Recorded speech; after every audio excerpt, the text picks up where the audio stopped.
Test 1 2. Test 1 2.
If you have a Class 1 fine wool or a Class 1 goat, you should be checking in if you have not already done so.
Ladies and gentlemen, we want to welcome you to the 2023 Rodeo Austin Market Lamb and Goat Show.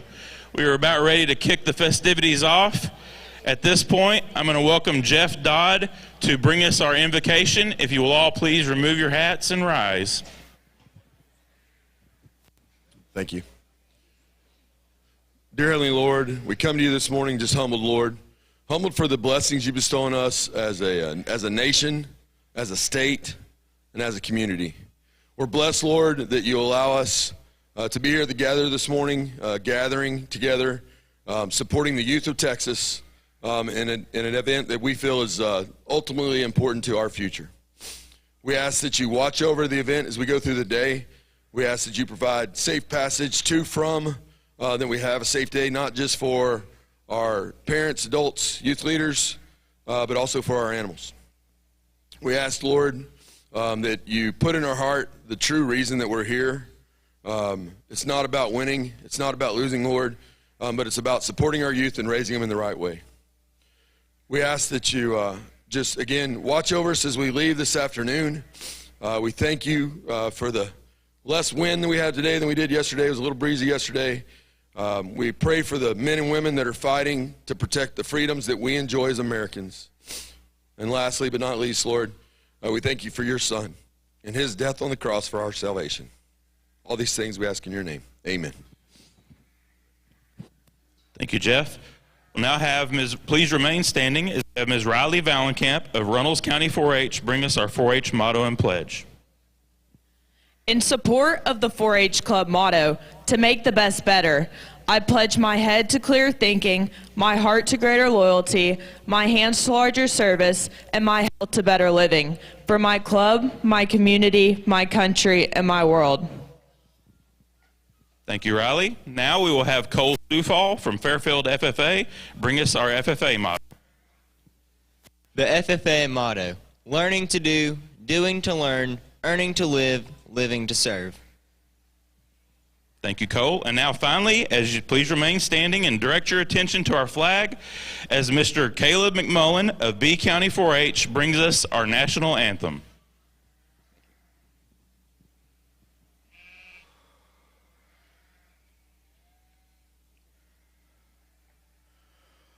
Oh, say, can you see by the dawn's early light what so proudly we hailed at the twilight's last gleaming, whose broad stripes and bright stars through the perilous fight, oh, the ramparts we watched were so gallantly streaming, and the rocket's red glare, the bombs bursting in air, gave proof through the night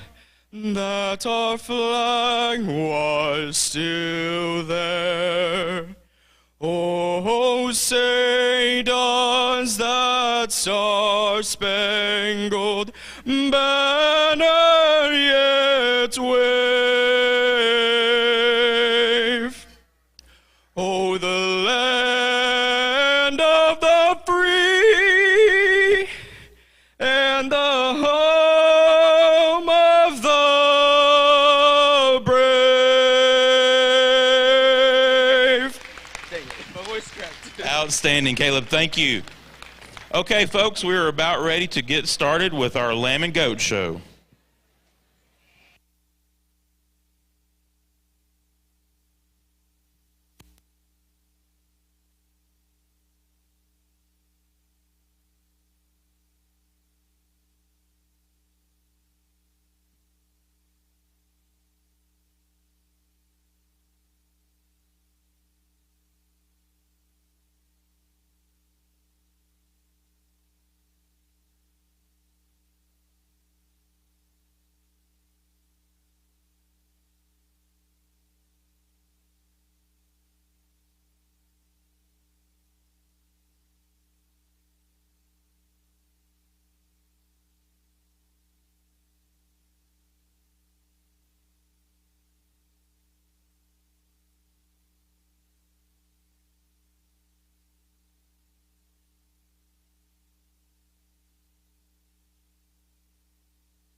Exhibitor with validation tag 35417. We need you to check in.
Our Class 2 fine wolves and Class 2 goats can check in. Class 2 fine wolves and Class 2 goats can check in.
Just a reminder, we can have no paint, powder, adhesives, or tail stimulant. Those things will be checked. No paint, powder, adhesives, or tail stimulant.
On our market goat side, we want to welcome our judge, Barrett Carlisle from Leavenworth, Kansas.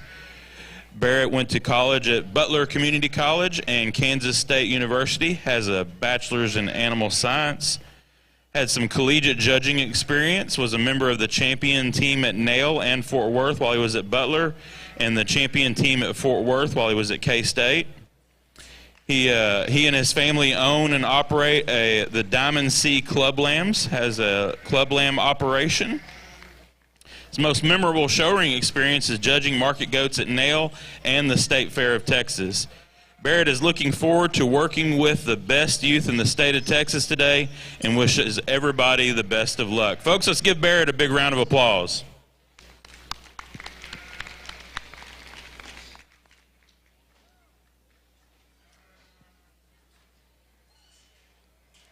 Also on the Market Lamb side, we want to welcome Mr. Marty Gibbs.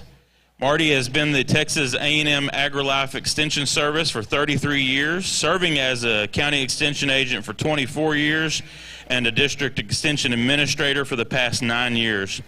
He and his wife Cindy have a blended family of 6 children that have showed lambs and goats at all Texas majors for the past 21 years.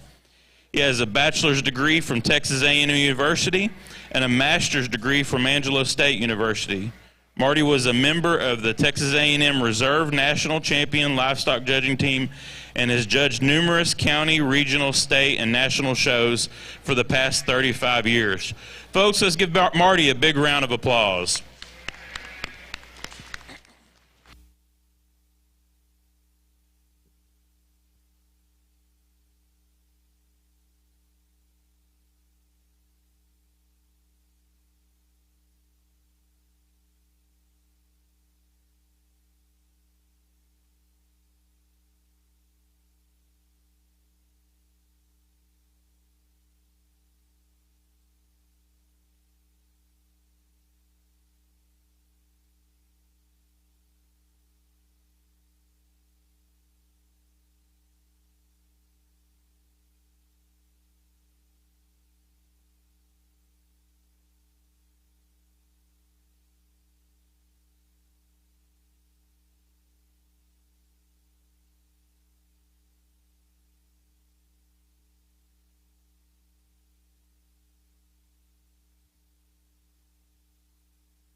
Folks, let's give these exhibitors a hand as they exit the ring.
Still missing a few for Class 2 fine wools. Need to check in.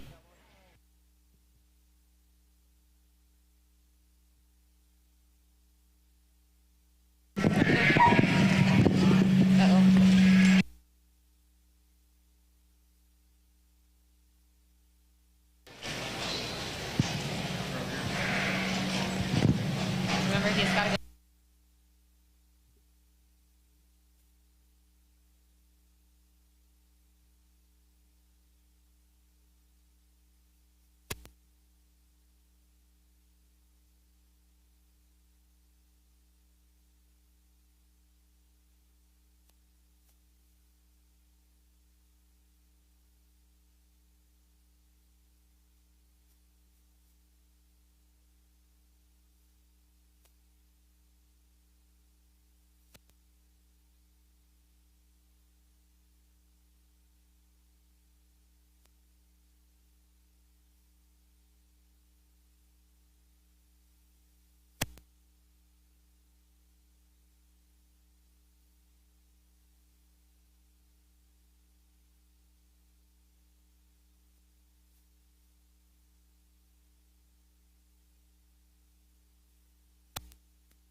Well, good morning. It's a pleasure to be here this morning and have the honor and opportunity to evaluate lambs here at Rodeo Austin. I think it's something I've looked forward to all year long, and having this opportunity is certainly something I've been waiting on. And this little lightweight fine wool class, a really good set. I think an awful good set from top to bottom. We pulled 10 or 12 out to evaluate, and these top 5 I think are really, really nice sheep.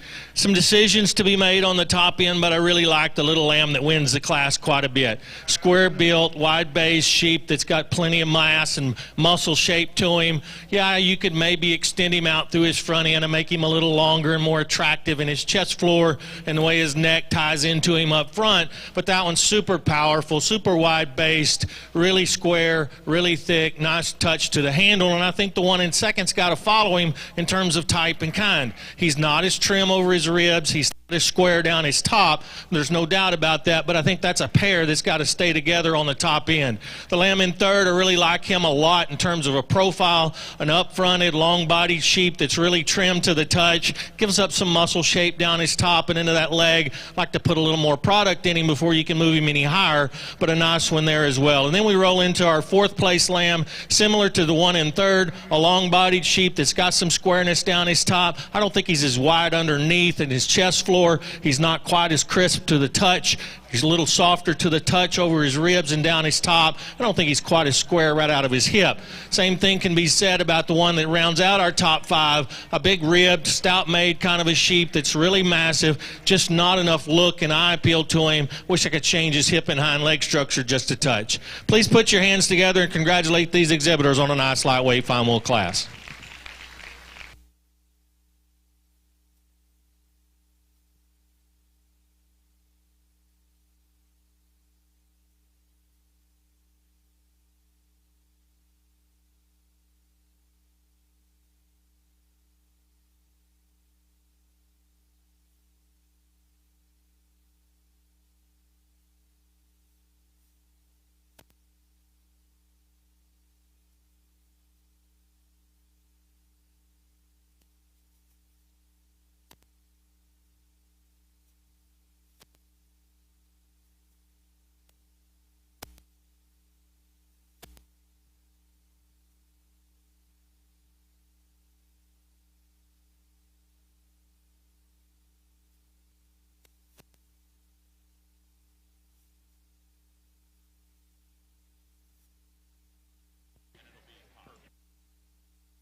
Well, good morning. It's certainly a pleasure to be here, and really excited to be here to sort through your goats and work with your kids and share a ring with Marty as the sheep show goes over there. And what an awesome good morning to have a goat show, and I think an excellent way to kick things off with over here. And honestly, in this first class, probably a little deeper than I even had anticipation of, just in terms of just good stock all the way down the lineup. And a couple of those we excuse out of the ring that I think we're darn sure close. But to me, I ultimately thought these three ended up sorting up rather routinely in my mind, and I thought there was some give and take in those. And I think in particular within the top pair, I think there's some give and take. And there's times where I like them both. And there's certain looks I get of each one that I think kind of deem them a class winner in my mind.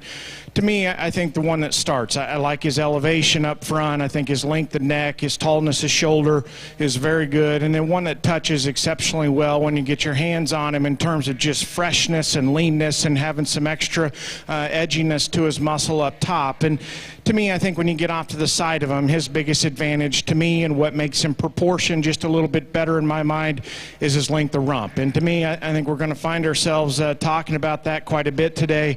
Just his length from hooks to pins is quite a bit more ideal to me, and I think that in relation to the length of his back, the length of his neck, I think makes that one proportion really, really good. And then you go to the ground, I think he's got an advantage just in terms of stoutness of bone and feature when you go to the surface on those. Is he perfect? No. He's probably don't have quite as much curvature to his forerib as the goat that comes in second. I deem him to be good enough there, but that is one place I think that goat in two has an advantage. And he's not hooked up the smoothest right there at the heel of his loin, and the way it fits into his jump muscle, I think you could square him up there just a notch. But his length, his elevation, his balance and proportions with his extra substance, and certainly comes to us with some handling quality and freshness. That's where I like him to start. There's times where I like the goat in two, and honestly I think that one looks better in motion than he does here on the prop. When he gets out and goes, I think his hind legs probably even just a little more secure and plants a little truer at the ground as you study him in terms of base width compared to that class winner.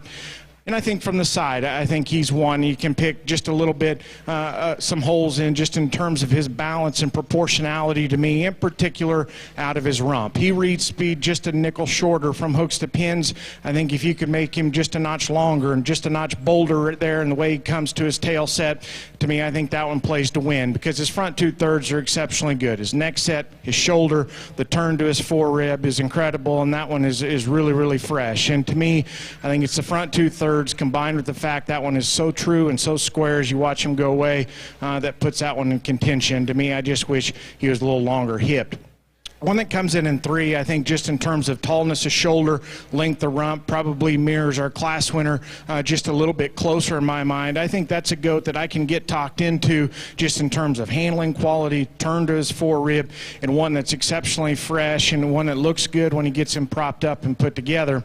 To me, that's a goat of the top three that probably comes the most disappointing in my mind when those goats are in motion. To me, I think that goat starts to get a little long in terms of his shoulder. He's a little more prominent right there at the base of his chest and his shoulder point.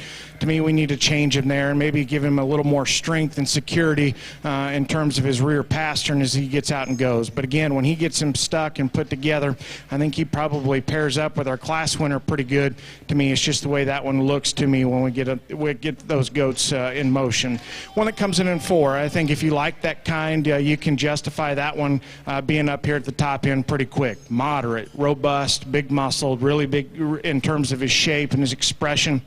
To me, I think that's a goat that reads just a little quick in terms of his maturity curve. For me, I just don't know if he's necessarily my speed in terms of length and elevation. And when we get him out and go, I think he's one that gets just a little more upright and stilty in his shoulder. Probably doesn't look quite as fluid in terms of his movement when those goats are on the move. But nonetheless, in terms of width and shape, I like that one quite a bit. Young man rounds off our top five with another one, I think, in terms of just being smooth and the way he's put together, having some width and some shape and dimension to him. I like that about that one. I think when I get him out and go and a little plainer in the way I read him up through his chest and shoulder, probably a little more forward in terms of his knee at times, and then kind of go with that, probably built a little different off of his rear skeleton, a little more set to his rear leg than I prefer. To me, it's just that goat in motion. It kind of gets him here into 5. But nonetheless, exceptionally good class, really nice top pair there. If you put your hands together and congratulate these exhibitors in their first class this morning. Exhibitor 38552, your class is in the ring on the lamb side.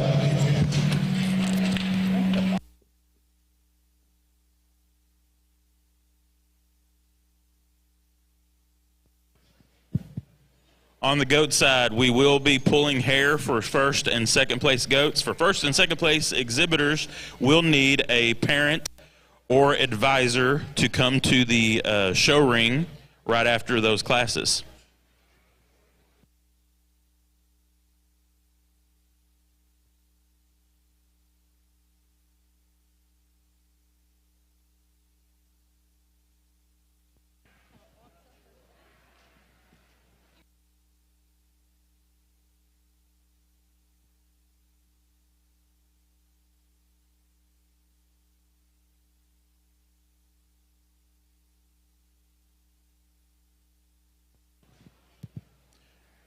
Results from Class 1 Fine Wools. 10th place was Haley Coons, Medina FFA. Breeder was Hyde of Rock Springs. 9th, Colton Hutchins, Lockhart FFA. Breeder is Struby of Wall. 8th was Arthur Washington of Howard County 4-H. Breeder was Mad Dog of Big Lake. 7th, Blakely Royal, Atascosa County 4-H. Breeder is Pat Jackson of Christoval. 6th was Aubrey Johnston, Sterling County 4-H. Breeder was Jonas of Christoval. 5th went to Kellen Hart, Hale County 4-H. Breeder is Hyde of Rock Springs. 4th was Addison Killam, Tom Green County 4-H. Breeder is Horwood of Sterling City. 3rd was Quinn Dixon, Sterling City FFA. Breeder is Jonas of Christoval. 2nd went to Ben Flanagan, Runnels County 4-H. Breeder was Smithwick of Miles. And our class winner was Hadley Holt, Hill County 4-H. Breeder is Struby of Wall. Congratulations to these exhibitors. Results from Class 1 Market Goats. 10th place was Rebecca Ebbets, Brown County 4-H. 9th was Sydney Curry, Kendall County 4-H. 8th, Abigail Elrod, Roby FFA. 7th was Trevor Pacoda, George West FFA. 6th was Lily Cattle, Coolidge FFA. Breeder was Shrank Show Goats. 5th was Coy Alexander, Walker County 4-H. Breeder was Sturt Show Goats. 4th was Benjamin Sprayberry, Jones County 4-H. 3rd was Wyatt Key, Grandview FFA. Breeder is Newsom Ripley Show Goats. 2nd was Laney McCall, Archer County 4-H. And our class winner was Landry Hollingsworth, Axtell FFA. Congratulations.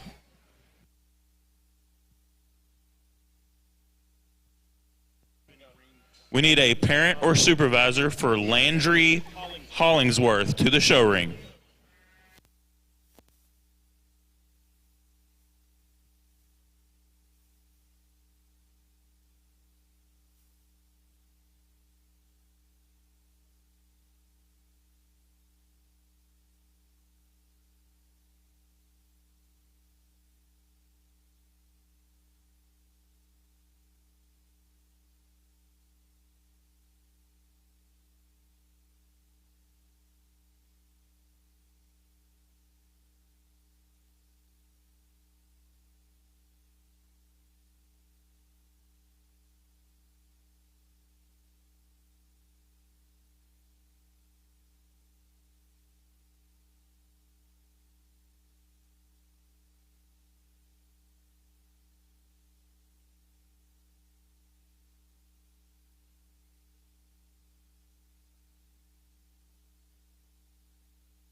Your Class 3 market goats and Class 3 lambs should be checking in if they have not done so.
Lamb and goat exhibitors, just a reminder, the only tags that can be in your animal's ear when you come to the ring are your validation tag and a TLBA or TGBA tag if appropriate. Again, only a validation tag and a TLBA or TGBA tag should be in your animal's ear.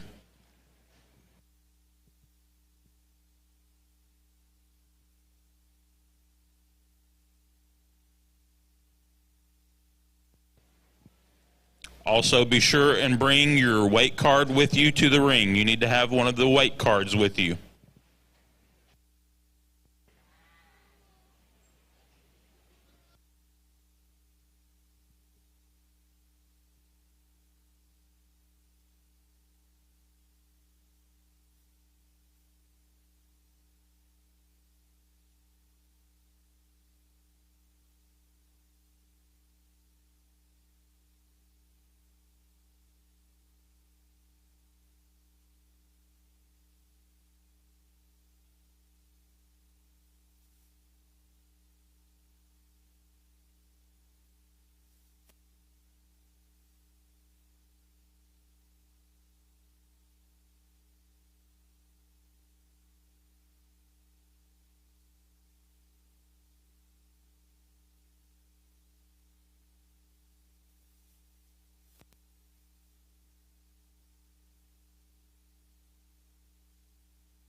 Thank you, lamb exhibitors. Goat exhibitors.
We are missing 4 goats for Class 3. If you have a Class 3 goat, you need to be checked in.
Well, an interesting class here in Class 2, and certainly some things you could change and move around up in the top end of this thing. Lots of different kinds and types and shapes when we get out here in the top end of this one. But I'm going to settle on the young lady sheep because I think when you really analyze this one and you look at the amount of product in him and the base width underneath him, super great hip and hind leg structure in him, huge loin. Yes, I'd love to change his shoulder shape. I'd love to change his design of his shoulder and the way he comes out of his shoulder into his rack. He wants to break there a little bit. He's a little coarser at the point of his shoulder, but man, that one is full of product. He's really wide skeleton, big rib sheep that's got a lot of mass to him. Just like to change his design a little bit up front. The one that comes in second I like better up front. He's really massive over his rack. Big square top in this one, a big loin in him. I don't like him coming out of his hip and hind leg quite as well. I think he gets a little flatter in his stop.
Long neck.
We need the first place Class 1 fine wool to come to the check-in area for the fine wool drive.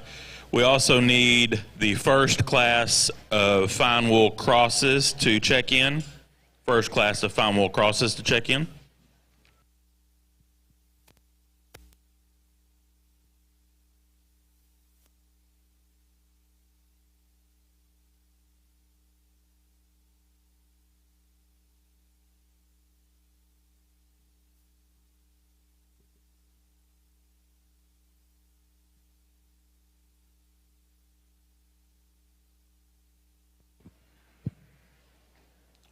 Results from Class 2 fine wools. 10th place was Jake Hrushka, Reagan County 4-H. Breeder is Stoltz of Menard. 9th was Ramsey McFall, Reagan County 4-H. Breeder is Long of Sterling City. 8th, Lexi Killam, Tom Green County 4-H. Breeder is B&B Club Lambs of San Angelo. 7th, Reagan Levine, Junction FFA. Breeder is Tillman of Junction. 6th, Reese Royal, Atascosa County 4-H.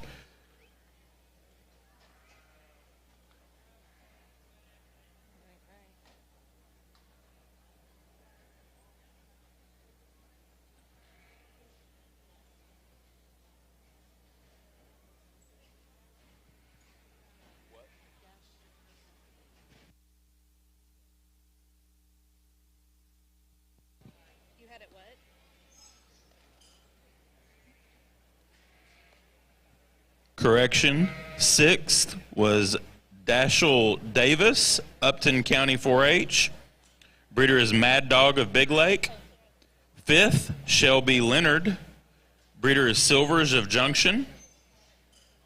4th, Brody Rader, Gillespie County 4-H. Breeder is Mad Dog of Big Lake. 3rd was Steel Skelton, Runnels County 4-H. Breeder is Skelton of Ballinger. 2nd was Johann Grotgut, Deaf Smith County 4-H. Breeder is Struby of Wall. And our class winner was Avery Brooks, Mason County 4-H. Breeder is Smithwick of Miles.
Within this.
Results from Class 2 market goats.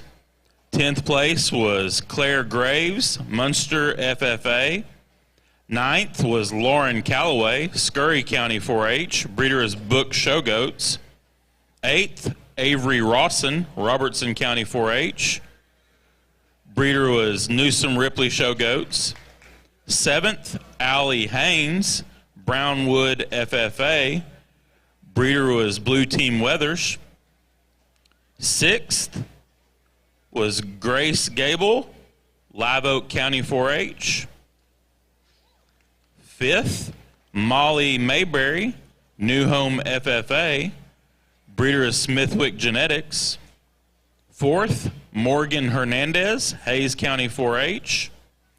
3rd was Kylie Altum, Springtown FFA. 2nd, Madeline Howell, Comal County 4-H. Breeder is Sandra Show Goats. And our class winner was Carson Kirksey, Bell County 4-H. Breeder is Blue Team Weathers. Congratulations.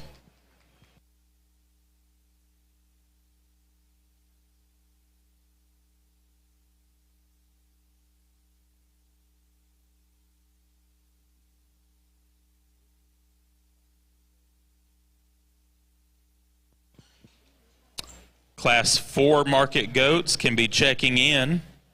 Class 3 is in the ring.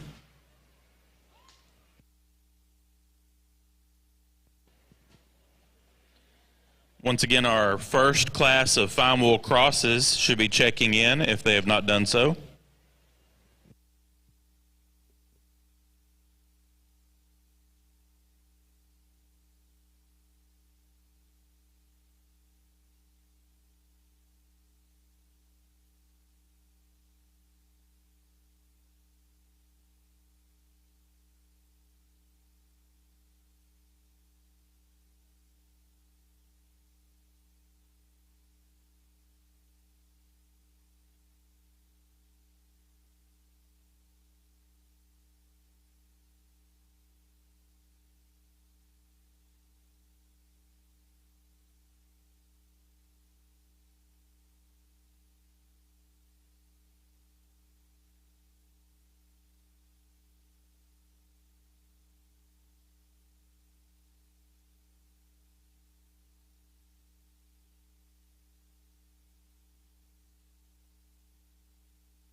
Well, heavyweight final class, really a nice set.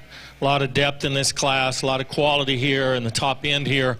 I think there's several different ways you can go. I elected to use the young man's sheep. I think he's the one that handles the best. He's the one that's put together the best today in his design and shape. He's good on his feet and legs. He's really neat in his shoulder and the way his neck comes out of his shoulder. I really like his hip and hind leg when you put him in motion. He's got some base width to him. He's not the most of anything when we get him out here, and if I could change him, I'd like to square him up in the lower 1/3 of his front, his forerib. I'd like to make him wider chested, but that's the one that I think we end up settling on in terms of handling quality and muscle shape and design. The one that comes second, another one that's like him that just doesn't have quite enough shape to him. He's a little flatter down his top, not quite as expressive over his loin edges or his rack shape. I don't think he's quite as stout and powerful when you get right behind him in that depth of twist or lower leg. But when you pull him off to the side profile, there's a sheep that gets his head up out of his his neck comes right out of the top of his shoulders. He's level in his top line, parallel in his lines, and good out of his hip and hind leg, and still youthful enough, I think, up through his front end. He just needs a shot more muscle and base width before we start talking about using him to win the class. The lamb in third, really a powerhouse, tremendously thick, big barreled sheep that's huge in his rib shape, big backed and big ended. All those things I like a lot about him. He's wide based and stout made. To me, he gets a little more mature up through his front end. He tends to drop his shoulder a little bit when you put him in motion. Doesn't travel quite as good off the move. Gets up in his spine and down on both ends. I think if I could change his design just a little bit, particularly up through his front end, and elevate his chest floor, make him more youthful about his neck, shoulder, and breastplate, I think we could use this sheep to win the class. There's a powerful one with a lot of muscle in him. The sheep that ends up fourth, another one that's really probably the best handling sheep in the class, square down his top, great rib shape, really nice in his loin design. For me, he gets a little deeper in his chest floor. He gets a little rounder out of his hip. I'd like to elevate his tail set or pin set a little bit, square him up out of his hip and let him walk better off those hind two when you get him in motion, but that one handles extremely good. Got a lot of quality and product to him. And then certainly a powerhouse that rounds out the top five, just getting a little more mature in the way he's designed up through his front 1/3. I'd like to see him just a little more youthful in his head, neck, and shoulder, elevate his chest floor and make him a little smoother. Good class. Congratulations to you exhibitors.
Okay, we're ready for our final drive. From Class 1, first place went to Hadley Holt, Hill County 4-H. From Class 2, first place was Avery Brooks, Mason County 4-H. And from Class 3, first place was Rhett Dixon, Sterling City FFA. Second place from Class 1 went to Ben Flanagan, Runnels County 4-H. Second place from Class 2 was Johan Grotgut, Deaf Smith County 4-H. And second place from Class 3 was Bailey Dunlap, Runnels County 4-H. Folks, let's give these exhibitors a big round of applause.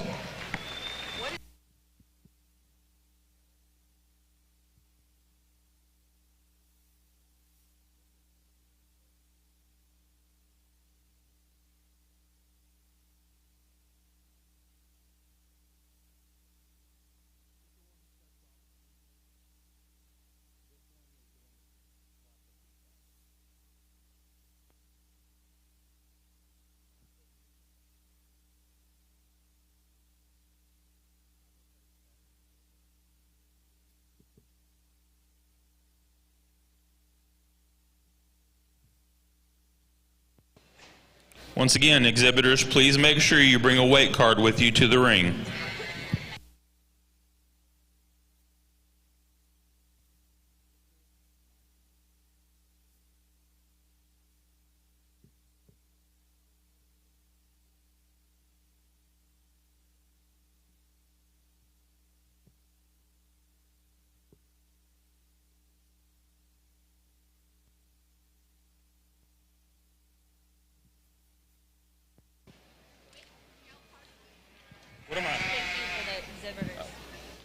Let's give these GOAT exhibitors a hand as they exit the ring.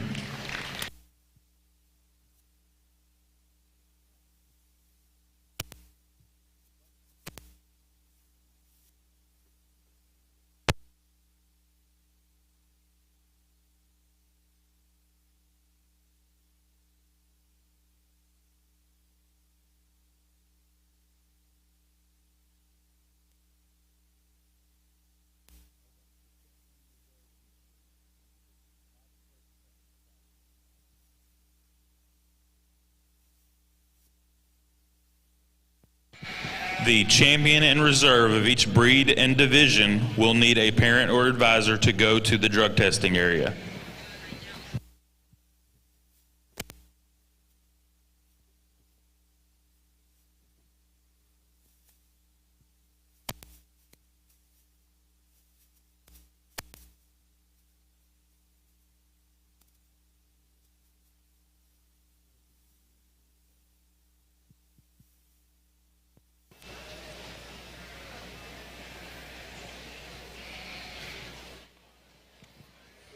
What a really good fine wool division here, an awful good set. All three of them that represent their class, represent them well. I think as far as sheep that have some muscle shape and thickness and still skeletally and structurally correct enough, I think you got to use some of these sheep that are out here.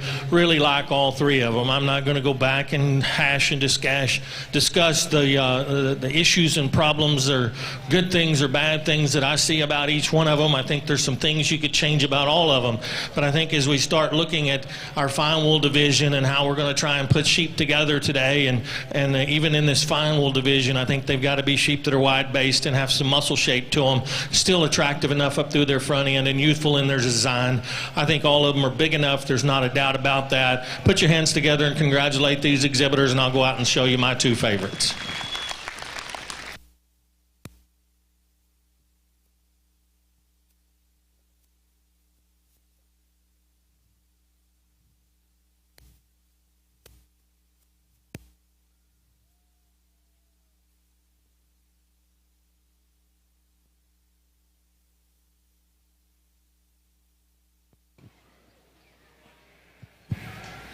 Our champion fine wool goes to Hadley Holt, Hill County 4-H.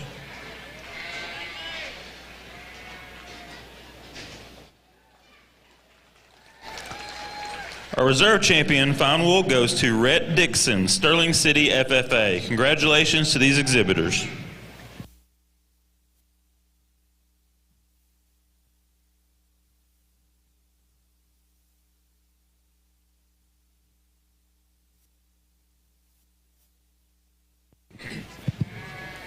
Folks, if we can, if you're leaning on the rail in front on the stage area or on the bleachers, please move. We need for everybody to be able to see that are sitting in the stands. So if you are on the rail, please move.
Results from Class 3 Fine Wools. 10th place was Renee Striegler, McCullough County 4-H. Breeder is Jacoby of Melvin. 9th, Emerson Ozzie, Keller FFA. Breeder is Stoltz of Menard. 8th, Chase Palmer, Coleman County 4-H. Breeder is Palmer of Coleman. 7th, Alex Etheridge, Highland FFA. Breeder is Long of Sterling City. 6th was Wesley Stevens, El Dorado FFA. Breeder is Stevens of El Dorado. 5th, Collins Brandenberger, McCullough County 4-H. On the same. Breeder is Mad Dog of Big Lake. The top one. 4th, Storm Skelton, Runnels County 4-H. Breeder is Skelton of Ballinger. 3rd went to Macy Morris, Bell County 4-H. Breeder is Jackson of Christoval. 2nd went to Bailey Dunlap, Runnels County 4-H. Breeder is Smithwick of Miles. And our class winner was Rhett Dixon, Sterling City FFA. Breeder is Jonas of Christoval. Congratulations.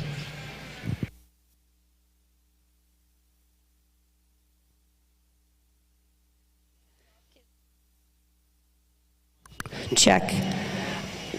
Mic check.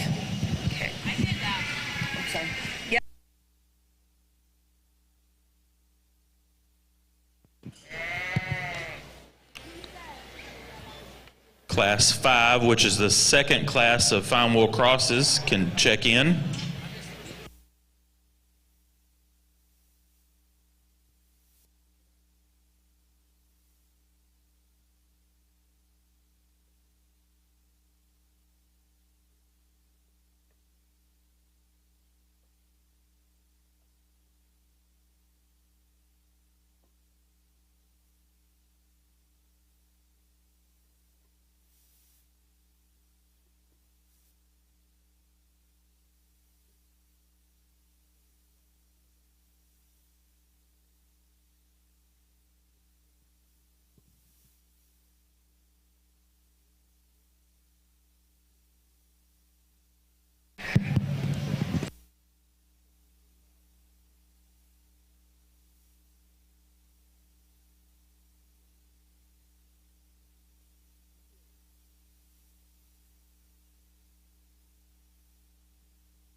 Thank you, lamb exhibitors.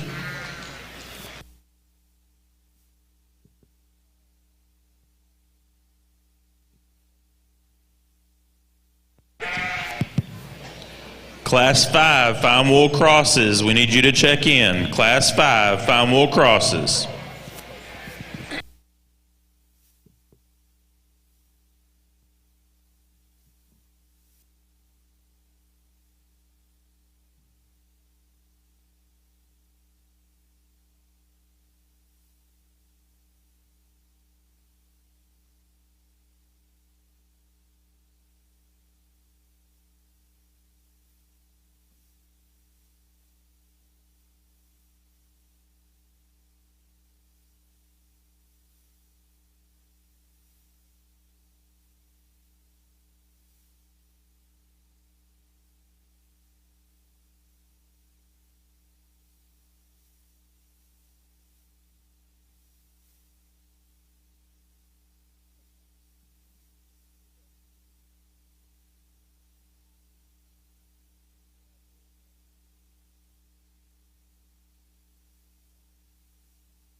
We are excited to have Taylor Fort with us doing our live feed today.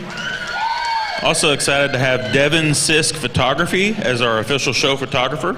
Be sure and check out her website, devinsiskphotography.com. You can view and order photos online.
What an exceptional class. I think from 1 on down to 10 or 15, probably as good as any of them that we've had out here yet today, just in terms of goats that got a lot of width and a lot of mass, a lot of muscle to them. You know, I struggled pulling some off the walk because I think there's some that need to be corrected in terms of just some design and skeletal issues, but in terms of just fundamentally good, wide-built, hard-muscled, high-cutability market animals, this class has got as many of those as any of them that we've had so far yet today. You know, I kind of thought it would come down to these top 3, and they couldn't be any more different. As deep as this class is and as good as it is, just in terms of those fundamentals we just discussed, I think there's a lot of give and take in them because they're not perfect. And I don't know if of the top 3 that there's one that just slaps me and says that they have to win just because there's so much give and take in them. And this top pair couldn't be any more different from one another. I think they've got the far-reaching, really high-quality pieces that, you know, kind of make them stand out for different reasons within this top pair. But again, it's just whatever flavor you like in terms of which way you want to go. You know, I struggle with the kind of red saddleback wether that we're going to start with, because from the side, he wins easy, in my opinion. You know, just in terms of length, elevation, having the extra length in neck and smoothness of shoulder that I'd prefer, he's very much more my kind. And that's why at the end, I just, you know, I kind of said, let's go with it, because that's the one that hit me, just in terms of skeletal build, makeup, and the way he's propped up and puts together a look from the profile. To me, that's his advantage. But the big question mark is I don't know if he's quite as round in terms of his forerib. I wish he was just a little edgier in terms of his back shape. That one handles just a notch more generic to me, and to me that's why I struggle. Because if he came out of the backside of his shoulder with just a little more edge at the edge of his loin and a little more edge down his rack, to me that one wins pretty easily. Because again, from the side, I like his length. I like his length of rump. Up-fronted goat that's got some extra length of neck. And when we set him in motion, to me, I think his length of rump, assembly of his hind leg is easily the best amongst this class. If he's got enough forerib, got enough back shape in him, you know, that's the question. I think he's got just enough to justify the win within this class for me, because again, from the side, he's just very much more my kind than this one that comes in second. One that comes in second is a dense critter, just in terms of his bone, his width, his rib cage, the muscularity that he's got down the top side of his skeleton is unmatched within this class. And to me, he's got those far-reaching pieces that kind of move him up within this lineup. Even though he's not my kind, I can appreciate what he does well, because he is a big-footed rascal that has got all the muscle you'd ever want. I think when you get off to the side of him, to me, that's where he just strikes me as a little more jammed up and a little more round built off of both ends. He got a little more shoulder, a little shorter and steeper out of his rump. And when we set him loose, I think his hind leg and his hock movement is better than the one that comes in 3. I just don't think he's as up-headed and as good in terms of just his fluidity of motion off of both ends as the one that wins. And so it's that combined with the fact that he just strikes me as a bit short and a bit quick as to why he's going to be second. If you want him some power and some muscle, he can win, and I'm not going to argue with you. To me, of the pair, the one that looks more like a show goat from the side is the one we're going to go ahead and start. I like the one that comes in 3 when he came in. I think he's got some presence, and I think a lot of it's just the way he's presented out here. Fresh-haired, fresh-skinned, good-touching goat that is really robust in terms of his center body cavity. I love the turn to that one's rib cage and his span that he's got up high in terms of width and power. You get off to the side of him, I think his lines fit together really good, and I think his transitions from the back of his shoulder into his loin and hip and tail are all very good, and I like that about him, and it's why he moves him up over a few. You study him on the move, and I think that's where he gets a little more problematic for me. He's a little stilty up front, a little short and rigid and hammer-legged in the way he's built out of his hip and hind leg, and then you study him at the ground. For as much width and power and shape as he's got up high, he's pretty refined in terms of his foot and bone work. The one that comes in 4, when she gets him put together, can give you a captivating look, because in terms of neck, shoulder shortness, and chest sternum placement, he is really, really good, and that one has got oodles of shape and muscle, and in particular out of his turn to his hip and stifle, I think makes him kind of come together with some extra presence when we get him on the profile. That's another one, and we talked about one in that last class that relative to your look of them standing still and then when they're moving are 2 totally different beasts. He gets a little open in his shoulder and a little more active in his blade and the way he gets out and goes there. a little more rigid in the way he operates his hind leg. If we could just make that one piece together a little bit neater when she's out of him, give him a little more flexibility out of his hock. To me, that one's got some extra shape and muscle and crease and some extra wow factor from the profile when she's in him. Just doesn't come together when he's on the go. One that we round off our top 5 with, again, just in terms of rib and body and having some shape and some cutability, he's really good. Again, fundamentally, I think a very sound, practical market weather that's been presented and shown very good out here. A little plainer in terms of his look, and then I think the biggest hang up on him that kind of hurts his first impression in my eye is just his foot and bone work, probably a little more frail, a little more refined there. Again, really good class with a lot of depth. I could be convinced either way on that top pair. Put your hands together for those exhibitors.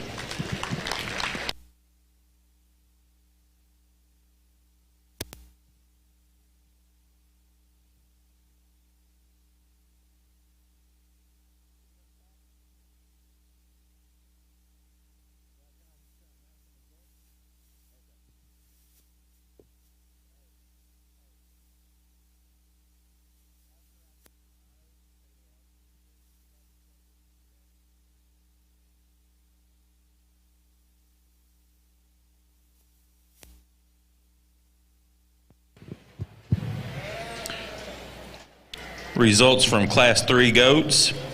10th place was Richard Spencer, Fisher County 4-H. 9th, Michelle Guerrero, Floyd County 4-H. 8th, Tyson Hicks, Comanche FFA. 7th, Lindy Basoli, Brownwood FFA. Breeder was Blue Team Weathers.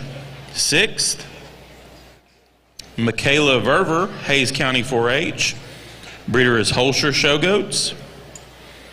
5th, Quincy Rains, Hayes County 4-H. Breeder was Newsom Ripley Show Goats. 4th, Grace Triplet, LaSalle County 4-H. Breeder is Schrank Show Goats. 3rd was Dylan Richardson, Gonzales County 4-H. 2nd, Brett Dreyer, Uvalde County 4-H. Breeder is Evans Livestock. And our class winner was Lauren Thompson, Salado FFA. As we move into the crosses, a really nice class of lightweight crosses. I think they sort together fairly well up at the top end of this deal. I think there's a pair of them that come up here, and still with even that, I like the sheep to win the class pretty handily. I think he's super good off his feet and legs. He moves around the ring well. He's wide-based and really opened up in the center part of his skeleton, and yet when you back off this guy, he's got the right design and shape, really level down his top line, super good in his hip and hind leg structure, really neat out through his front end. Maybe you could tuck him up just a hair in terms of being a lightweight, but I still don't mind that rib and depth of rear flank in one that's got that much product and power. The one in second's a notch longer from flank to flank. He's just a hair longer in his hind saddle, and one that probably doesn't touch and handle near as good as the class winner, particularly over his loin edge, but that's a really nice, powerful sheep that's big in his rack and got some maturity to him and still very attractive up through his front end and long fronted. I don't think he's quite as neat in his hip and hind leg structure. Doesn't want to show himself off on the move quite as well as our class winner. The one in third is really built well. He's just given up too much product and power. He's not wide skeleton enough compared to the two in front of him, but he's really nice designed. That one is up in his chest floor and very youthful about his front 1/3. Really long spined, kind of a sheep that's level out of his hip and good off his hind legs. Probably needs to touch with just a touch more power and product if we're going to compare him to the two right in front of him. Really heavy muscle sheep here in fourth, one that I'd like to change in his design and profile. Clean him up in his chest floor. He's a little rounder at the point of his shoulders and opened up over the top of his shoulders. His neck doesn't tie quite as good right out of his front end, off the top of his shoulders, and maybe gets just a little rounder in his muscle shape and pattern. But that one is packed full of muscle. He's super thick, and he's good off his feet and legs when you put him in motion. We round out our top 5 with another sheep that gets just a little rounder for me. I think he's a little rounder in his shoulder, a little softer to the touch. He's not as powerful down his top, but man, that guy's got a lot of product in him. He's big hipped, a lot of stifle and leg working in that when you put him in motion. I think he's good enough off his feet and legs. Just like to change him up through his shoulder and the way he handles down his top. Good class. Congratulations to you exhibitors.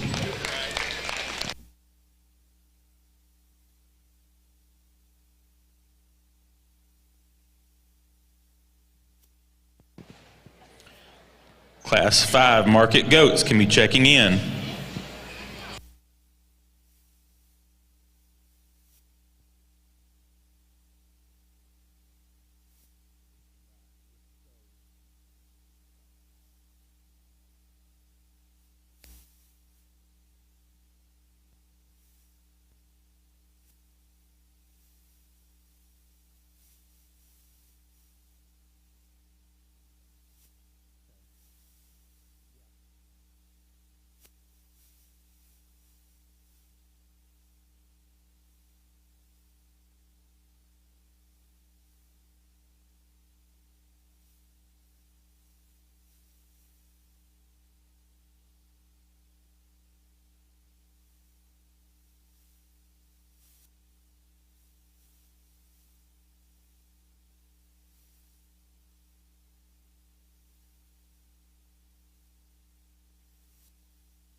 Our Class 6 fine wool crosses can check in. Class 6 fine wool cross.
Let's give these goat exhibitors a hand as they exit the ring.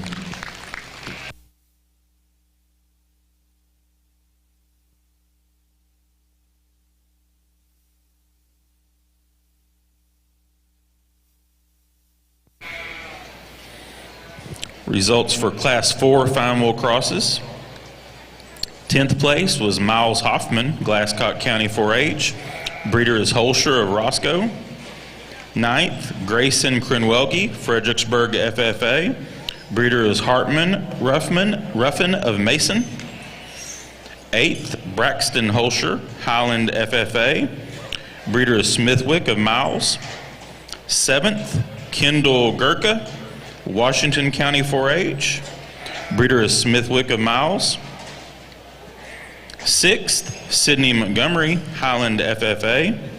Breeder is Newsom of Olton.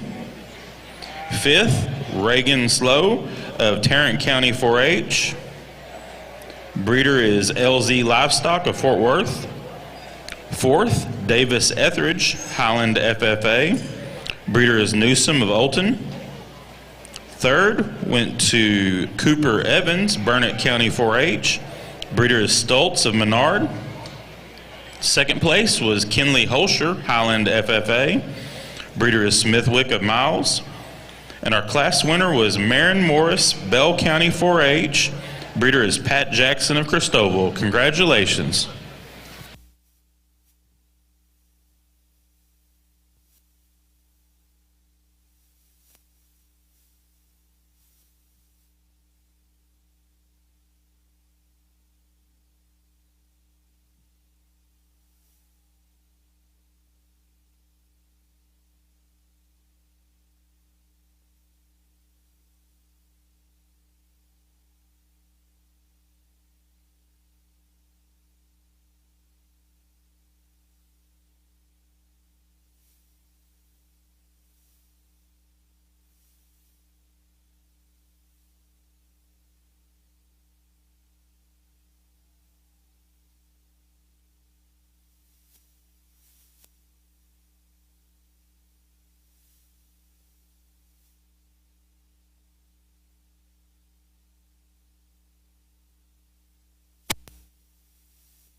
We will need a parent or advisor for first, second, and third of this class of goats that are in the ring.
Thank you, lamb exhibitors.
We need exhibitor with tag number 35676 to check in. 35676 on the lamb side.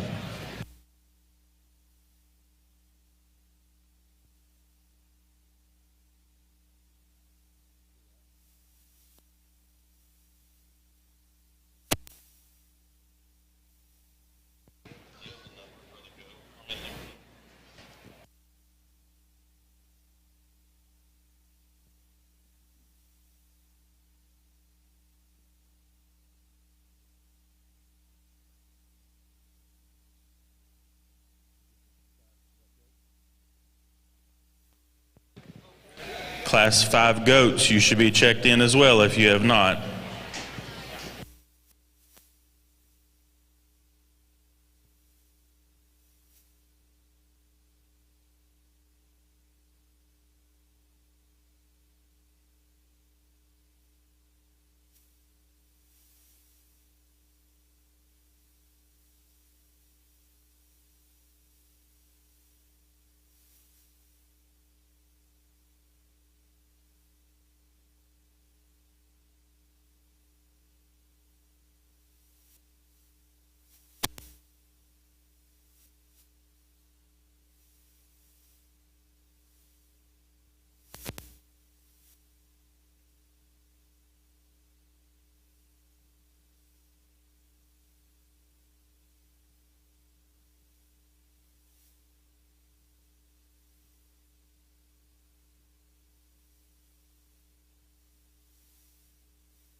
Tag number 35676. You are still needed to check in.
Another exceptionally good class. Just a lineup from start to finish of just really practical market livestock that some of these down here end up getting beat just because they don't come to us with some of the extras. And same can be said for a few here in this top five. But nonetheless, I think a good lineup with some challenges throughout it. Again, another class, if you're going to shuffle them around, I'm not going to argue with you.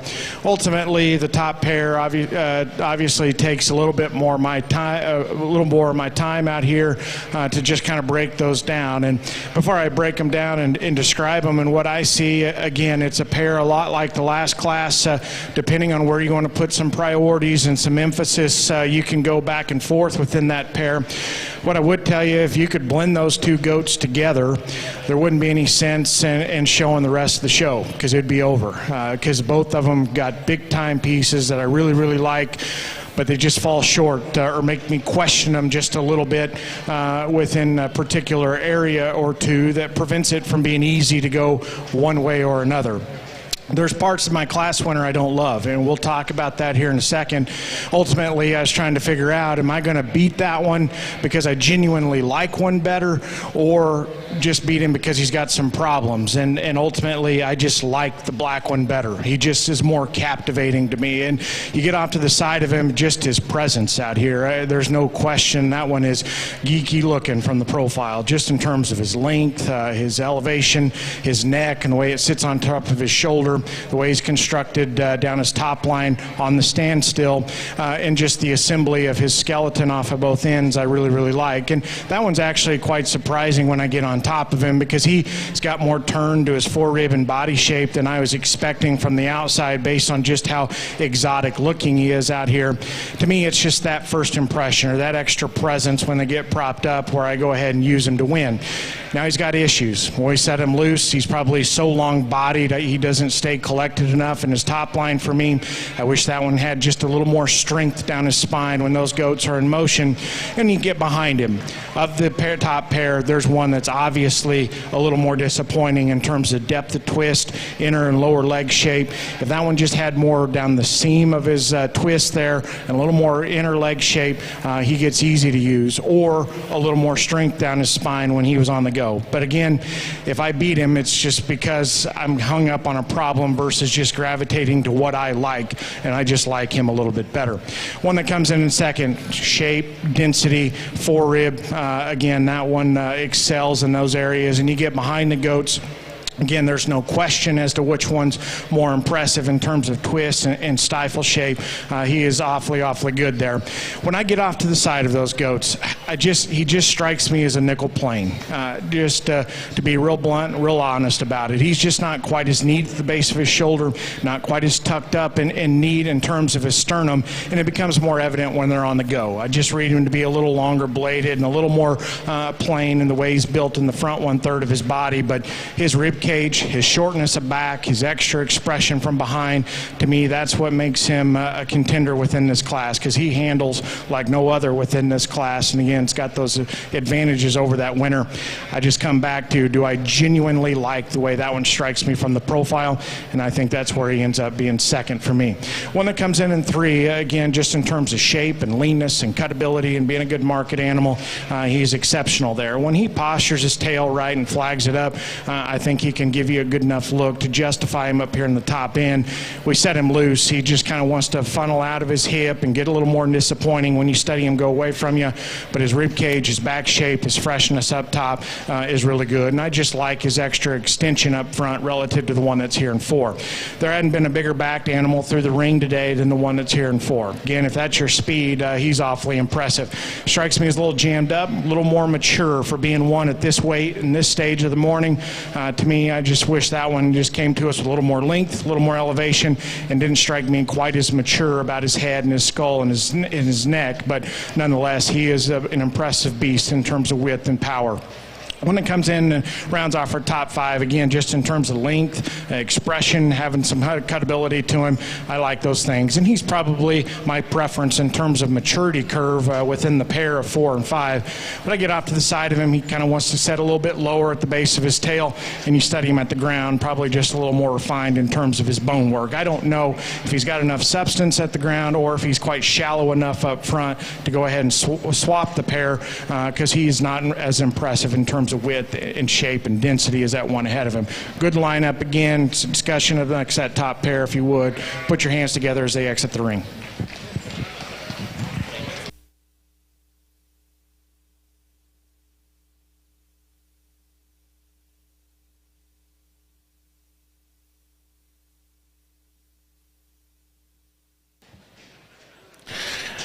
Excellent middleweight cross class. I think a pair on the top end of this class that'll make you scratch your head at times, but a really nice pair that complement each other very well. If I could put the two together, we'd have an awesome sheep, but that's not something I get to do. But I think if you line these two up, you got to start figuring out which way you're going to go. Young man sheep's better fronted. The front 2/3 of that one I like a lot better. He's more up in his chest floor. He's neater in his neck-shoulder junction, longer necked, ties together a lot better up through his front end. I'd love to fix his hip just ever so slightly. I think when you put this one in motion, and at times when he stands there, he gets a little rounder out of his hip and not quite as peg level as this second place guy. But man, when you get your hands on him, he's as fresh as a daisy, handles like a dream. Really nice touch to this guy. He's super fit and trim. A nice one to lead the class off and take nothing away from the one in second. Like this one a lot as well from his last rear back. I love his loin shape. He's huge in his loin. He's big in his hip, wide pin set, and he's got the hip and hind leg structure I really like to watch move around the ring. I'd like to change his front end just a little bit. To me, he gets a little deeper in his chest. He gets a little shorter necked, and his neck doesn't tie as high as it probably could compared to our class winner. But I think I'm being very picky on two really, really nice sheep. Both of them deserve to be at the top end of this class. The lamb in third, another nice design sheep that handles really good. He's fresh down his top. He's got a good look from the profile. He's still youthful about his appearance, really firm to the touch. Maybe needs a shot more muscle in him, particularly in his stifle and lower leg as we compare him to the two right in front of him, but a really complete one there as well. Move this sheep up quite a bit as we get him out here. Boy, he's really square over his rack and loin. A really nice design sheep. Gets out horsed when we get out here in terms of muscle shape and thickness and width of skeleton. I don't think he's as wide based in his chest floor or center rib as some of the sheep that are in front of him, but a really good handling sheep that's got some muscle shape and thickness. And then we round out our top 5 with another sheep that's got some rib to him. I love his rib design. He's good off his feet and legs. He gets around and moves out here. Needs a shot more muscle to go any higher in this class today. Congratulate these exhibitors with a round of applause, please.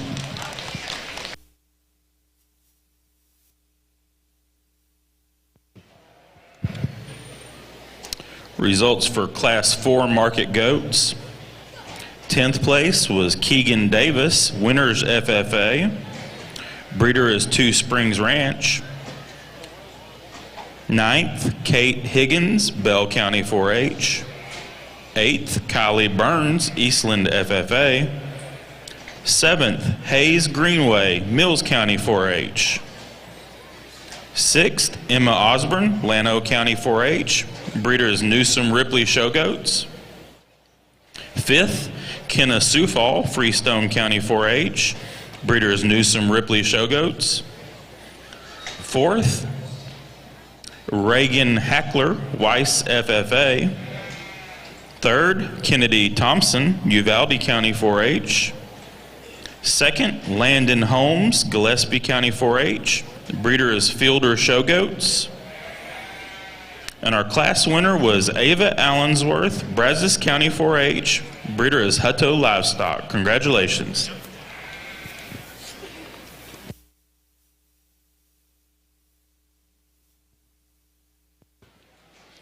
Results for Class 5 Fine Wool Crosses. 10th place, Stella Sprayberry, Jones County 4-H. Breeder is Stoltz of Menard. 9th was Paige Hughes, Friendship FFA. 8th, Abigail Klein, Cypress Falls FFA. 7th was Stony Cooley, Taylor County 4-H. Breeder was Smithwick of Miles. 6th, Seth Ashley, Medina FFA. Breeder is Newsom of Olton. 5th was Peyton McAshlin, Friendswood FFA. Breeder is Cook of Ballinger. 4th went to Luke Betzworth, Canyon, New Braunfels FFA. Breeder is Smithwick of Miles. 3rd was Landry Meyer, Blanco FFA. Breeder was Hal Eckhart of Spring Branch. 2nd was Ellis Irwin, Lubbock Cooper FFA. Breeder is Jonas of Livestock of Christoval. And our class winner was Royce Cook, Runnels County 4-H. Breeder was Smithwick of Miles. Congratulations.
Class 7 Market Lambs, which is the first class of Southdowns, they can check in.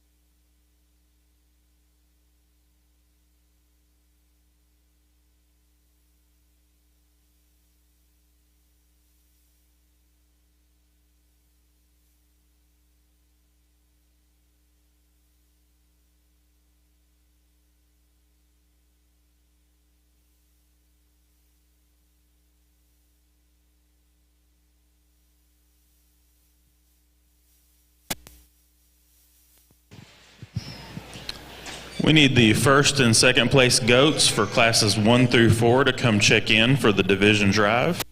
First and seconds from classes 1 through 4 goats.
Class 6 market goats can check in as well. Class 6 market goats.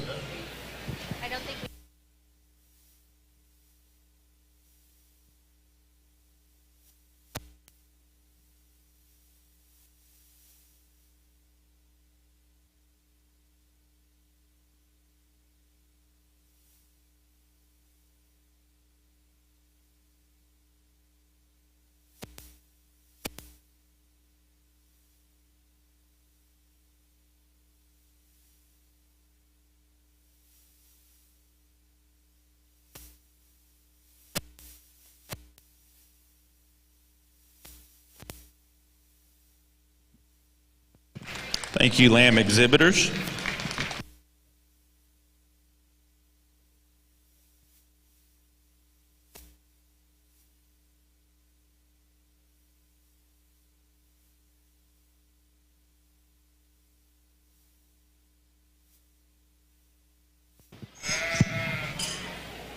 Again, our first and second place goats for classes 1, 2, 3, and 4 need to check in.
Let's give these goat exhibitors a hand as they exit the ring.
the goat side, we will take a lunch break after the Division II drive. On the goat side after Division II. Lamb side is still TBA.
Still missing 5 Southdowns. If you have a Southdown in the first class, you need to check in.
Still missing 3 Southdowns for that first class of Southdowns.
Really good heavyweight class of crosses here that come back into the ring.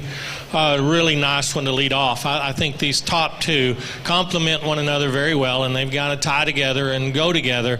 And the one that leads, it's certainly a stout made kind of a sheep. His features are stout. He's big boned. He's big chested kind of a sheep. That's a big rib in him, big top in him, big back. I mean, this one's got a lot of product to him. He's still very attractive out through his front end. A really nice complete sheep there to lead this class off. Don't have a lot of holes in him. If you could fix his hip or lengthen his hip just a nickel, and I'm picking on one that's pretty good, but that one's massive in terms of top shape and rib design, and really wide based underneath. His biggest advantage over the one in second is width of skeleton. The one in second's built a lot like him. He's shaped like him up through his front end. He's long-sided. He's just not as opened up underneath. He's not as big ribbed, and he's not as wide based when you put him in motion as our class winner, but I think both of those sheep complement each other very well in terms of touch, handle, and tone when you get your hands on them down their top. A nice design sheep here in third. Really like him on the profile. Levels out his top line really, really good. Gets off of that hind leg good. Softer to the touch. I'd like to see him firmer. I'd like to see him have more expression of muscle, particularly down his top, and be firmer over his ribs compared to the two that are in front of him, but a nice designed one. The one in four kind of follows him in terms of design. This one too has a really big top in him. He's big over his rack and loin edges, a big hipped kind of a sheep that's really good when he moves out off his hind leg. And for sheep that are getting this big in this heavyweight class, I think he's still youthful up through his front end. He needs a shot more bone. He needs a shot more power to get around the three that are in front of him. And then a smaller sheep that comes in fourth, again, a very youthful type sheep that's got a lot of product and power to him, just needs more to him. He needs to be longer. He needs to be more elevated in his chest floor or up off the ground in the front just a little more. Good class. Congratulate these exhibitors on a nice job.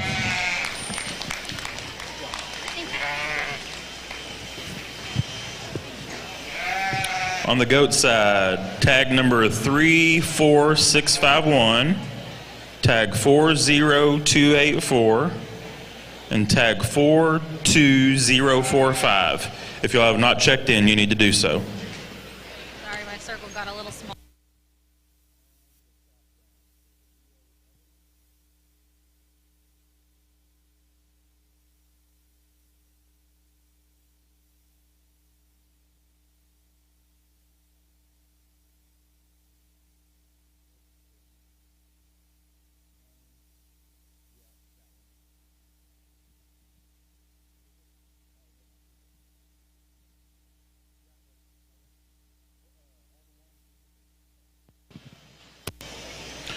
Okay, we are ready for our fine wool cross drive.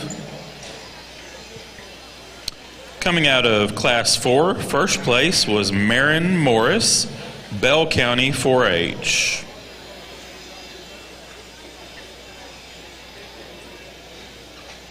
From Class 5, first place was Royce Cook, Runnels County 4-H. And from Class 6, first place was Stratley Struby, Tom Green County 4-H. Second place from Class 4 was Kinley Holscher, Highland FFA. Second place from Class 5 was Ellis Irwin, Lubbock Cooper FFA. And second place from Class 6 was Braddock Foster Farwell, FFA. Folks, let's give these exhibitors a big round of applause.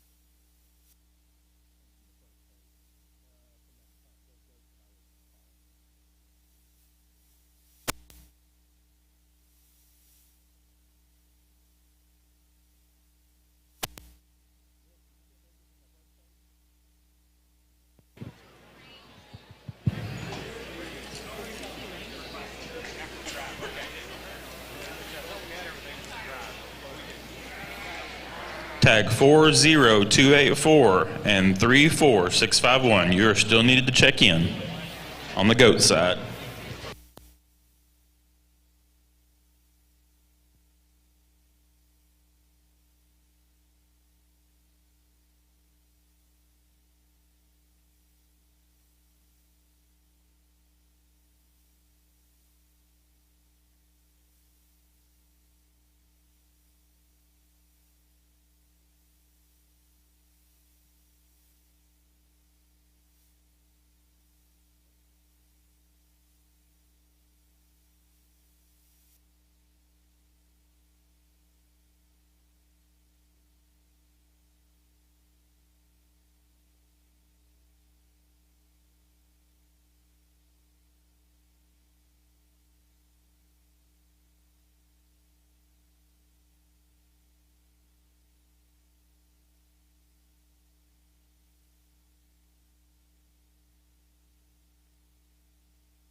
Tag 34651. You are needed at the check-in on the goat side. Outstanding fun will cross division. I think an awful good set that ends up out here on the champion drive. I like all three of these lambs quite a bit. There's little things you'd change about each one. The lightweight sheep I think is really cool off his feet and legs. He's as square made and stout made as you can build one for 135, 40 pounds. Really nice design sheep that's massive down his top. Gets a little bit deep for a lightweight, but not much. I'm just picking on one that I think is extremely, extremely good. Love his hip and hind leg structure and the way he's designed out of his loin and top side of his hip. The lamb out of the second class there, a really good handling one. He handles as good as anything out here, as fresh as he can be. A groove down his top. I don't think he's quite as up in his loin edges. He's not built that way. He's just not designed as the same as the sheep on either side of him. And I really like to fix his hip and hind leg when you put him in motion, but that one handles so good when you put your hands on him and touch him. And then we come to the heavyweight, another big big-bodied, stout-made sheep that doesn't just blow you away, but really the more you analyze this guy, he's wide-topped and he's big-loined and he's big at his hip and he's still youthful enough up to his front end. So I think he's hard to pick a lot of holes in. I'd like to see him just a little better in his loin and the way he ties together in his hip loin. He's not quite as neat and smooth there as some of the sheep that stand in front of him. Put your hands together and congratulate these exhibitors in the fine wool cross division, and I'll go out and show you my champions.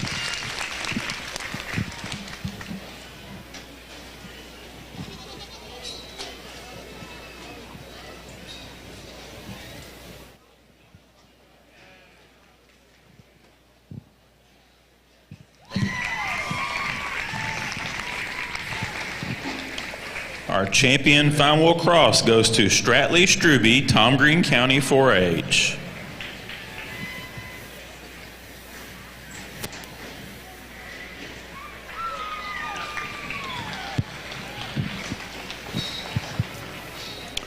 Our reserve fine wool cross goes to Marin Morris, Bell County 4-H. Congratulations. Well, here in the goat size, we kick things back up here in this class. Another really good one. I think from top to bottom, probably as close a decision between 3 or 4 of them that we ended up excusing in that last spot for me in my mind as that we've had so far yet today. And yet at the top end, I didn't think there was just an absolute freak that you had to tie to that became real obvious. And quite honestly, when this class winner came in, he walked by and I said, I really like that one. I don't know if I just love anything about him, but he's hard to punch a hole. And the longer we study him out here and break him apart, that ends up becoming his biggest advantage. That one's just pretty bulletproof out here. He's seamless in the way he's built down his top line. He's opened up underneath. He's got a big center body and rib cage in him. I love the width and just the squareness that he's got down his back when you study him up top and from behind. And again, from the side, I'm not going to say he's a freak in the way he's built, but again, just in terms of his neck set, his levelness of spine, the way he's built out of his rump, especially compared to that second one, that ends up being the biggest advantage. I think it's easier just to latch on and to run with him pretty quick in this class if he had a bigger rear leg. He's just a little more refined in terms of that rear leg and foot. I just wish we could stouten him up in terms of his feature there, but his neck set's good, his shoulder's good, and the way he's put together is seamless. Again, I think that's just an awfully good, high-quality piece of livestock that ends up being kind of the fault-free option within this class. Now, the one that comes in second is interesting, just in terms of chest width, neck set, and the way he's built down his top line, in particular his front 2/3, I think that one's awfully good. Very robust in terms of his forerib. He's got a big square rump in him when you stand behind him. Now, in terms of handling quality, he's just a nickel softer. He's a little longer haired. He's probably just a little soft and to the touch. I wish that one just met my hand with just a notch more edginess to his back shape. And then in terms of his balance and just his symmetry and proportion from the side, I just don't know if his back third's good enough. As for as good necked as he is and the way his shoulder fits into his forerib and body, those things are dead on. And then you get to his back third, he's extremely short and a little steep out of his rump and just a notch straighter in terms of his hock. I think if he could redesign the way that back third is built, he gets pretty fun one to run with within this class because of the way he's built at the ground, the way he's built up through his chest and his neck and his shoulder. One that comes in 3 is just in terms of just crispness to his muscle and leanness. He's probably as good as any of them within this class. I like that one to the touch and handle. You get off to the side of him, I just don't know if he's seamless in the way he's put together. A little deviation right there as you study him from his shoulder into his forerib, a little lower and steeper in terms of his tail set. That's just a goat that I think could be pieced together just a little bit neater. He's got the width, the rib cage, the shape, and the expression to run with the best of them within this class. I just don't know if his parts and pieces fit together and blend together quite as neat as those two that we go ahead and lead off with. But again, a good high cutability, fresh, shapely goat that I like in that regard. One that comes in next is interesting. Young man does a good job job, and my compliments to him in regards to showmanship, because that's another goat we've seen through the ring a couple of times today. We've talked about a few that give you one look when they're put together, because the showman does a really good job. When we get out of them, we get a different version of that goat, and I'd say that fits the bill on this one. He's got a good neck and it ties into his shoulder right. I think that one can strike you with some extra presence when you back off of him. And then when we set him in loose, I think that one gets a little easy in terms of his spine, a little off in terms of his hip and rump, the way he's built from hooks to pins there. But I like his width, and again, that's another one that's really good in terms of his center body. That one just needs to be more collected in the way he's put together when we ask those goats to get out and go. One that rounds off our top 5 is a goat that probably is a little more of a struggle to get shown and presented out here. Is a little bit of a knothead. I like that goat in motion, just in terms of skeletal organization, the way his joints move. I like that one. And when he gets him put together, I think can give you a striking kind of show weather look from the side. It's just when you get at a rear view or a rear three-quarter, that's kind of where he runs out of gas amongst his top 5. A little narrower chested, and then his biggest hang-up for me is just a little narrow, a little raw over his loin edge, and wants to funnel out of his hip just a little bit. But nonetheless, I like his skeleton, and I like the way he gets out and moves within this class. Again, a lot of depth here. A nice, solid one to go ahead and win this class. Put your hands together for these exhibitors as they exit the ring. If the following 2 people are in the show barn, please go check in at the show office on the east side. They are Risa Chavez and Craig Isham. Please go check in at the show office. We're ready for Class 8, second class of Southdown. Second class of Southdowns, Class 8, need to check in. Results from Class 3 fine wool crosses. 10th place was Cale Doherty, Williamson County 4-H. Breeder is Long of Sterling City.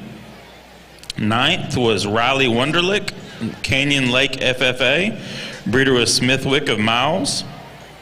8th was Hunter Rocheski, Dawson County 4-H. Breeder is Struby of Wall. 7th was Riley Barrett, Tom Green County 4-H. Breeder is Jackson of Christoval. 6th was Taylor West, Sinton FFA. Breeder is Struby of Wall. 5th was Wyatt Renfro, Crockett County 4-H. Breeder is Stoltz of Menard. 4th went to Carter Morris, Bell County 4-H. Breeder is Horwood of Sterling City. 3rd was Presley Cabot, Shallow Water FFA. 2nd was Braddock Foster, Farwell FFA. And our class winner was Stratley Struby, Tom Green County 4-H. Breeder was Struby of Wall. Congratulations.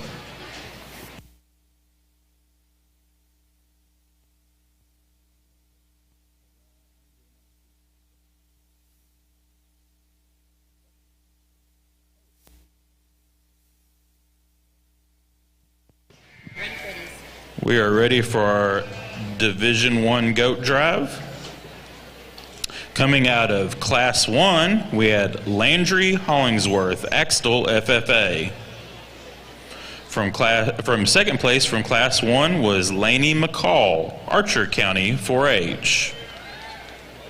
First place from Class 2 was Carson Kirksey, Bell County 4-H. And second place was Madeline Howe, Comal County 4-H. First place from Class 3 was Lauren Thompson, Salado FFA. And second place was Brett Dreyer, Uvalde County 4-H. Out of Class 4, first place went to Ava Allensworth, Brazos County 4-H. And second was Landon Holmes, Gillespie County 4-H. And from Class 5, first place was Danica Walker, Catula FFA. And second was Raylyn Ward, West FFA. Folks, let's give these goat exhibitors a big round of applause.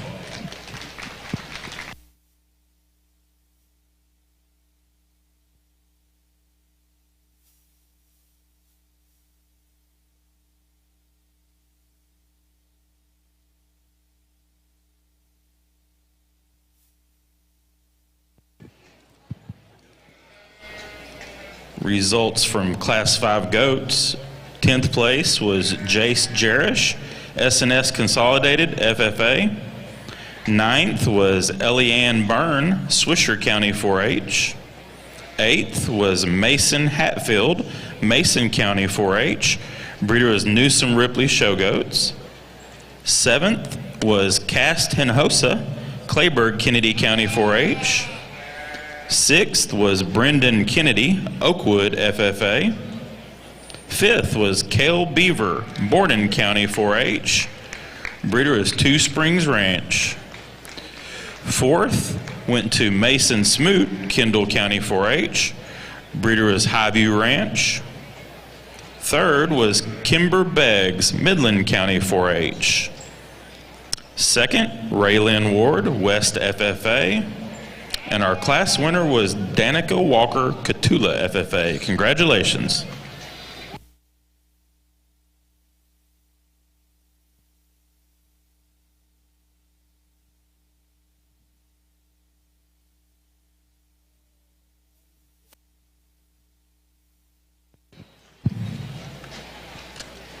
On the lamb side, we will take a lunch break after the Dorper drive.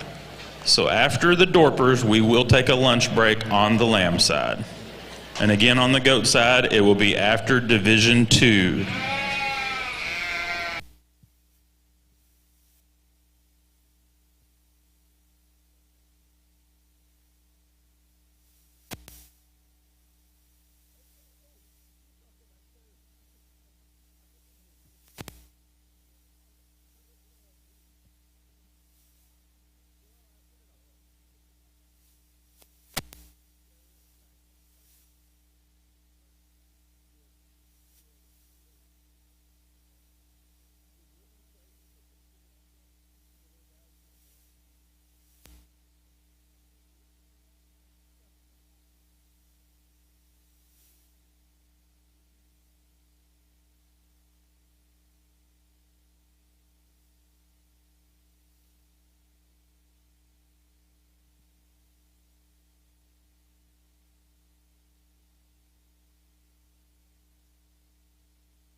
Need 4 exhibitors to check in for Class 8 Southdowns.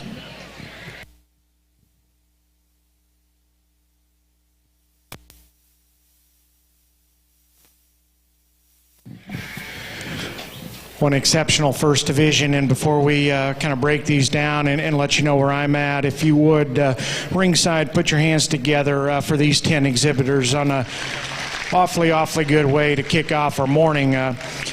You know, I think I felt like putting those classes together, there's a lot of give and take in some of these, in particular, as you kind of get through the heart and the meat of a class. But as they come back out here, I'm quite comfortable, especially with this first row. I think all those class winners kind of fit together, and as you compare them back to the ones that are second over there, probably a little bit different in terms of their kind. And I tried to stay true in terms of when it got close, just which one do I like better? Throw individual parts and pieces out. Which ones just strike me with extra presence and hit me with extra quality? And to me, that's kind of where all these class winners had the edge within their respective contemporaries out here. But again, I'll go through them just real quick on the ones that, or especially on these class winners, because that's kind of where the decision falls for me. One that we kicked off the morning with, I like that goat quite a bit. There's times where he's kind of harder to get stuck in dirt, into the dirt, and kind of get a really, really good look out of. But I like that goat in terms of his edginess to his muscle, his extra shape is really good. You study him at the ground. He's got some substance and some extra bone work. We used him in that class because I thought he had an advantage just in terms of length of rump and hip. You study him out here, I think you could shorten him up in terms of his pastern and give him a little more strength at the ground there to make his hind leg just totally ideal. But that's a good looking goat with some extra length of hip and one that touches really, really good. Class winner out of that second class, I thought just kind of won that one pretty easily. That's one that I think is built right up front. He's got a big forerib and rib cage in him. He handles awfully good. He gives you some extra look and striking presence when you back off of the livestock. We talked about in class, if you just stouten him up in terms of his bone work just a little bit, that one to me is just a big time player. I guess to me it just kind of strikes me as a really, really good goat. It's just a nickel frail, but nonetheless I thought he won that class relatively easy. I think the next two classes is kind of where the decisions got tough, because you got outliers within those two classes, and as they come out here within this drive, I think are still outliers. The kind of red-centered weather is one that you really like from the side. I think just in terms of his length, his top line, his elevation up front, his neck and shoulder assembly is awfully good. You study him from behind, I think he's got enough pin set, enough rump shape in him. He's got some extra substance at the ground. We talked about him in class. I just don't know if he feeds out of the back of his shoulder with just the edgiest or the squarest shape to his rack, and to me, that's kind of where I'd like to change him. If he did that, to me, he becomes a runaway winner within this class, because I like him at the ground. I like him in terms of his presence from the side and from a balance perspective. I just don't know if he touches good enough, and to me, that's my big hang-up on him, but nonetheless a high-quality individual. The freak comes out next. The black-headed one is undeniably as different of an animal as we've seen in the ring today. Just his extra presence in terms of length, elevation up front, his length of neck is unmatched within this class. When I talked about in his respective class, you get on top of him, he's got more spread to his rack and turn to his forerib than I was expecting from the outside. To me, it's when you get behind him. That's kind of where you got to question him. He wants to funnel to his pins just a little bit. He gets really, really shallow in terms of his twist and a little more nondescript in terms of his stifle. That's where we need to change him. If you can change that, I think it becomes easier to run with him within this drive. The other thing we talked about in class, he is so long. You get him in motion, I think he has a hard time just staying collected. I just wish his top line stayed in him just a little bit better when we got him on the go. One that came out of that last class, again, within that respective division, I thought one that was just really, really good in terms of his fundamentals. Wide, round-bodied, square-backed, big-muscled goat that handles really fresh. You get him back out here, I don't know if he's got as much daylight underneath of him as some of these other ones. He's one that's just a notch more refined in terms of his bone work when you study him at the ground, but nonetheless, I think just fundamentally, that's a good piece of livestock that's awfully hard to punch a hole in. You just got to ask yourself if he's quite as of an outlier out here as some of these other ones, but nonetheless, I think a really, really good one. To me, it gets pretty easy on champion. I think you could flip a coin for reserve. If you would, put your hands together, and I'll show you the two that I like out of here.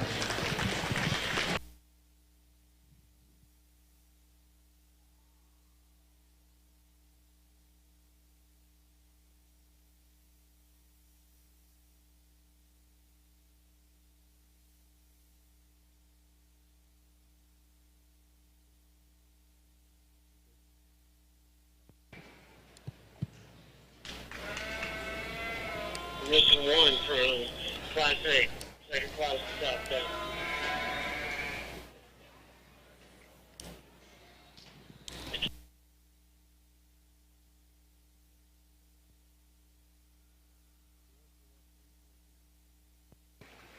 Tag number 44343, we need you to check in.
Our Division I champion went to Carson Kirksey, Bell County 4-H, and reserve went to Danica Walker, Cotulla FFA. Congratulations.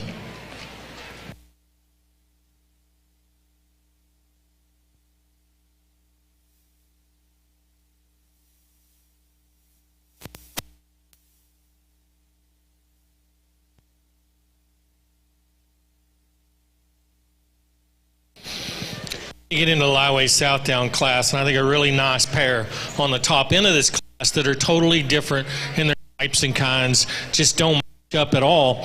I elected to use the one with more power and product to him. There's one that when she gets embraced, he's really neat in terms of his design. He's powerful in terms of muscle shape, really trimmed handling kind of a sheep that's got a big rack and loin in him. You can see the muscle working in this guy. My biggest complaint about him is when I put him in motion, he's not quite as neat fronted. He's not quite as neat in his chest floor, breastplate, and his shoulder as this lamb that comes in second. I love the design of this one in second. He's really built extremely well. Really good from the ground up. He's wide-based, stout-made kind of a sheep that's really smooth in his neck-shoulder junction and the way he ties into his, from his shoulder to his rib cage. Long-sided sheep, just not enough to him. Needs a shot more muscle in that leg, needs a shot more expression over his rack and loin to compare with that one that leads the class off, but boy, there's not a lot of holes in him other than needing some more muscle. Super nice sheep here in third that gets maybe just a nickel longer than he needs to be. In other words, he's so long that he kind of wants to break down in the middle a little bit, doesn't balance up quite as well as some of the others out here, but he is a nice designed sheep that's got some touch and handle to him. He's square down his top, he's got some muscle from behind. Nice sheep there in third. The one in fourth gets a little deeper chested, maybe a little higher in his rear flank, maybe not as fresh to the touch as some of the ones in front of him, but a nice designed sheep. When you back off of this one, he's long-sided, really attractive up through his front end, got a good hip and hind leg in him. I just like to fix him there in his hide, make him a little more expressive down his top. And then a sheep that rounds out our top five that's really a lot of product in, gets too deep and too mature up through his front end for a lightweight to move any higher. Let's give these kids a round of applause for a really nice job.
Once again, we will take a roughly about a 30-minute lunch break after Division II goats and after Dorpers on the lamb side.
Results from Class 7 Southdowns.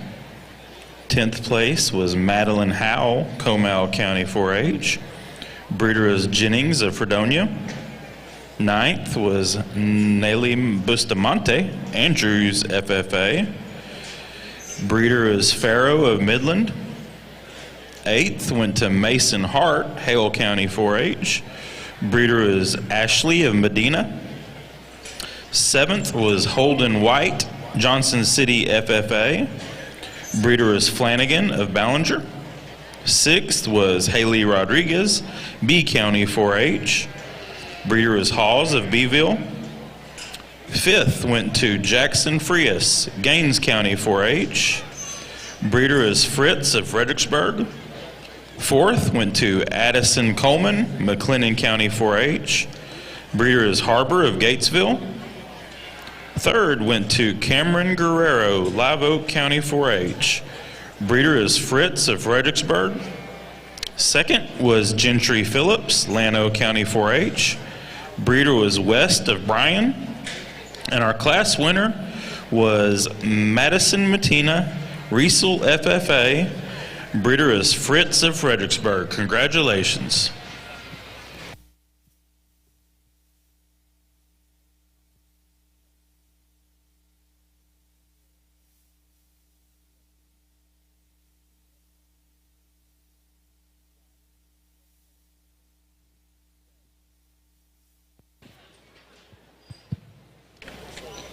We did find a pocket knife at the check-in area, so if someone lost their pocket knife, they can come retrieve it at the announcer stand.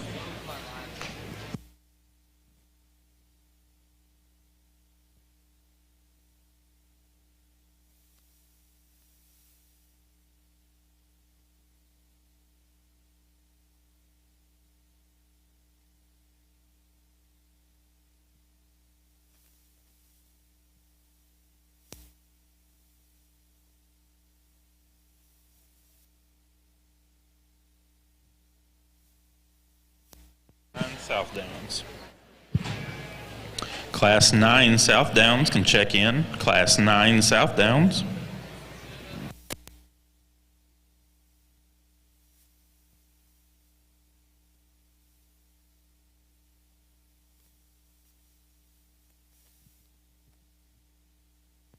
Give these lamb exhibitors a hand as they exit the ring.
Let's give these goat exhibitors a hand as they exit the ring.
We are missing 2 exhibitors for Class 7 goats.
Missing 1 exhibitor for Class 7 goats.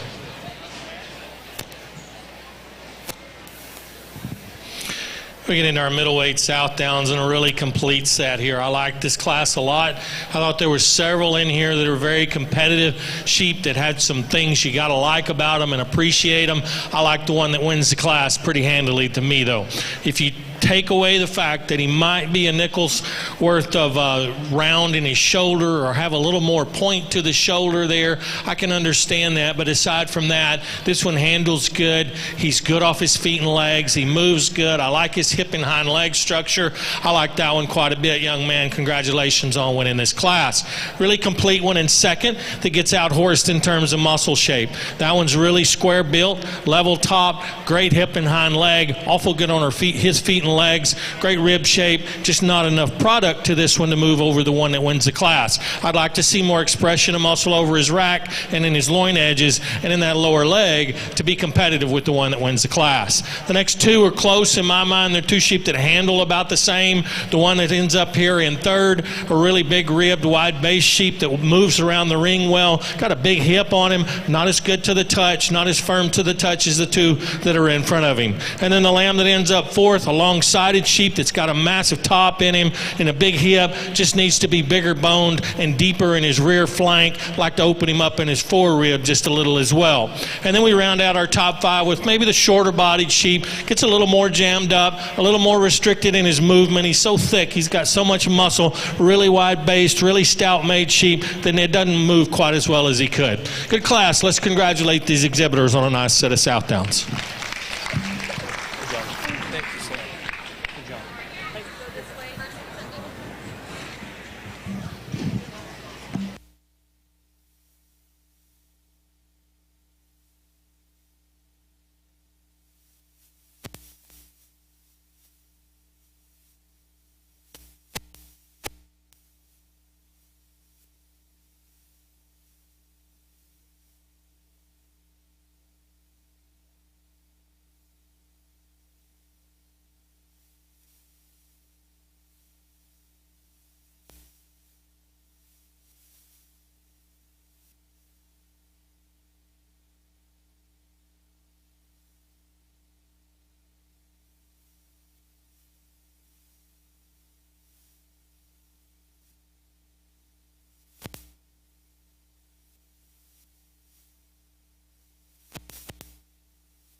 another good class with some depth in regards to just practicality and some muscularity all the way through this class. So, I thought as we started breaking out this top 5 and kind of pieced together a lineup here in our first class, Division II, I thought got a little bit challenging, to be honest. I don't know if there's one that just came out and just hit me super hard right out of the gate. And I think there's some high-quality pieces sprinkled throughout this lineup. I just don't know if there's one that's just an absolute outlier in my regard. But the longer I break him down, I think this one just becomes the most logical place to start, in my opinion. I think he's easily got the advantage over the one in second in regards to just forerib shape, span down the top side of his skeleton, and squareness out of his rump. And I think when we set him loose, I think he maintains his underline just a little bit better in terms of his progression from chest to flank. And I think when you get off to the side of him, I'm not going to tell you that he's just deadly looking, but I think his parts and pieces fit together good enough and comes together in just a nice enough package in regards to balance and look. To me, honestly, what I think would help that goat just in terms of his first impression is he just doesn't strike me the most dense in terms of his bone work or his leg hair. To me, I just think that kind of hinders his first impression, but go up from there. I think that's a good ribbed, big backed goat that handles good, that still comes together, good enough in terms of balance and symmetry from the profile. One that comes in second is probably a little more sleeker in terms of his first impression. I like that one in terms of his lateness and maturity and just the way that one's built up front. I think he's got the advantage in terms of length of neck and just elevation, the way he's built up through his front 1/3. To me, I think when you get your hands on him, it's kind of where it becomes just a little more problematic for me.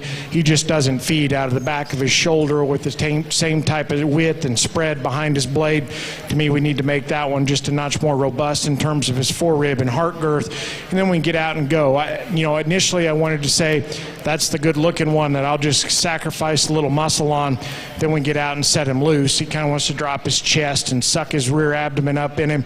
I just don't know if he maintains the same progression that we'd like to find from chest to flank when that goat's on the move. But the biggest thing is forerib and heart girth's not quite good enough. One that comes in 3, it's got some wild pieces. And again, I think you talk about forerib shape, span down their back, and squareness over their loin edge. He is unmatched within this class. And I like his build in terms of his front 1/3. I think his neck set, shortness of shoulder, and sternum is awfully good. That's a goat that's probably a little excessive in terms of his progression from chest to flank. I think you could take some physical fill out of him and give him just a little more daylight underneath of him, and I'd like him just a notch better. His biggest thing is just his rear skeleton. A little more prominent about his jump muscle, a little low in terms of his tail setting. I think just his shortness and steepness of his rump throws off his balance when you get off to the side of him. But again, his forerib, loin, back shape are all absolutely incredible. One that comes in 4 in terms of length and neck set, I like that goat quite a bit. When she gets in him and puts his top line back in him, I think he can give you a look that you appreciate from the side just in terms of length and levelness. I think of the goats in the top 5, he's probably carrying the most condition over his forerib. I think you just need to free him up of some of that excess bark behind his elbow to make that one a contender to move any further. But again, from the side, I prefer him over the one that's directly ahead of him within this lineup. I just don't know if he handles good enough, in particular over his forerib, to justify that switching in my mind. One that comes in next is really, really good in terms of his hip and hind leg. I like that goat just out on the go. I think his rear 2/3 are awfully nice, and I think that goat comes together really, really nice for the young lady. To me, when you study him in motion up front, that's kind of where he gets a little more problematic. Kind of wants to drop his chest just a little bit, and then I think he's another one that you just question in terms of span behind his shoulder. Just doesn't come out of the backside of his blade with just near enough product and dimension to go ahead and move him up any further. But nonetheless, I think a quality goat. Young lady's done an awfully good job. Another good class, good way to work into our second division. Put your hands together for those kids as they head out the ring. Once again, we'd ask if you are standing on the rails to please move so people sitting in the stands can see. Results from Class 8 Southdowns. 10th place was Reed Schultz, Kendall County 4-H. Breeder was Jennings of Fredonia. 9th was Braxton Foster, Farwell FFA. Breeder is Jennings of Fredonia. 8th went to Hayden Hurst, Madison County 4-H. Breeder was Eaton of Ovalo. 7th was Grayson Schneider, Taylor Katie FFA. Breeder is Fritz of Fredericksburg. 6th went to Morgan Hernandez, Hayes County 4-H. Breeder is Jennings of Fredonia. 5th went to Addison Irwin, Lubbock Cooper FFA. Breeder was Jennings of Fredonia. 4th was Curry Smithwick, Runnels County 4-H. Breeder was Neff of San Angelo. 3rd went to Emma Osborne, Llano County 4-H. Breeder was Osborne of Llano. 2nd went to Trey Harbor, Jonesboro FFA. And our class winner was Tristan Neal, Smyre FFA. Breeder is Ashley of Medina. Congratulations.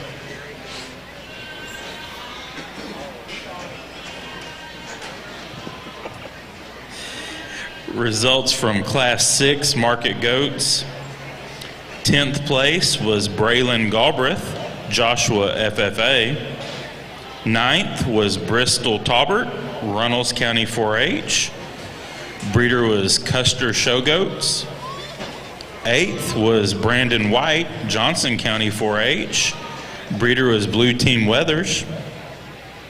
7th went to Tate Weidenfeller, Kendall County 4-H. 6th was Joey Harrington, Meadow FFA. 5th went to Hadley Woody, Hill County 4-H. Breeder was Highview Ranch. 4th was Kinsley Westbrook, Whitesboro FFA. 3rd went to Shelby Pernaud, Johnson City FFA. Breeder was Evans Livestock. 2nd was Reagan Downs, Whitesboro FFA. And our class winner was Zane Walker, Eastland FFA. Congratulations. Gary. Yo.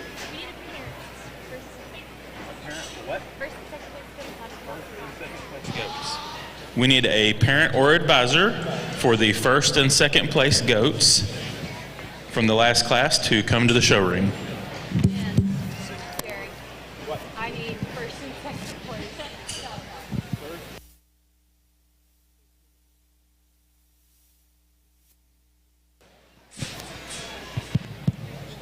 We need our 1st and 2nd place Southdowns to the show ring as well.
Class 8 goats and Class 10 Dorpers can check in. Class 8 goats, Class 10 Dorpers.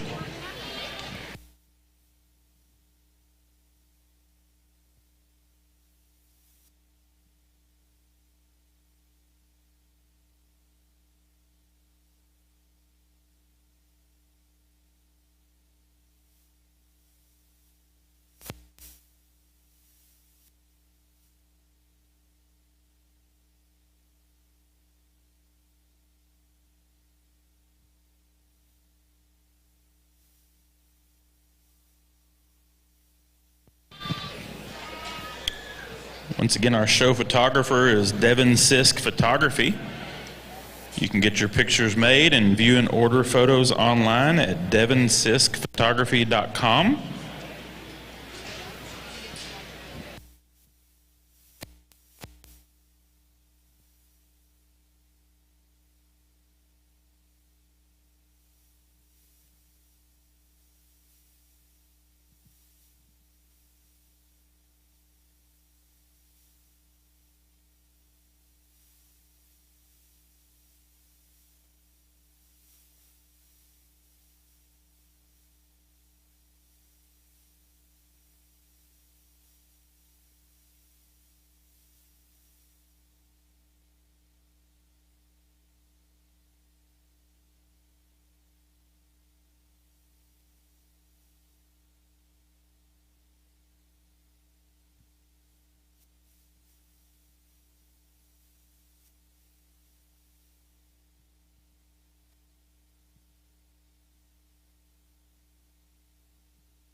Let's give these goat exhibitors a hand as they exit the ring.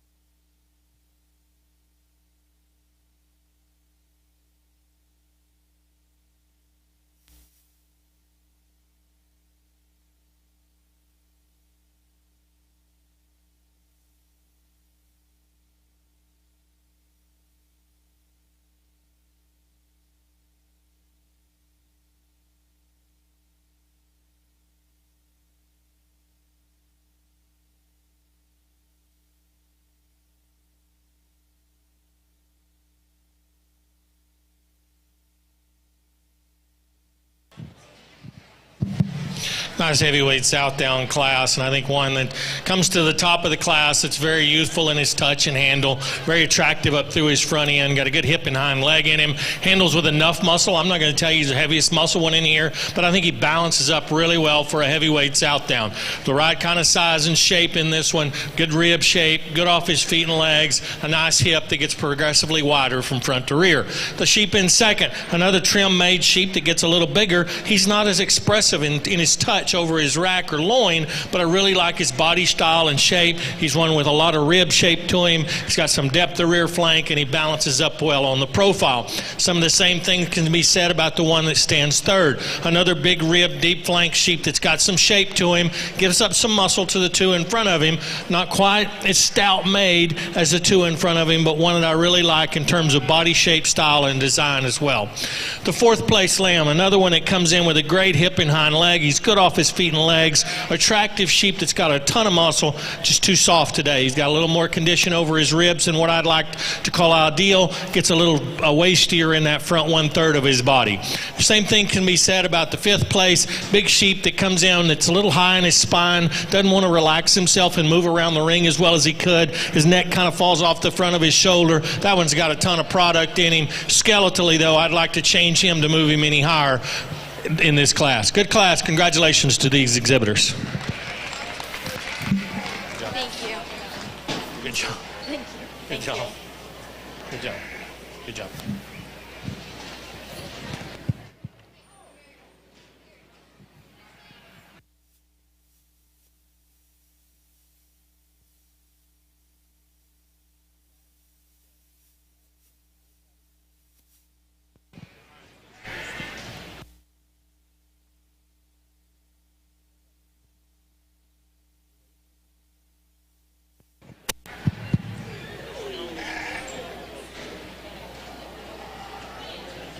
An announcement. We do have calf scrambles going on today, and there are several available spots for boy calf scramblers.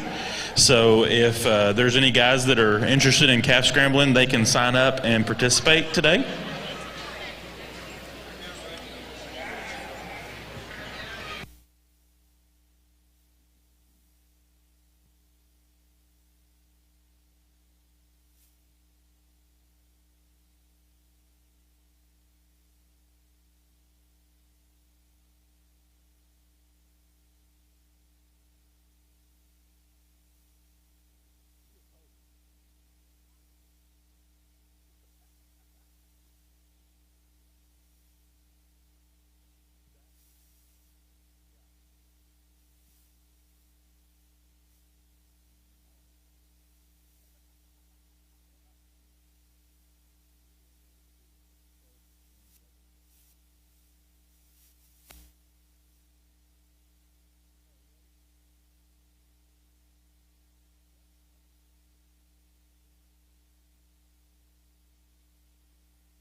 Okay, we are ready for our Southdown drive.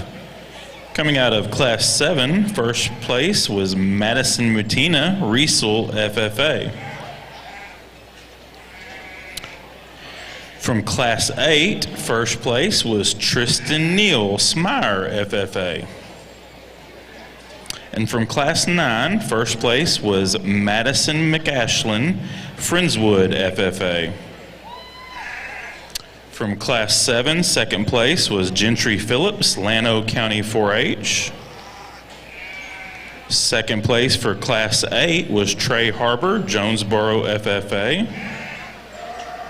And second place for Class 9 was Steely Blanick, Tom Green County 4-H, with her lamb Last Dance.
Really nice Southdown division. I think 3 individuals that represent their classes well. Sheep that have some muscle shape and thickness. Sheep that have some structure to them, and they get around the ring and move fairly well. I think the lightweight certainly one. It's extremely powerful sheep.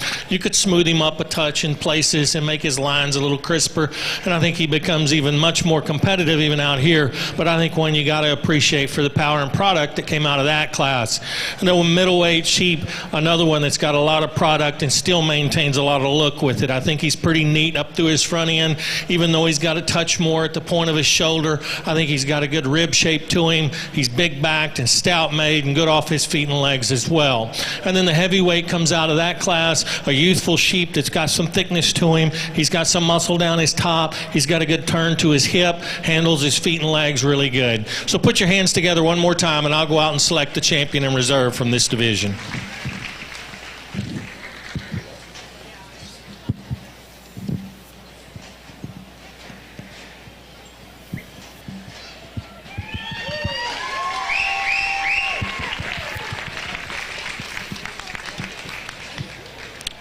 Champion Southdown goes to Tristan Neal, Smyre, FFA.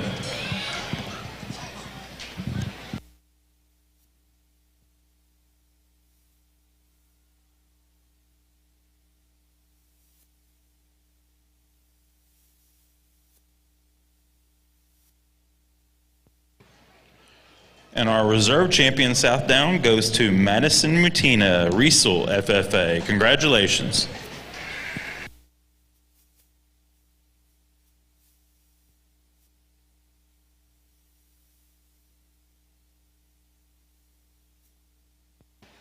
Missing 3 exhibitors for Class 8 goats. You need to be checked in.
As good and truly deep of a class we've had so far yet today. And I know I keep saying that as we roll into some of these classes, but they truly are really good. But I think this one takes the cake just in terms of fundamentally good livestock sprinkled all the way through this lineup in terms of just having enough width and enough mass and enough squareness to them.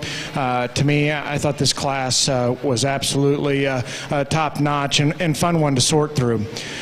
I say all that, and it is not close on top. I think that one is big time good and wins this class for as deep as it is, really, really routinely.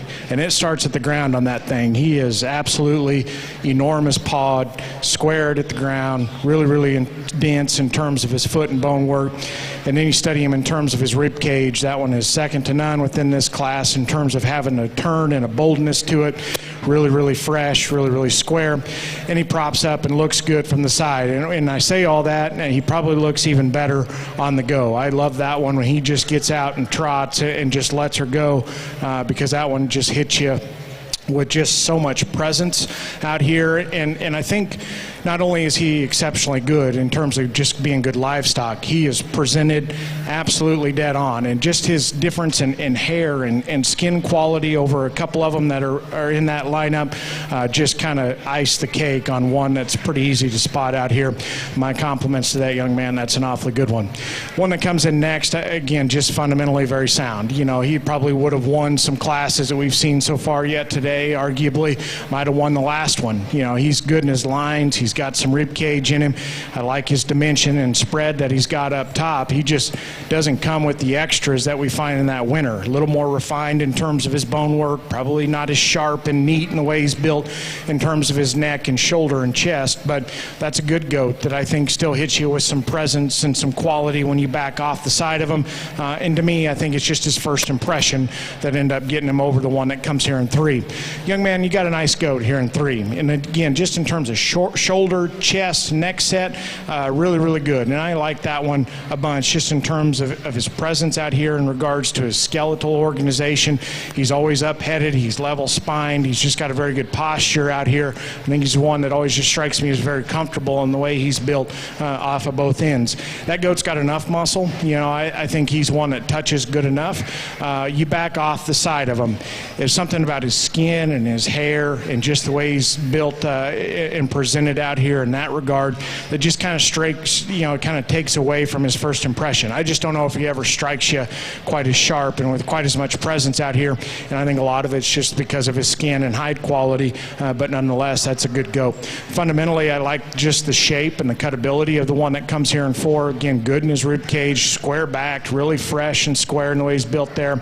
You study him from the side, I think he's starting to show some age and some maturity in the way he's built at the point of his shoulder and through the chest floor. I just don't know if he's quite as tidy and tucked up in the way his sternum sits up in him, but nonetheless up high. I like his freshness, his squareness, and his handling quality.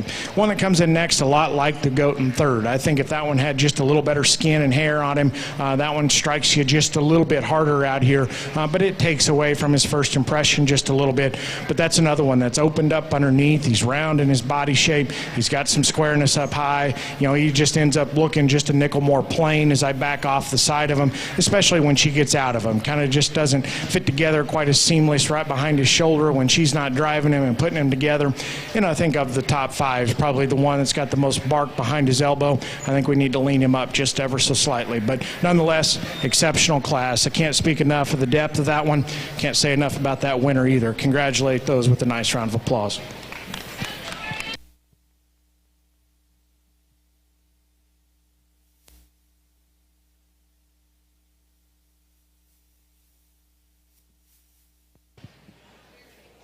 Results from Class 9 Southdowns. 10th place was Karsten Stevenson, Paradise FFA. Breeder was Fritz of Fredericksburg. 9th was Kylie McLeod, Grayson County 4-H. Breeder was Jennings of Fredonia. 8th was Presley Barrett, Tom Green County 4-H. Breeder was Jennings of Fredonia. 7th was Jordan Rocheski, Dawson County 4-H. 6th was Owen Hoffman, Gillespie County 4-H. Breeder is Fritz of Fredericksburg. 5th was Brett Bowers of Fredericksburg FFA. Breeder was Neff of San Angelo. 4th was Reagan Miller, Denver City FFA. Breeder is Jennings of Fredonia. 3rd went to Briley Rader, Gillespie County 4-H. Breeder is Fritz of Fredericksburg. 2nd place was Steely Blanick, Tom Green County 4-H. Breeder is Jennings of Fredonia. And our class winner was Madison McAshlin, Friendswood FFA. Breeder is Sissick Farms of Seguin. Congratulations. Class 7 Market Goats, 10th place was Briley Edmondson, San Saba County 4-H. Breeder was Williams Livestock. 9th was Mason Hart, Hale County 4-H. Breeder is Smithwick Genetics. 8th was Bailey Walker, Catula FFA. 7th was Kimber Simons, Barbers Hill FFA. 6th was Weston Hendricks, Nolan County 4-H. Breeder is Williams Livestock. 5th was Hannah Brooks, Burnett County 4-H. Breeder is Evans Livestock. 4th was Talon Toch, Gillespie County 4-H. Breeder is Sanders Show Goats. 3rd was Brazos Blue, Hill County 4-H. Breeder is Hutto Livestock. 2nd place was Victoria Phillips, Uvalde County 4-H. And our class winner was Brendan Gross, Grandview FFA. Congratulations.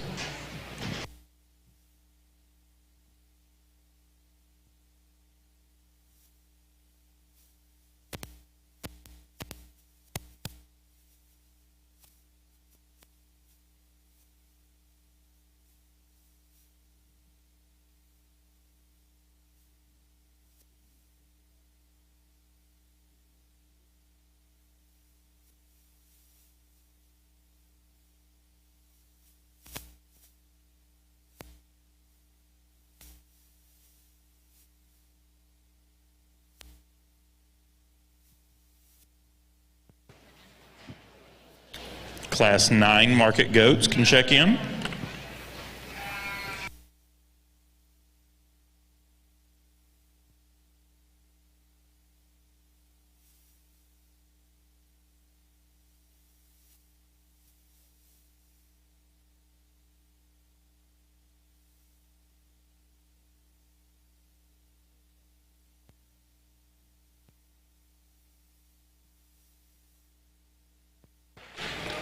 Class 11 Dorpers can check in.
Thank you, lamb exhibitors.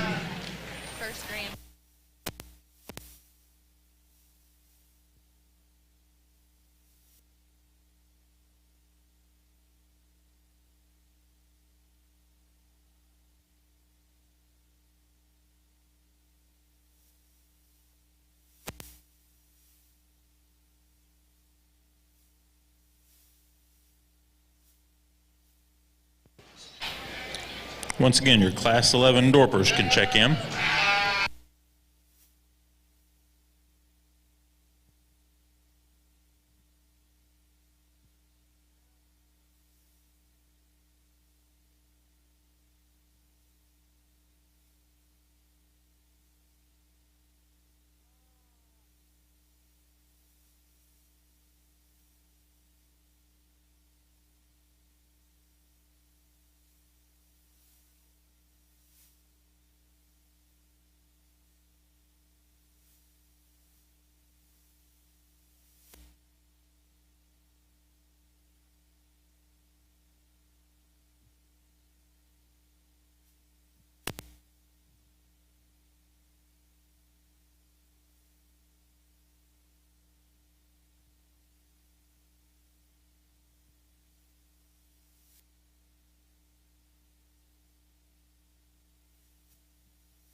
Well, our lightweight class of Dorpers in a nice set here. A pair on top that I think come to the top pretty handily for me.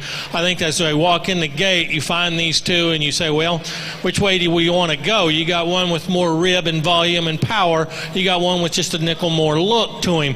I went with the sheep that's got more power. He's big top. He's big-ended, big rib kind of a sheep. Yeah, you'd love to put more bone underneath him. You'd love to elevate his chest floor. You'd like to make him look a little cooler from the side. But this breed's just not built that way, and that's where we end up. The one in second, I think's got to follow him. Another one I like quite a bit. I love his rack shape. When he comes out of that shoulder, this one really pops up a good rack and a loin in him. He's not as massive. He's not as powerful in terms of thickness down his top or in that leg. I think he's a little cooler to look at from the profile, especially up through the front 1/3 of his body.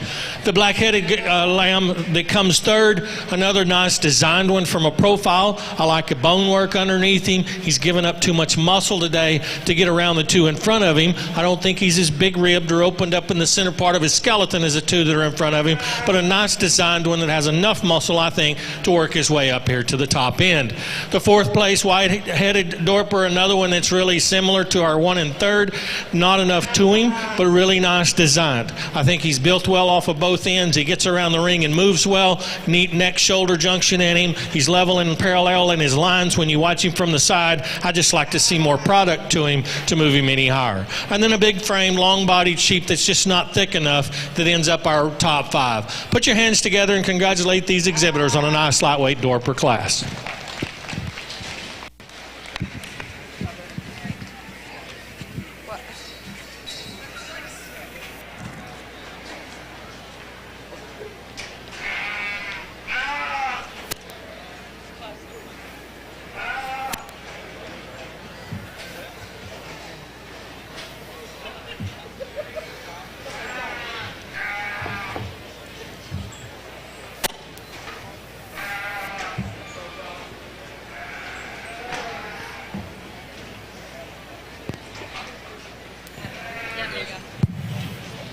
Attention Class 9 goat exhibitors, we are missing 6 entries.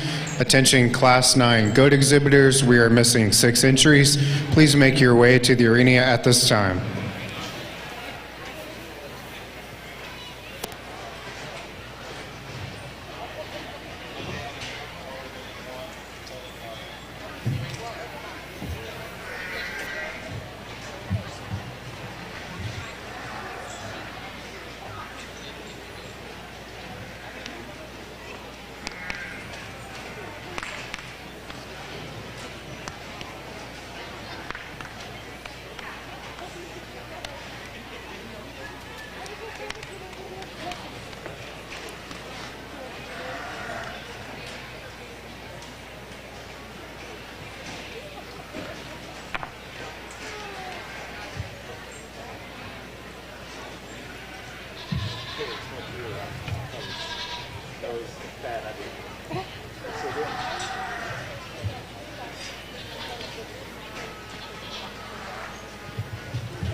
Results from the first class of Dorpers.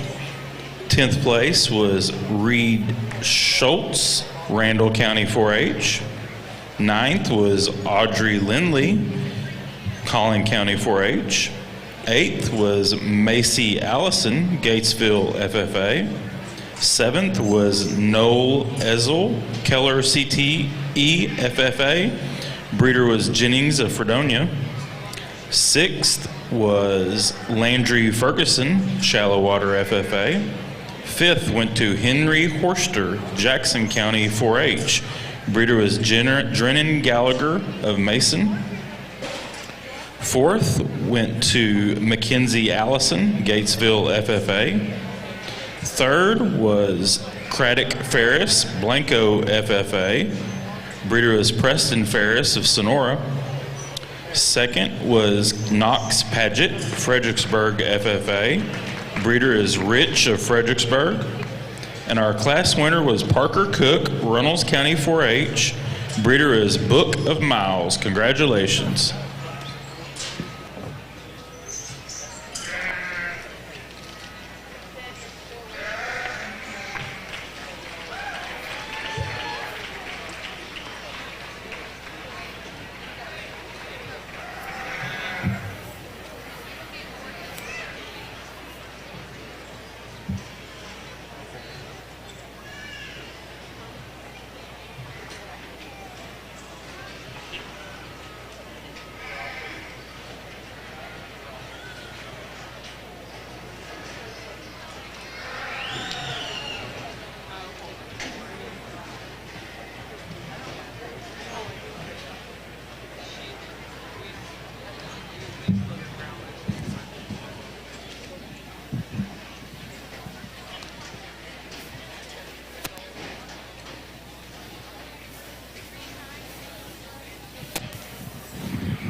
Thank you, lamb exhibitors.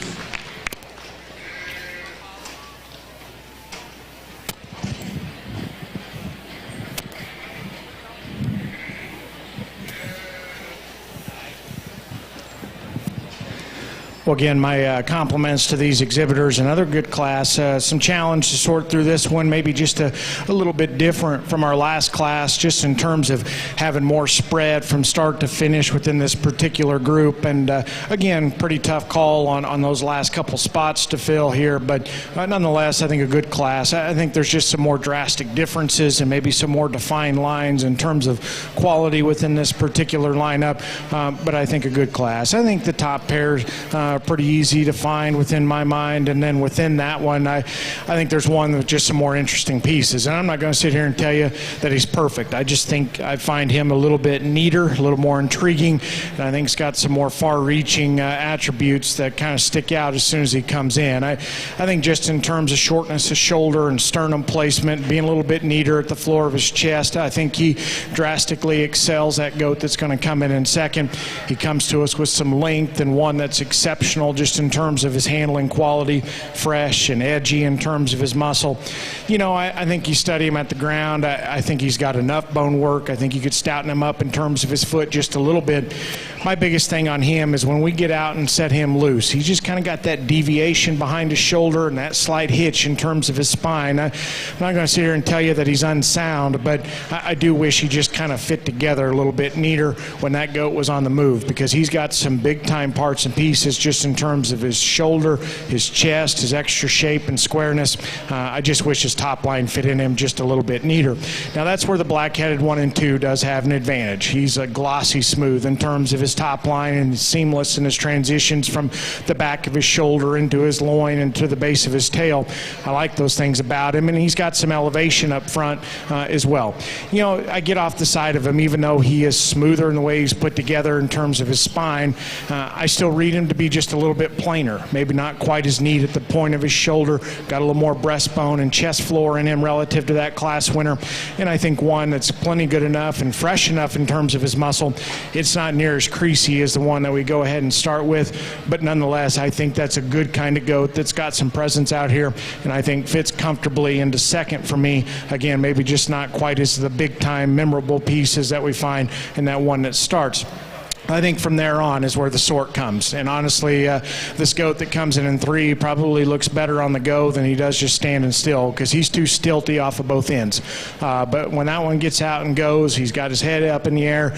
That one can get out and travel good enough for one that's too straight, but one that's exceptional in terms of touch and handle and cutability. I think that's his biggest advantage over the one that's going to come there in 4.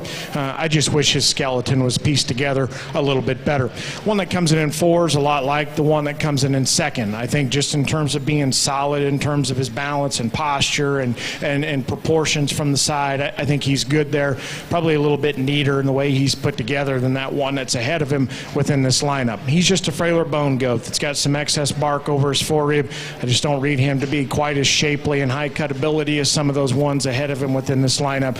And at the end of the day, I just back off of him, and I think his parts and pieces read just to be a little bit plainer in my eye, but nonetheless, I appreciate him from a fundamental standpoint. One that comes in next, long-necked, short-shouldered goat that I think's, again, probably got some pieces of balance that are a little more intriguing than some of them within this class. He just doesn't tie it all together. There's times where he gets a little easy behind his shoulder, and I think part of it is he's just not quite as robust in his forerib, not quite as smooth in the way his shoulder hooks it into his body cavity, and one at times can get a little bit low in his tail set due to being a little more prominent in his jump muscles there. He's got some shape, he's got some muscularity. I just don't know if he ties it all together quite neat enough for me. But again, good class again, pretty easy top pair there to find. If you would, congratulate them with a nice round of applause.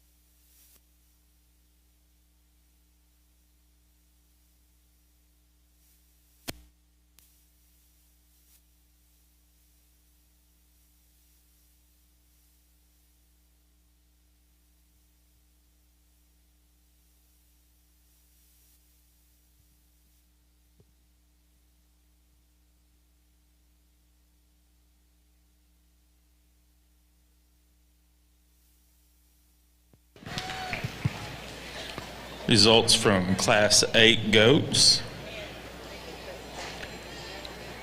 10th place was Isabella Quintanilla, Kleins Collins FFA. 9th was Alina Kowalik, Karnes County 4-H. 8th was Emily Matina, Riesel FFA.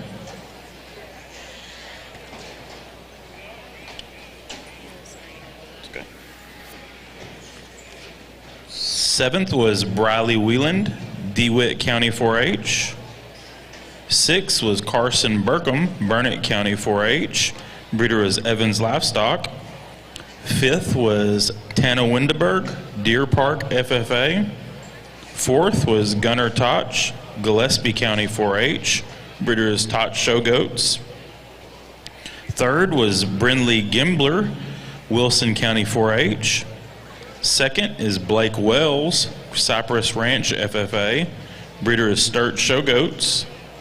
And our class winner was Trey Harbor, Jonesboro FFA. Congratulations.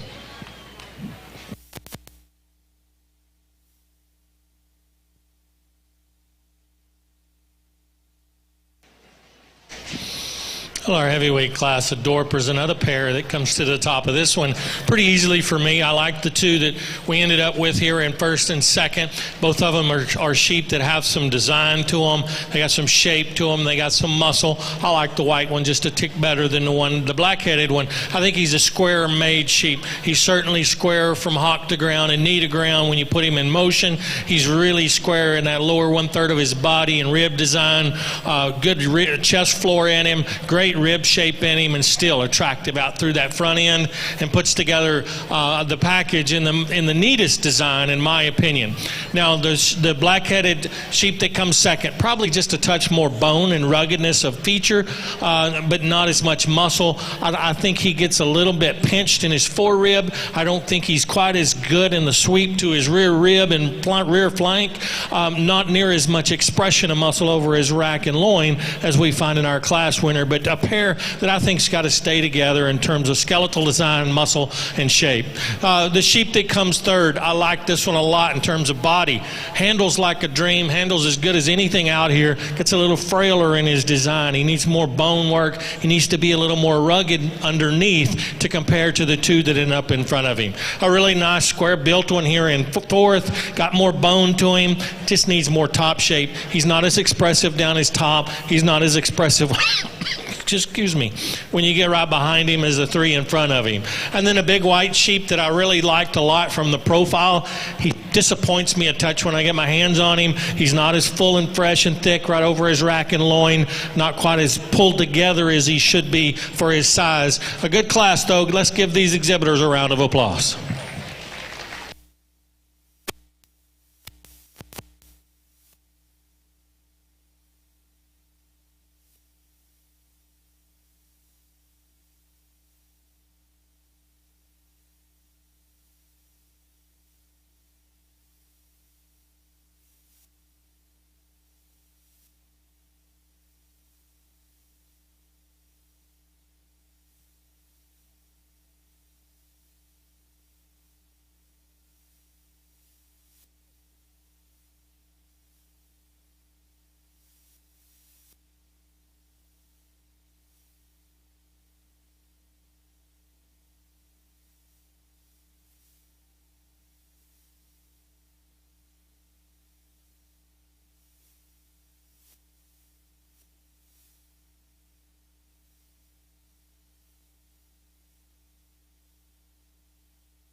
Okay, we are ready for our Dorper drive. Coming from Class 10, first place went to Parker Cook, Runnels County 4-H. And from Class 11, first place was Brazos Blue, Hill County 4-H. Second place from Class 10 was Knox Paget, Fredericksburg FFA. And second place from Class 11 was Peyton Hanley, San Saba County 4-H. Folks, let's give these exhibitors a big round of applause.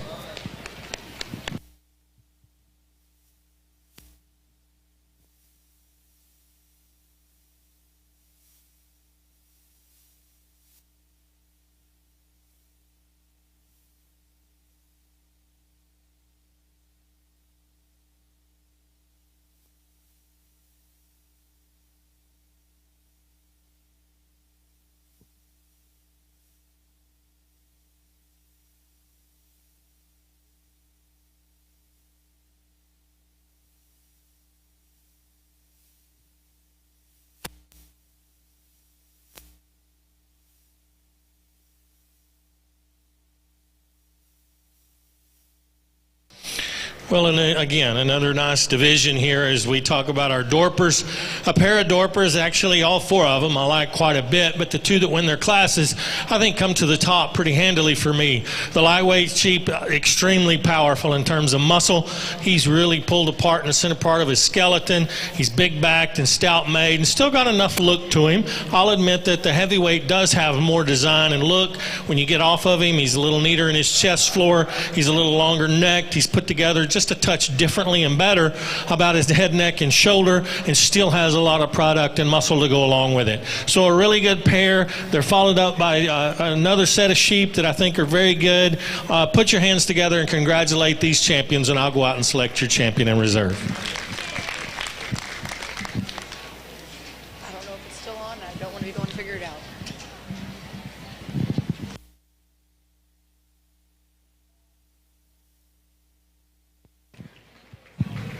Champion Dorper went to Brazos Blue, Hill County 4-H. And reserve goes to Parker Cook, Runnels County 4-H. Congratulations. Once again, the lamb side will now take about a 30-minute lunch break.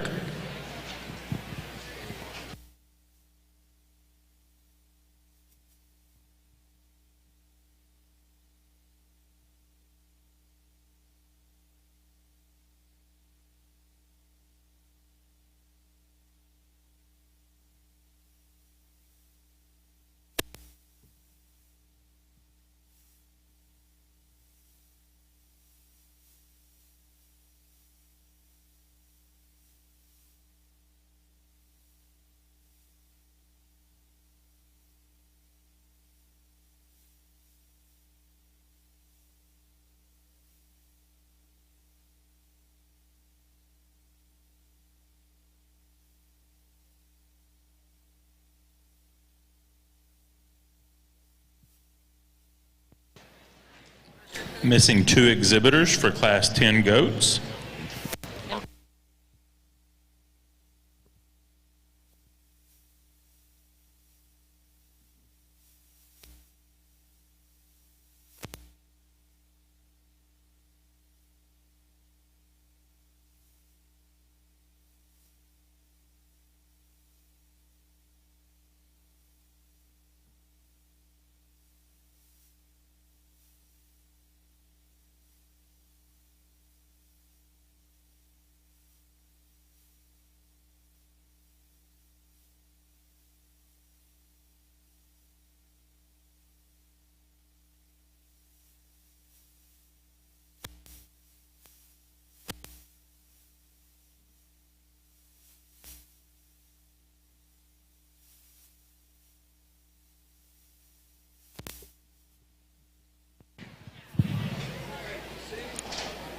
Results from Class 11 Dorpers.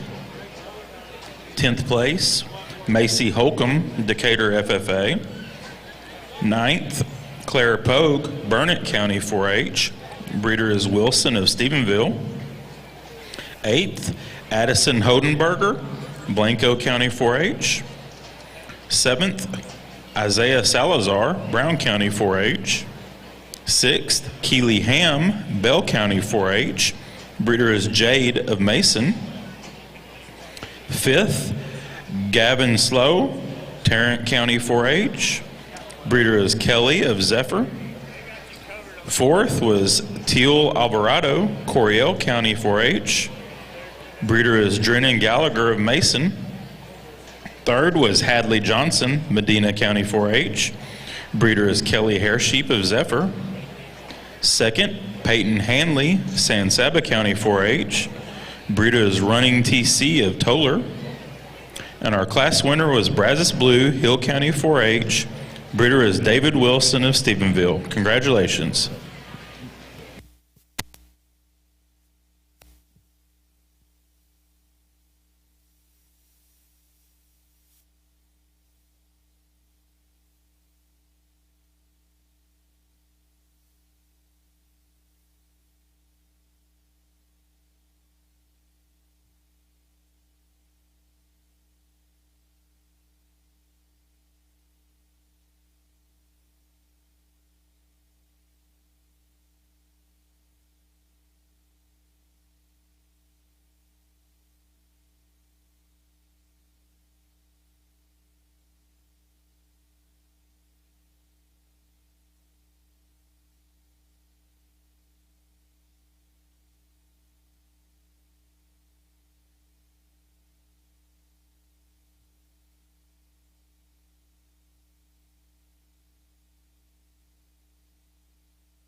Give these goat exhibitors a hand as they exit the ring.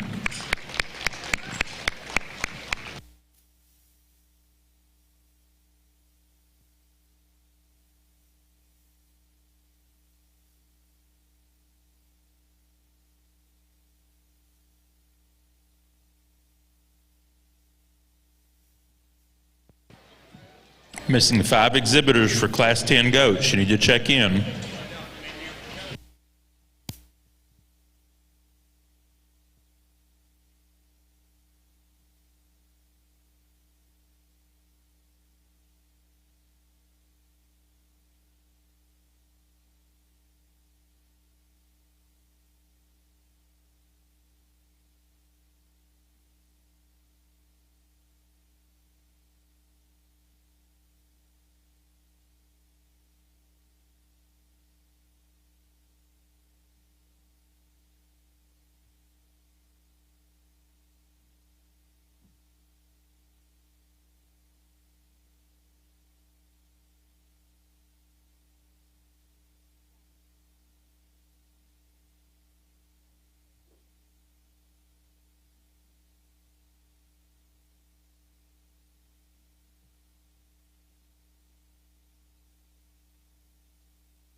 We need Carson Kirksey to come to the showroom to get his bio sheet to fill out.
Lamb and goat exhibitors, any animal that qualified for the sale must take a photo. So be sure if you have an animal that qualified for the sale, that you go get a photo taken at the backdrop.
Another good class. Probably a little more depth and probably a little more close calls, anywhere from 4th on into to about 9th or 10th within this class. And again, end up having to excuse a couple that are right there on the line. I thought ultimately there was some decision to make amongst this top 5, and there's a lot of parts and pieces to all of them that I really, really like. But there was never any hesitation on which one we're going to lead off with within this class. And I think this one wins this particular group rather handily. I think that's just a good kind of goat that strikes you with some presence. He comes in and can move right with both ends of his skeleton. He hits the ring up-headed, good spine, can move his parts and pieces right.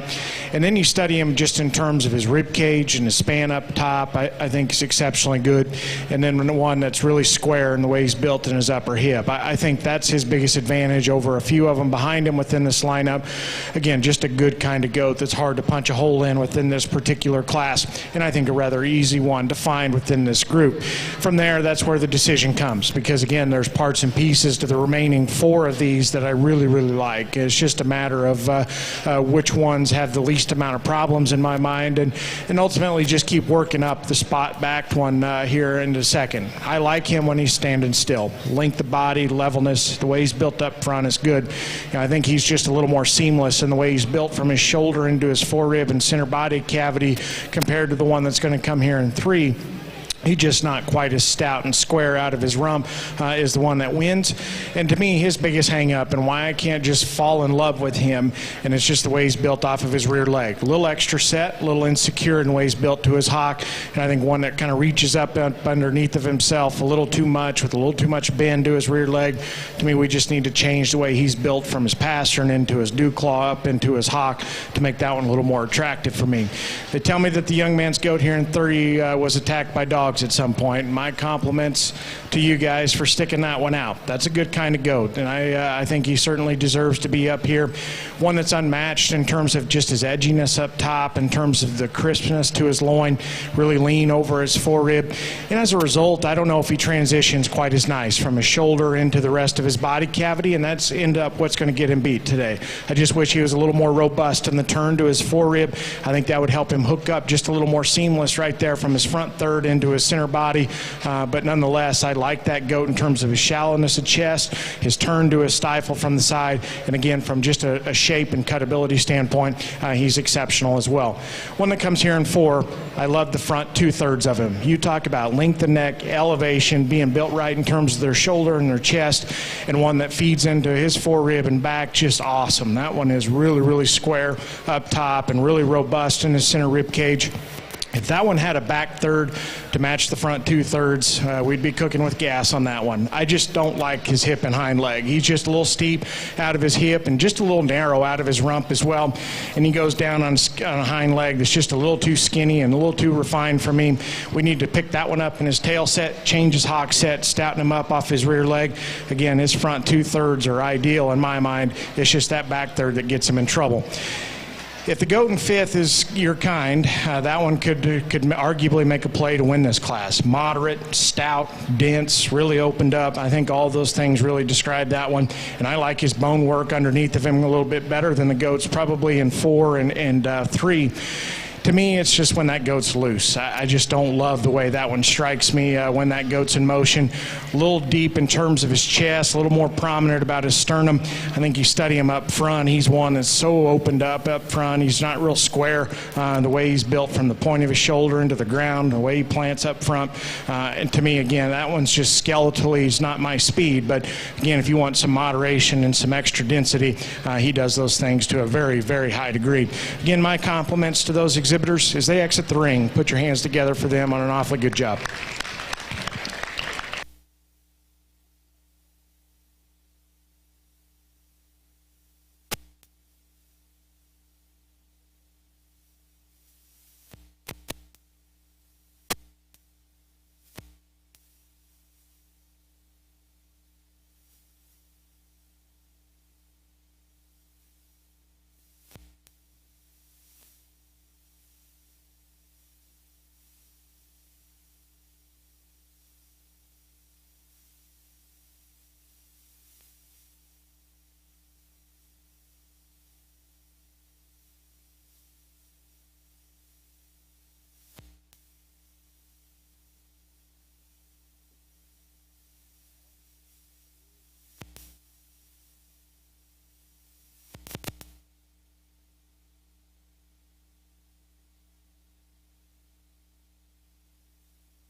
Our first and seconds for classes 6 through 9 goats can check in for Division II drive. Results from Class 9 goats. 10th place was Kaylee Knowles, Harris County 4-H. 9th was Trace Guthrie, Marion FFA. Breeder is Highview Ranch. 8th was Channing LaRue, West Rusk FFA. 7th was Hadley Hornsey, Tom Green County 4-H. Breeder is Newsom Ripley Show Goats. 6th was Clegg Bays, Axtell FFA. Breeder is Schrank Show Goats. 5th, Holden Wise, Brown County 4-H. 4th was Mason Lee, Midland County 4-H. 3rd, Hunter Pellerin, Wilson County 4-H.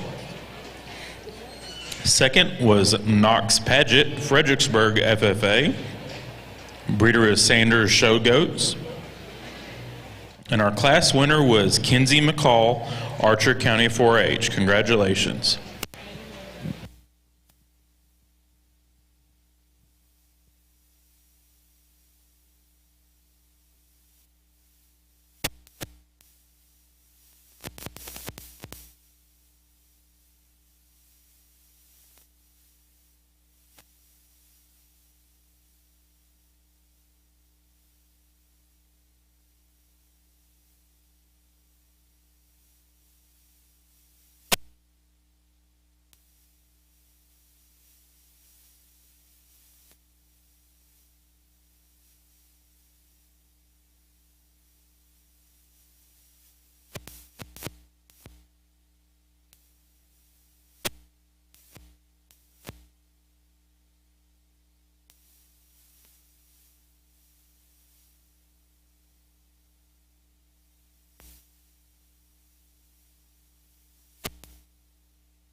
Once again, we need our first and second place goats from classes 6 through 9 to check in.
Let's give these goat exhibitors a hand as they exit the ring.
Once again, if you have a first or second place goat from classes 6 through 9, we need you at check-in.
Class 12 medium wolves can check in if they have not.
another good class. Again, can't be complimentary enough to these exhibitors that brought out an awfully good set and a very deep set, and quite honestly, another class that you could do a lot of things with the goats on down this lineup, and a couple others that had to go out the gate. But I think at the top end got some nice ones that represent quality, even though they're just a little bit different from one another.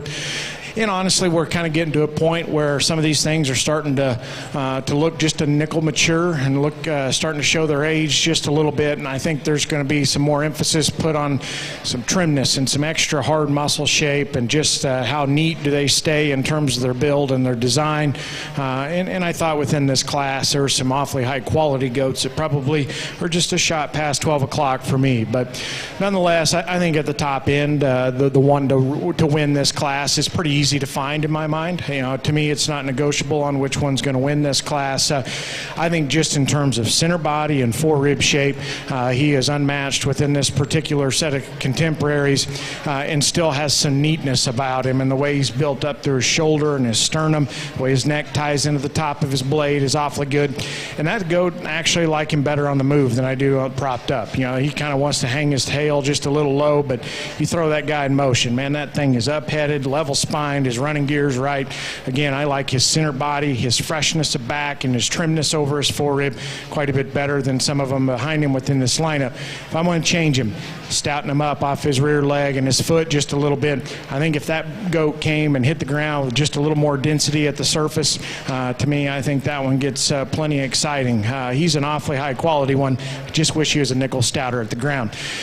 I was telling them over here, I thought this red-hipped goat was awfully nice and awfully high quality, and quite frankly would have liked to seen him about 30 days ago. He's just not quite as fresh right behind his shoulder, and that's quite frankly why he's going to get beat, and honestly why it's close between 2 and 3.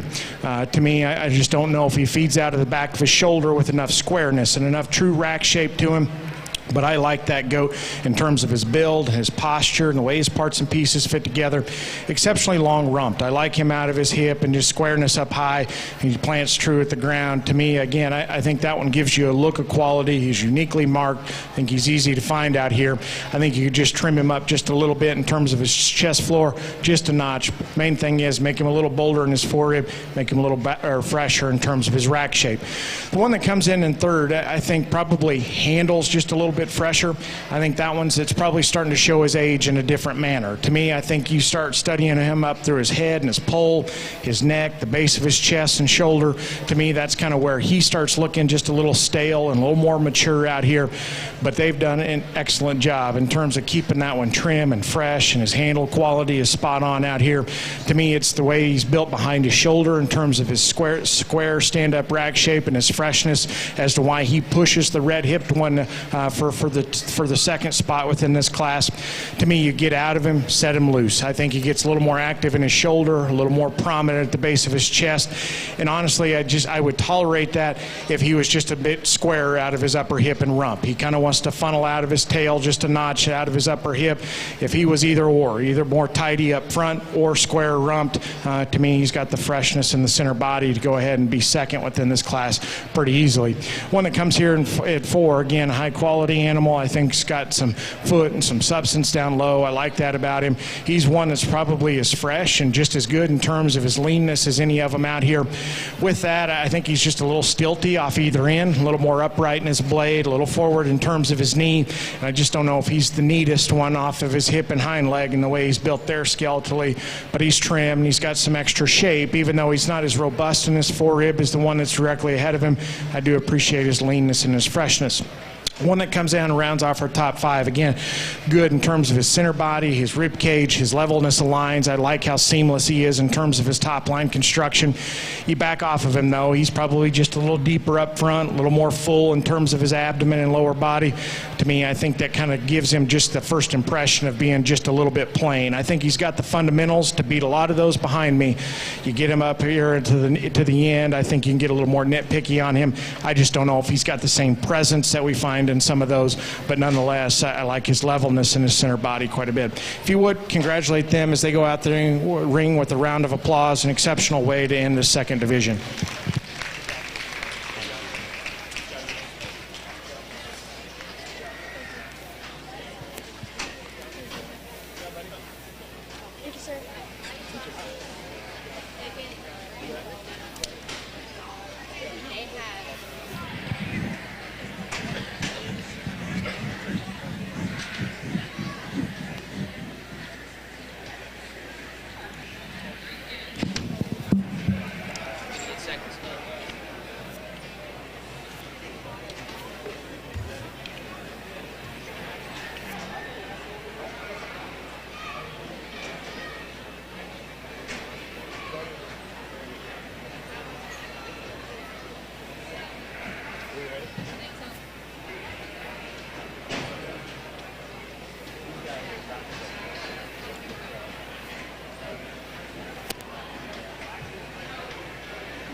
Okay, we are ready for our Division II drive.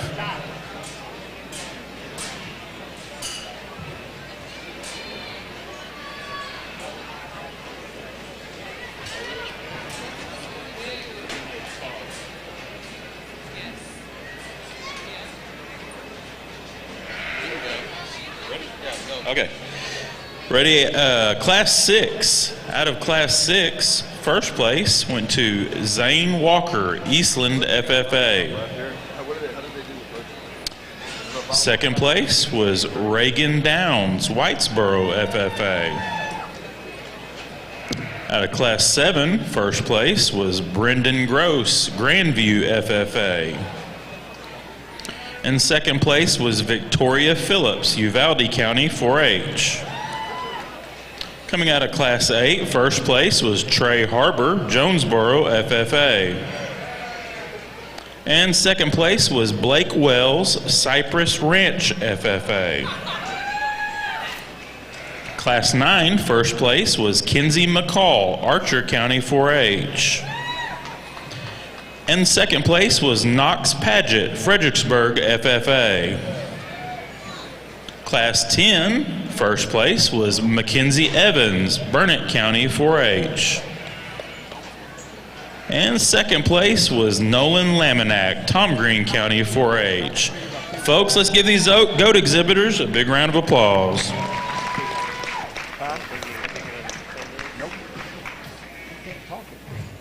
Here's you bet.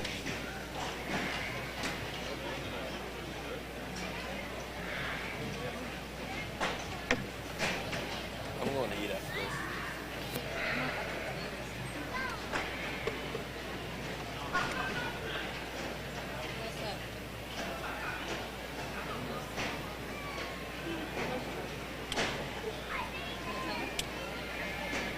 I will when I get on the mic. He's still got a call. He takes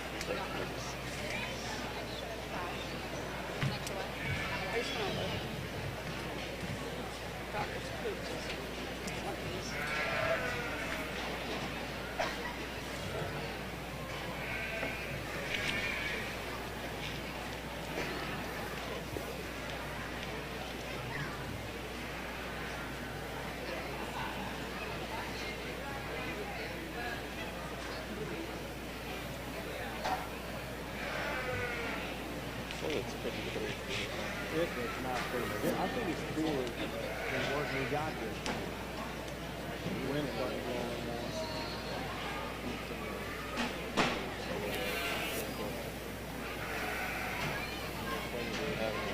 Wrong one.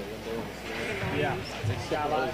Yes, Yeah. some of the sun rays in here. I'm telling you. What hell? Or a closed barn. Yeah. Yeah, climate control, Eastern style, whatever. I know. Yeah, things were moving in a positive direction.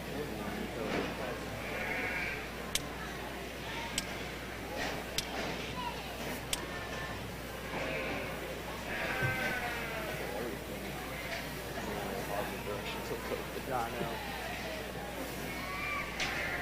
Gary. Oh.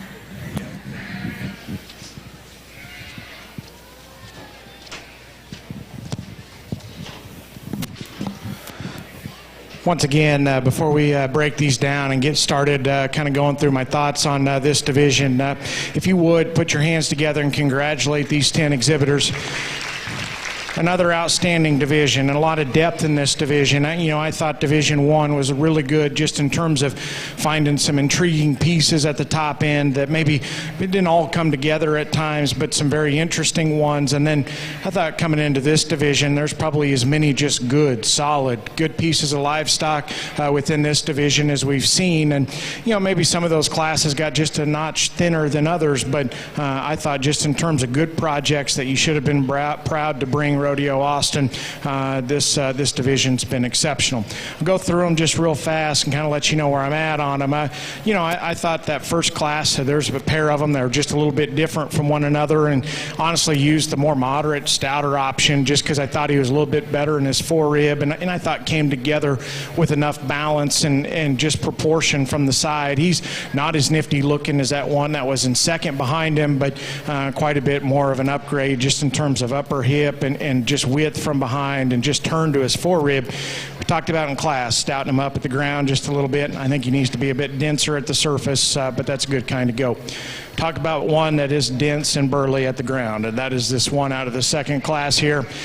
Again, you just can't help but gravitate to that one. He is undeniable in terms of his presence, and once again, it helps that he's so good in terms of his foot and his bone, his hide and his handle and his hair is just all on point. And again, just fundamentally very good. Big rib cage, square back, fresh. When he gets out and goes, again, I think you can't help but gravitate to that one. I think he's awfully nice. One that was second, again, just very fundamentally sound. He just couldn't warm him up in terms of having some of those extras. And that's why he was second. But again, a good goat in terms of width and having some rib and some body to him. An interesting goat out of Class 3. And again, as I think back to that class, I thought maybe just as much give and take through the heart of that one as any of them. And honestly used a goat that's probably a little problematic for me just in the way he's built down his spine, but I at least found him intriguing. You know, again, I thought he had some far-reaching pieces just in terms of neck set, shortness of shoulder, the way he's built up in his sternum.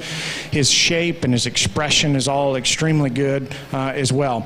I just wish he tied it together a little better. I wish he came to us a little bit smoother right behind his forerib, and the way he's built into his spine. I think everything could just fit together a little more relaxed and just a little bit more seamless.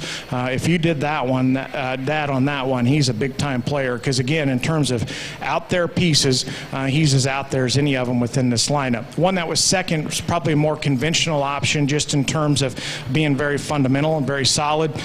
You know, to me out here, he's probably one of the fatter goats that's probably could be trimmed up a little bit. I just didn't read him to be as unique. You know, he's not quite as neat up front.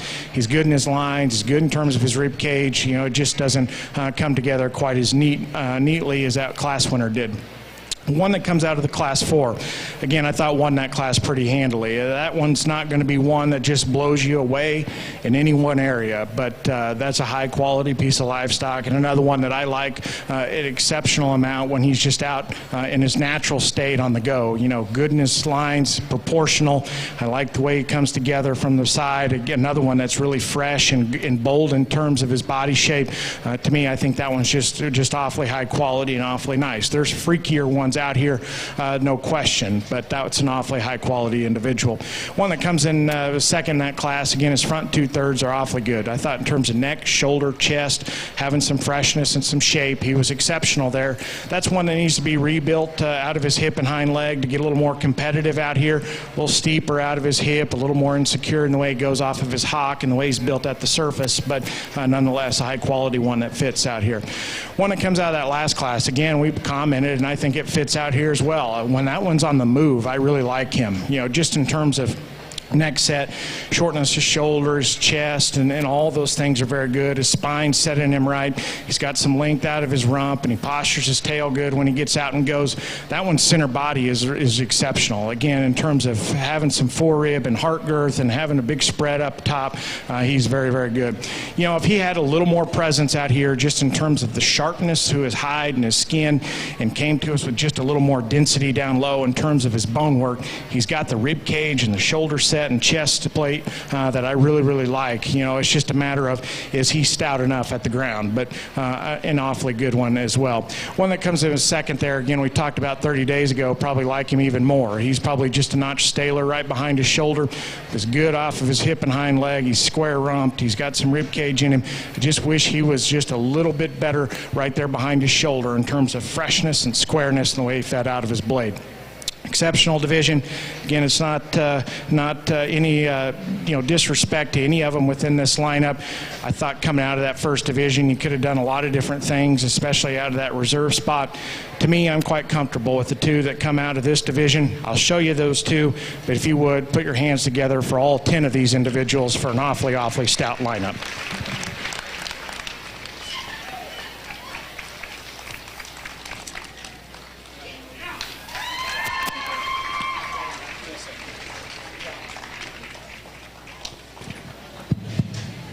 Our Division II champion is Brendan Gross, Grandview FFA. And reserve is Kenzie McCall, Archer County 4-H. Congratulations.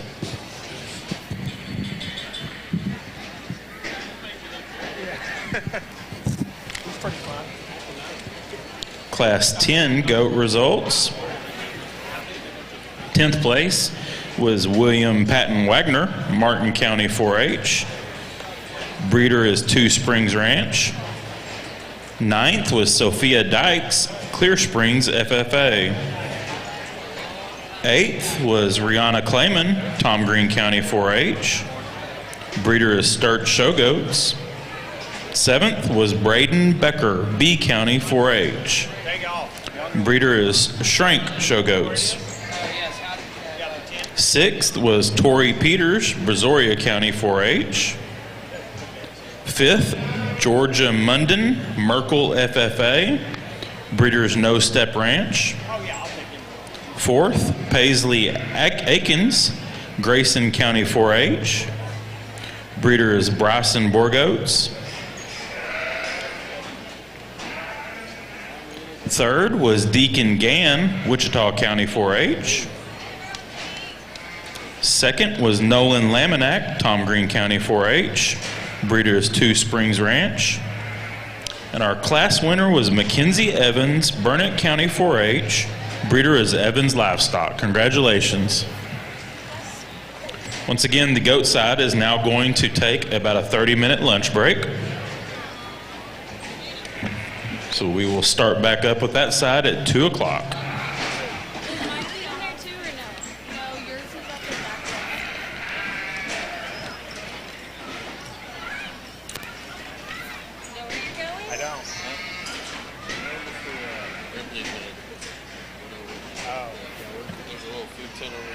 Okay, perfect.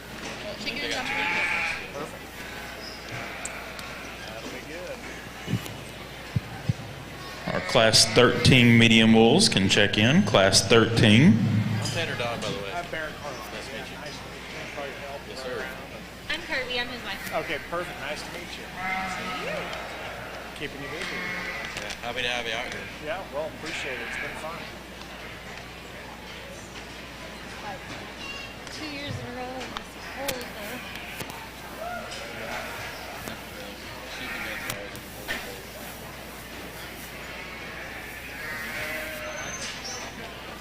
I like it better than It feels a lot better outside than it does in here. Yeah, that's the hard thing. Get some air They said it's like Well, yeah. What's that? Nearly done. 2/3, I guess. Yeah. Pretty old looking, about class 4. Noble Laminack, please come to the show ring. Noble Laminack, you're being paged.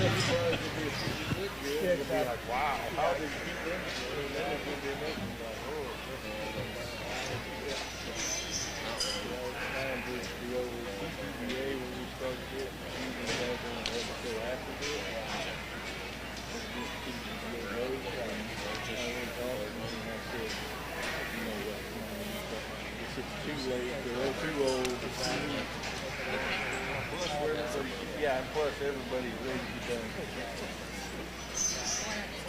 still showing. The one you saw this morning. Yes. I don't.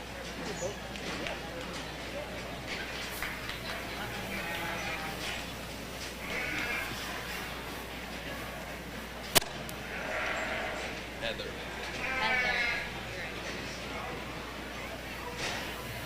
All right, Miss Griffley. We need to go grab him. Tell him, hey, we need to go to lunch.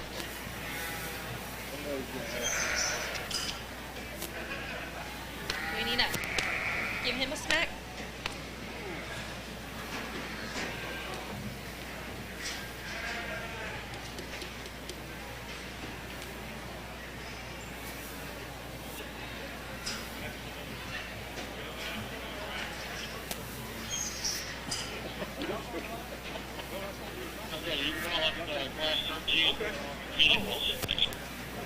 Are you hungry?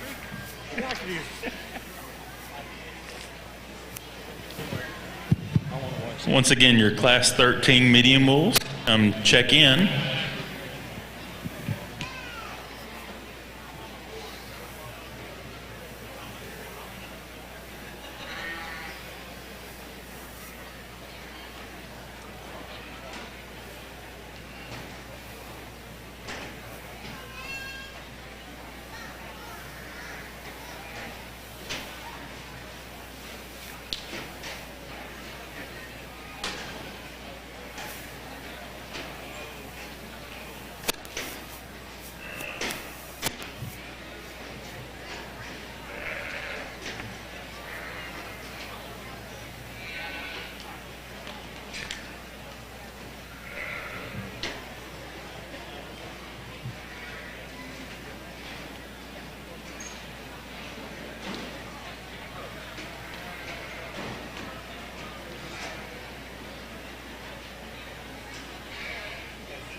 Folks, let's give these lamb exhibitors a hand as they exit the ring.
Tag 53497. You need to check in on the market lamb side.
There it is. Never mind.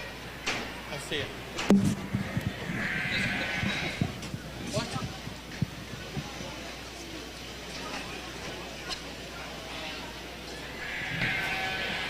Tag 53497. We still need you at check-in.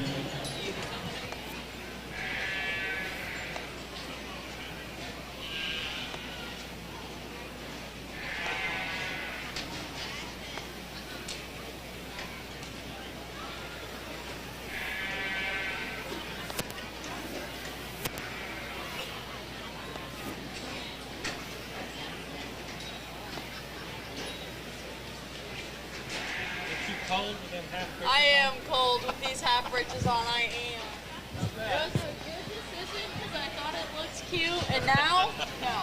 Yeah, you need to dress more for warmth. Yeah, well, I figured that out once I got here, and I was like, oh no.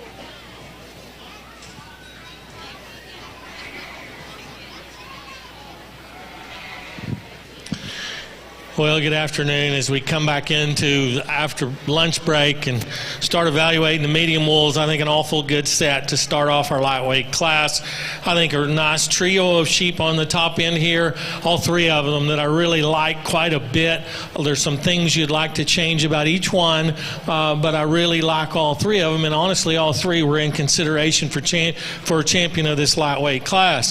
The one I'm going to end up using, I think, is just so much better in terms of his spine and the way he's designed out of his head, neck, and shoulder. Gets out and moves really well. He's level in his design, tremendous amount of muscle shape to go with it. I think he's better than the one in second in the way he's designed up through his forerib and the way he's designed in his shoulder shape and how his neck comes out of his shoulder. He's a little more uphill than the one we have in second, and certainly both of these sheep have a ton of muscle, a ton of practicality to them, a lot of rib and rear flank in them. I like these two quite a bit. The one in second maybe has just a touch more rack shape to him. He's huge in his rack, not quite as fresh in his loin as our class winner, and I think my biggest disadvantage for him in this drive is that he does tend to run downhill a little bit. He gets a little rounder in his shoulder and more open in his front end than the one that wins the class, but both of these are really, really neat sheep. A lot of product, a lot of power to them, and a lot of things you got to like about them. The little sheep in third, I like quite a bit. That's as correct a one as you can make. He's really designed well, super good off his feet and legs. He's neat up through his front end. He's long-necked and long-topped. One that when you get your hands on him, he doesn't disappoint you, other than that there's not enough sheep there to get around the two in front of him. He's a little narrower gauge than the two in front. He's not quite as powerful in terms of touch and handle down his top or in his leg, but a really, really complete one there that ends up third. The lamb in fourth, really nice in terms of top shape. Big, powerful top in this one. Love the rib shape in him. Doesn't balance up as well. Gets a little deeper in his chest floor and shoulder than he is from behind. I think he could use just a shot more power and muscle in that stifle and lower leg when you watch him move away, but a really nice sheep there that handles extremely good as well. We round out our top five with probably the greenest of the top. He's the one that probably isn't ready yet today. Really like this sheep a lot off his feet and legs. He's structured well. He's muscular. He's stout boned. He's stout featured. Just needs a little more time on feet, I think, to catch up to the ones in front of him. Great class. Congratulations to you exhibitors.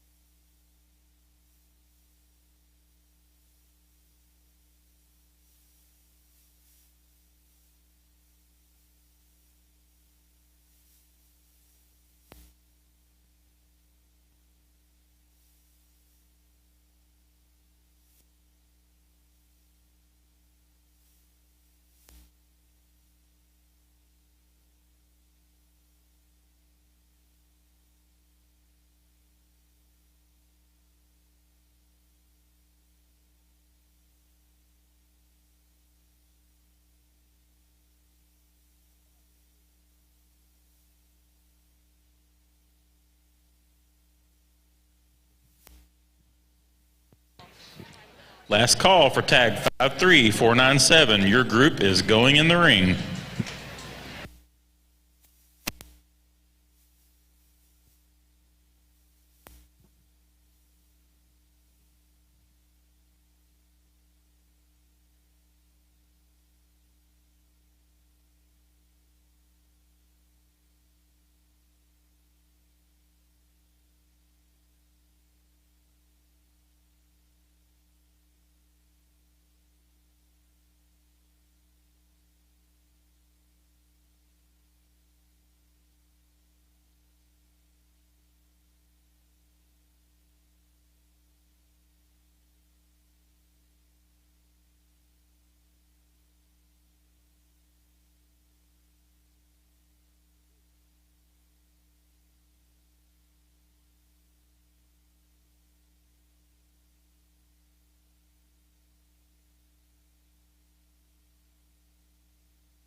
Class 11 market goats can check in.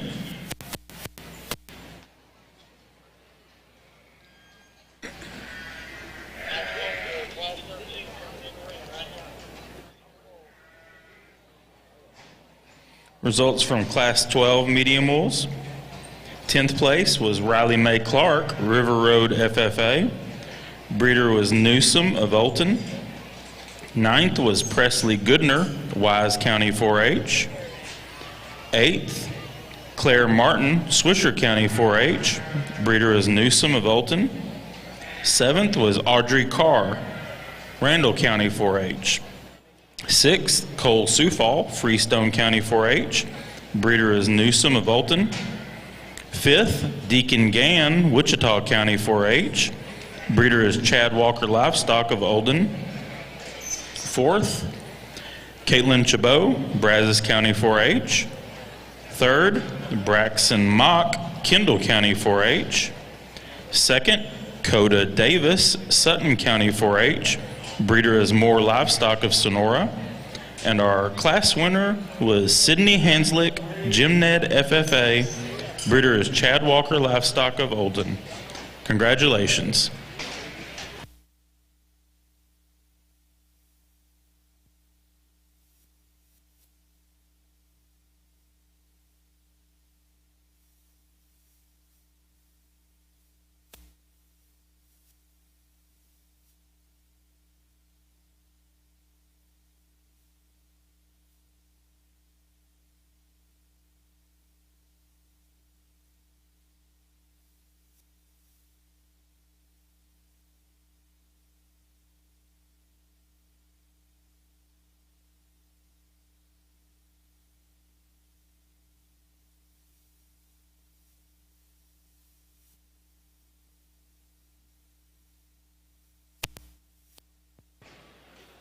Once again, Class 11 goats should be checking in.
Thank you, lamb exhibitors.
Still missing 2 goat exhibitors.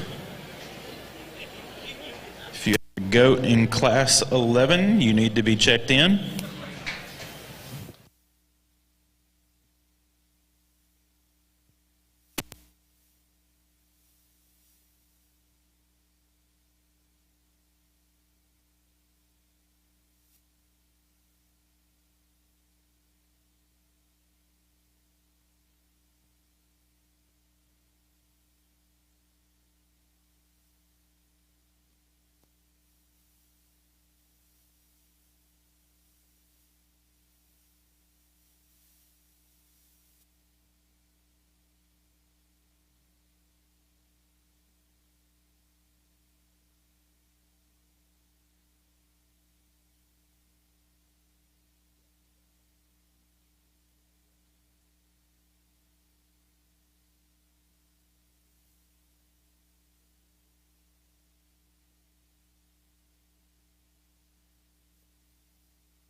Class 12 goats, check in, Class 12.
Still missing 5 exhibitors from Class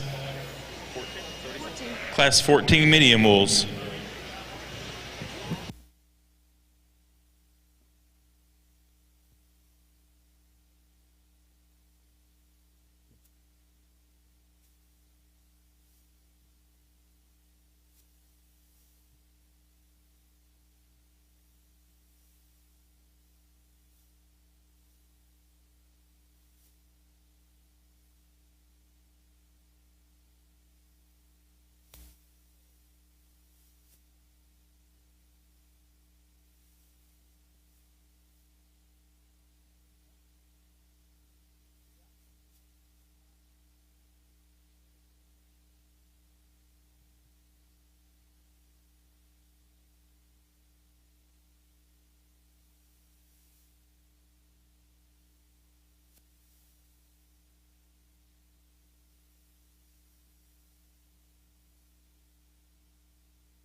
Let's thank these goat exhibitors as they exit the ring.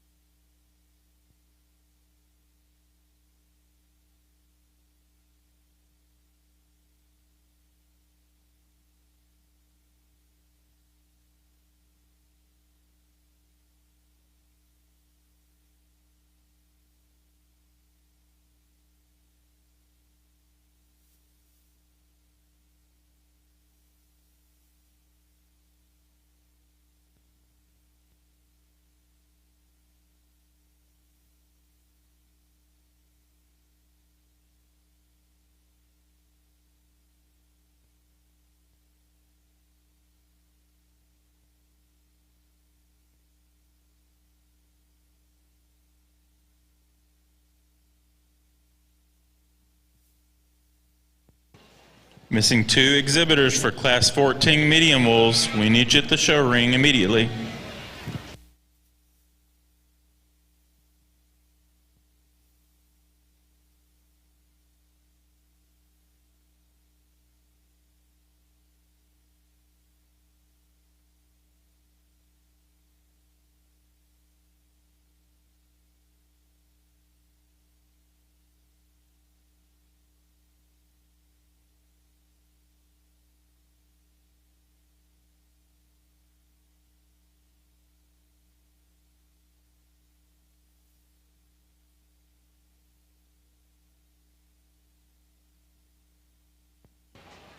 Tag 54083. You need to check in immediately. 54083. Class 2 medium wool's a really good set. A lot of depth in this class. I like a lot of these sheep in here. Didn't settle on one necessarily until I come down to the very end. And this guy, I think, is the one that I'm going to settle on. I like the design of this one from a profile standpoint. I'll be the first to tell you, in my mind, when I handle this one, he's a little bit extra in terms of cover, but man, is he nice in terms of design and his shoulder shape, his neck coming out of the top of his shoulder, his lines are parallel, his feet are underneath him good. There's some things about this second place sheep I like a lot better, but really when I settle back down and look at what makes a good show sheep and what they should profile like, and then when I get my hands on him and I say, man, he's there, there's a lot of power there, got just a nickel more condition on him than what I'd call ideal, but I like that one quite a bit. He's still youthful enough up through his front end, even for a second class. The one in second is better fronted. He's a trimmer sheep that's really expressive down his top. He's given up some muscle shape over his loin edges. He's given up some muscle when I get right behind him and look at his stifle and lower leg. But more importantly, I'd like to change his hip and hind leg structure just a touch as we compare him to our class winner. I don't think he comes out of his tail set or his dock or his pin set quite as good as the sheep that leads the class off. I don't think he's got quite as good a set to his hock when you put him in motion. But a nice pair on the top end. Take nothing away from the lamb in third. There's a really nice, well-balanced sheep as well from the profile. He gives up too much muscle shape down his top. He's the narrowest down his top and the flattest ribbed of the top 3, but a really complete one that's good off his feet and legs, gets around the ring and moves well, and the young man does a great job of showing him. The blue sheep that comes next, another one that's got a huge rack in him, but he's not quite as good in his loin. I'd like to fix him in his loin edges and up his loin edges and make him smoother there. He doesn't handle with that smoothness down his top that we find in the lambs in front of him. He's a little rougher through his loin edge and his hip loin junction, not quite as stout there, but a really nice complete one that when you get back in, you got to admire the rib shape in him and the skeletal width that he does have. Another very youthful appearing lamb that ends up in 5th, long-bodied sheep that's really trimmed to the touch, really neat out through his front end, needs a shot more to him to move any higher in this class. Let's congratulate these exhibitors on another nice job.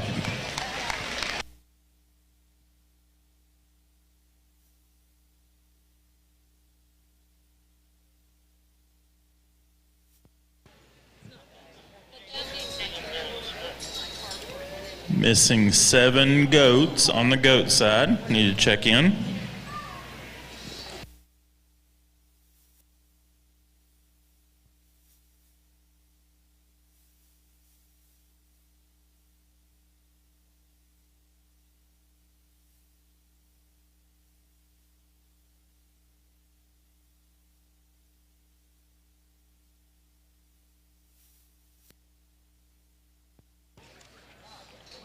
Results from Class 13 medium wools.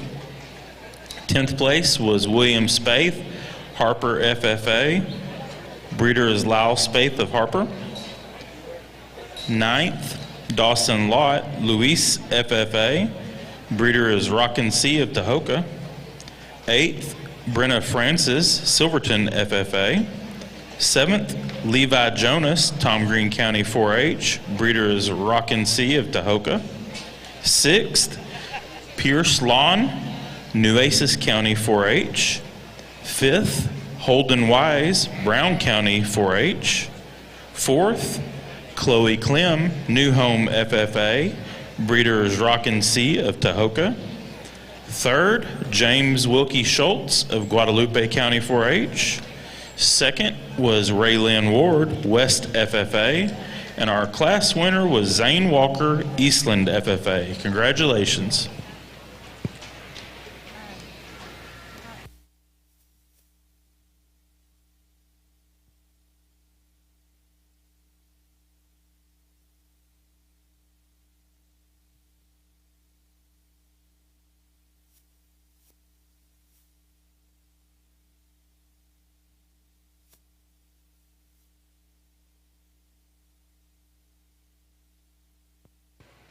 Missing 4 goats now on the goat side.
Class 15 medium bulls can check in.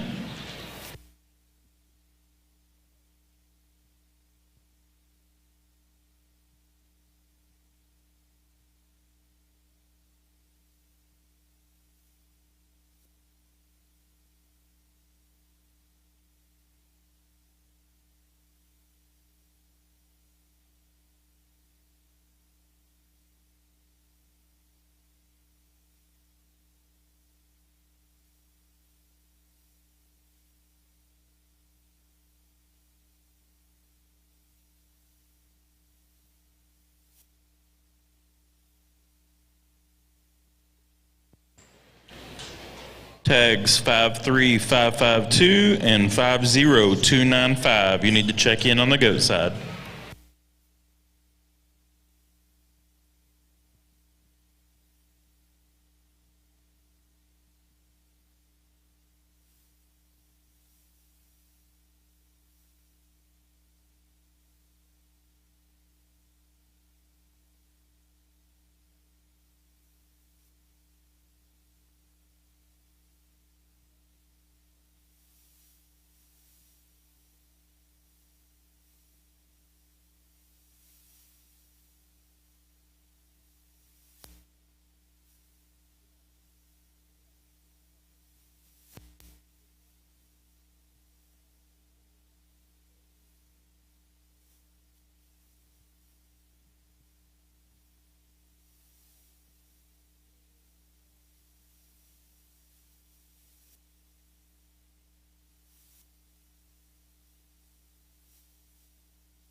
Thank you, lamb exhibitors.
Well, an exceptional way to come back from lunch and kick things off here in this third division. And quite honestly, I think amongst the top three and quite possibly the top four, I think probably as close and as much give and take as there's been throughout one particular class today. And, you know, honestly, I think they're all exceptionally good and all do something extremely good.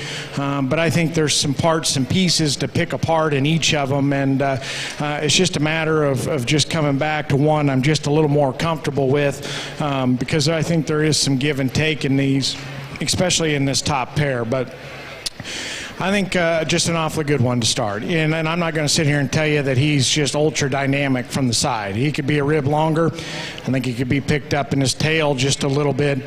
But as I stand at a rear three-quarter of these goats, to me, there's no question as to which one is the more genuine underneath in terms of width, spread right up through his chest and blade, turn to his forerib and center body, squareness out of his rump, depth to his twist, turn to his stifle. All of those things are in overwhelming favor of the one that we go ahead and start. Again, you back off to the side of him, he strikes me as just a nickel short, and I'd like to crank him up in his tail set just a little bit. But that's a goat that I think handles his extra width and squareness and rib cage extremely good in terms of just getting out and being comfortable on the go. I think when we get out of him, he's got just a nickel brisket up in him. I think you could lean him up just a notch in between his front legs. But nonetheless, I think one that I read to be a little more youthful about his skull, a little bit better in terms of his transition from his shoulder into his forerib. And again, just stand at a rear three-quarter of the livestock. There's no question which one has the advantage. The one that comes in second is interesting, and I really want to like parts of him. You know, I think just in terms of his length of neck, his shortness of shoulder, just the way he kind of props up and gives you a look from the side, in particular his front two-thirds, I really, really like him. But you start breaking him down, one of the things that just strikes me right off the bat with that thing is he just looks really old. And I know we're getting to a time of year where they're all old, but I read him to be exceptionally old. Just about his skull and his poll, to me, I just don't think he's quite as youthful there. And then you study him at a rear three-quarter, not near as neat in the way his shoulder blade fits into his body cap. cavity. I don't know if he's truly just as bold in the turn to his forerib. And my biggest hang up on him is just his back third. Again, you get behind him, a little low in his tail set, and he's an odd one because he's got some turn and some curvature to his stifle when you stand off to the side of him. You catch him at a rear three-quarter, that one is plenty shallow twisted and just doesn't have near enough in terms of the seam to his twist and his inner leg shape. To me, that's where I'd like to change him. Again, he strikes me as just a little mature, but it's his back third, and when you catch him at a rear three-quarter, probably not as pried open in his forerib and quite as neat in the way he transitions from his blade into his body cavity.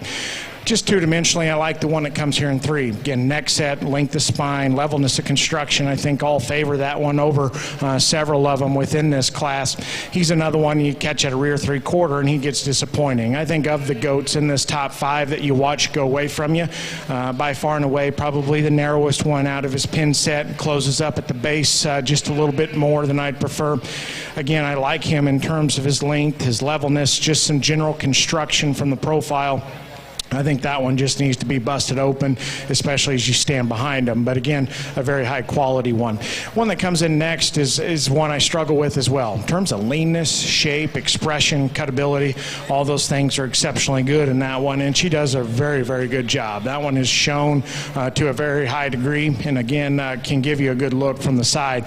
When she gets out of him and sets him on the move, I think that's where he needs to be changed. It's out of his hip and hind leg, probably just not the most attractive in the way he's built from hooks to pins, and I think of the goats in the top 4 or 5, he's probably the one that I question the most just in terms of his bone work and how much substance he's got down low. If he could stouten him up at the ground just a little bit, I could probably forgive a few other things that one comes with, but he strikes me as just a little frail, and again, we just need to change the way he's built out of his hip and hind leg. One that comes in at 5, again, just good livestock. I think he's one that's got some length, some elevation, got a really good turn to his center body. I like that one just in terms of his spread up high, in terms of the way he feeds out of the back of his shoulder. Probably gets just a little more disappointing from behind in terms of the way he funnels to his pin set, gets a little flatter in terms of his stifle shape, and I think of the top 5, again, probably one that needs to be trimmed up just a little bit. Probably a little more excess condition over his forerib and behind his elbow than I'd prefer, but nonetheless, I think a very, very good one in terms of fundamentals, in terms of width and rib cage. Good class, get some give and take there. If you would, congratulate them with a nice round of applause. Good job, young lady. Nice job. Good job. Thank you. Good job. Good job. Thank you.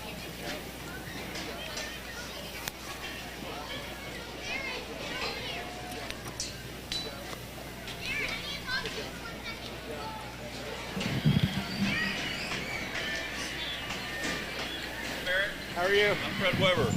You've gotten a couple of texts from me. Yes, sir. So Craig is going to take. Just set it down. Yeah, turn it on.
Results from Class 11 market goats. 10th place was Juan Chavez, El Dorado FFA. 9th, Quentin Cox, Fredericksburg FFA. 8th, Kayla Simpton, Medina Valley FFA. Breeder is Sturt Show Goats. 7th was Keeley Ham, Bell County 4-H. Breeder is Holscher Show Goats. 6th was Krista Pena, Webb County 4-H. 5th was Cassidy Westbrook, Aquila FFA. 4th, Coda Davis, Sutton County 4-H. Breeder is Two Springs Ranch. 3rd was Sydney Newsom, Edwards County 4-H. Breeder is Flack Livestock. 2nd was Hudson Franklin, Shallow Water FFA. And our class winner was Atlee Basserman, Pottsboro FFA. Breeder is Morgan Livestock. Congratulations.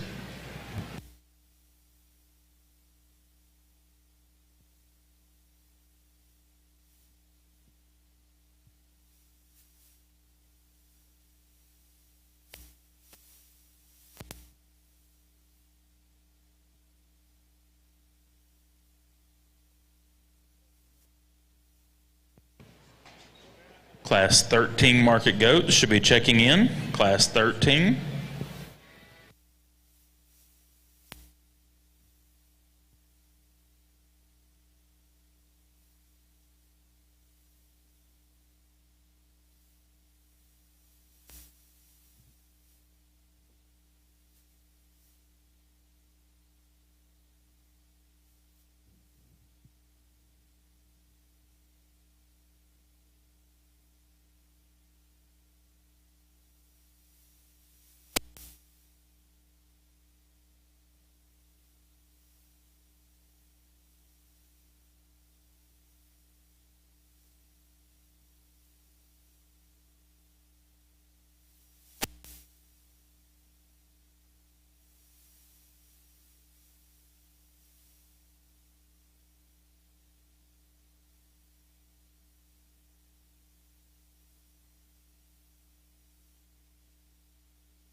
Missing 2 exhibitors for Class 15 market lambs.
Still missing 1 exhibitor for Class 15 medium wolves.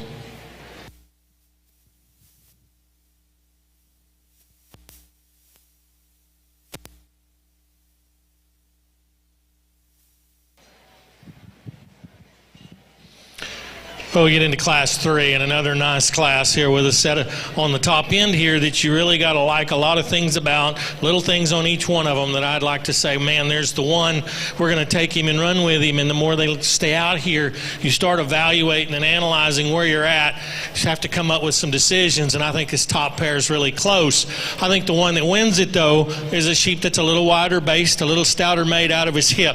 He's massive over his rack, and he's really cool in the way his shoulder is designed. His chest floor is up in him. That neck comes out of the top of his shoulder, maybe just a hair better than the sheep we have in second. He's a little rounder ribbed in his forerib and rear rib, but both of these sheep I think are really, really nice, very similar in their type and kind. When you turn the one in second loose, he wants to roll that shoulder forward just a hair, drop his chest plate just a little bit, and he's not quite as powerful right through his loin as the sheep that wins this class. But a really nice pair on the top end of this deal. I like those two a lot. I think they match up very well. The one in third handles like a dream. Big top sheep, big rack in him, a big loin in him, maybe a tick shorter, maybe one that wants to drop his front end just a little bit more and get a little down fronted when you put him in motion. He's not as long neck and elegant about his front end as the two sheep that are in front of him. Really long bodied, attractive sheep in fourth, one that needs more rib and rear flank in him. He just needs more guts to him, in my opinion. It needs to be pulled apart just a hair in his body shape and design. He's really attractive, long-bodied. He's got enough rib. He's got enough muscle. I just like to drop his rear flank a little bit. I'd like to open him up in his rib design just a touch. And then we round the top 5 with another nice design sheep from the profile. Like him a lot when he came in the gate. When you get your hands on him, there's just not enough there to move him any higher. He needs a touch more in his loin edge. He needs a touch more in his rack shape. Good class. Please put your hands together and congratulate these exhibitors.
Results from Class 14 medium wool. 10th place was Rylan Morris, post FFA. Breeder is Diamond C of Ropesville. 9th was Amy Moore, Tom Green County 4-H. 8th, Carson Smith, Hall County 4-H. 7th was Emma Hoprick, Parker County 4-H. Breeder was Fraze of Hyco. 6th was Elliot Johnson, Pilot Point FFA. Breeder was Fraze of Hyco. 5th, Lacey Matney, Lavernia FFA. 4th was Alyssa Faust, Lampasas FFA. 3rd was Luke Krippendorf, Davenport FFA. 2nd was Sydney Newsom, Edwards County 4-H. And our class winner was Corbin Garner, Leonard FFA. Breeder is Pruitt of Abbott. Congratulations.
Let's give these goat exhibitors a hand as they exit the ring.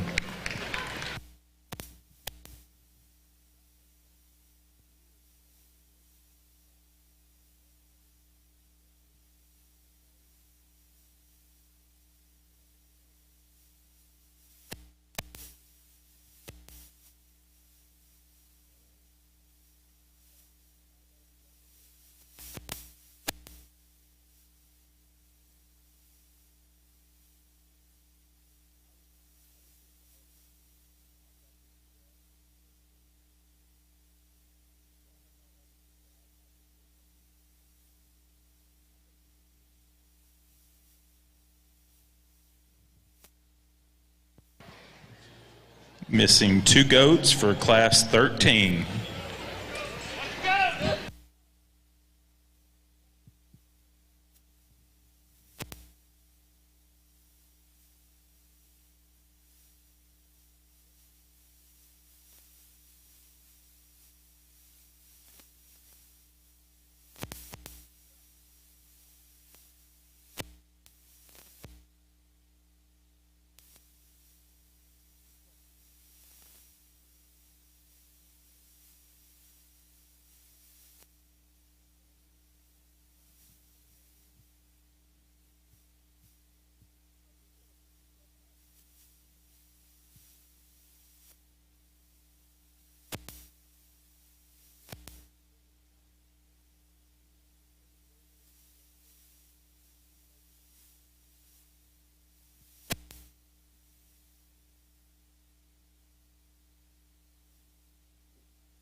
Class 16 medium wolves, can you please check in?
Thank you, lamb exhibitors.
I'll be completely honest. Honestly, we've started off this division just better and honestly deeper from start to finish than I was anticipating, just because I felt like at the end of D2 we were kind of running into some maturity and some just composition issues, but we've kind of kicked things up a notch as we work into D3. And I think some quality goats, but again, some spread in them, just some differences in what they are, but nonetheless, putting together some parts and pieces in these things that I think are awfully nice and awfully intriguing. To me, the winner within this class is just overwhelming in terms of chest width, forerib shape, and back spread up high. He is unreal there. That one is just incredible in terms of his spread behind his shoulder. And still, when she gets him put together, I think comes together with some look and some balance, especially the way he's put together in his underline. To me, it's his progression from chest to flank. To me, that's just a little bit better in him over the one that comes in second, and to me that becomes a big advantage for him. When we set him loose, I think that goat actually comes together just a little bit better when he's on the move than he does at times on the standstill. But in terms of length of neck, sitting on top of his shoulder, and just unbelievable spread up high, to me that one excels in this class, and again has a big advantage just in progression from chest to flank over the one that comes in at 2.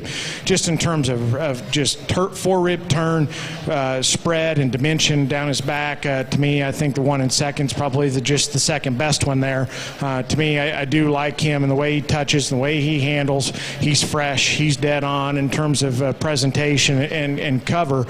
To me, it's when you back off of him. To me, I question just his lower body balance at times. I think there's times where he kind of wants to throw too much of his weight up through the front 1/3 of his body and kind of cut up into his rear rib and flank just a little bit, and at times maybe just gets just a notch more hammer hocked in the way he plants and drives off of that rear leg.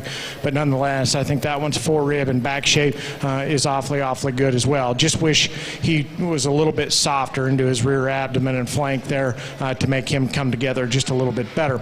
That's an advantage. I think the one that comes here and in 3 has. I do think he's softer in that regard, and I think another one that you like just in terms of shortness of shoulder, chest, and the way that front end puts together and comes together in him.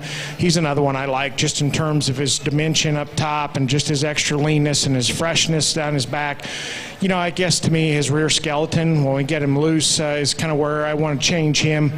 He wants to drop his pins just a little bit, not become quite as attractive off of his rear third as we set these goats on the go. But nonetheless, I like his front 2/3 an awful bunch.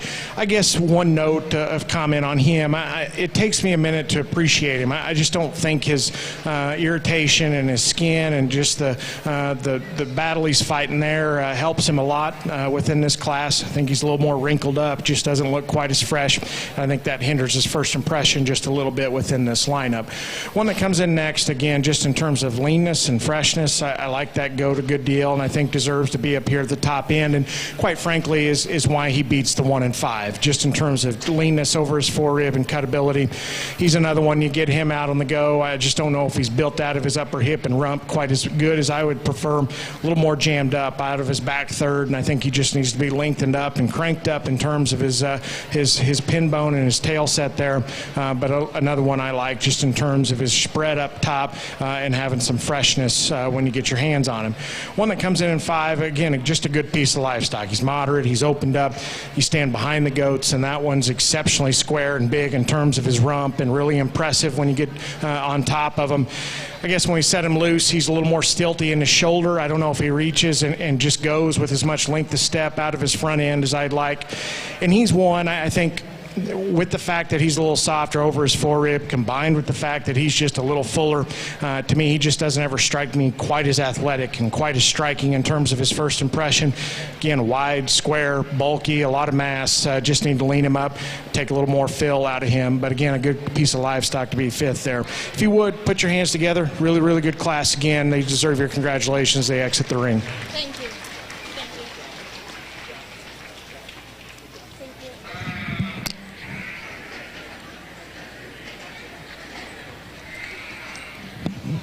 Please make sure you get your pictures for the sale.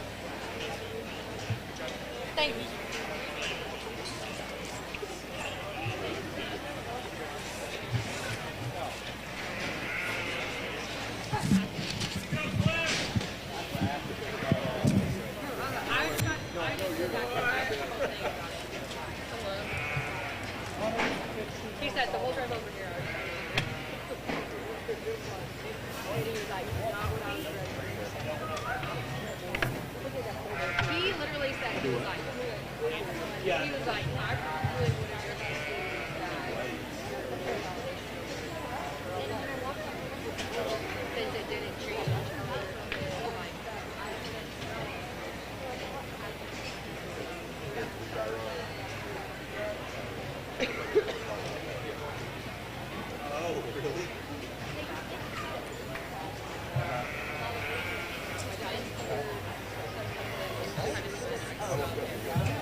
Results from Class 12 Market Goats.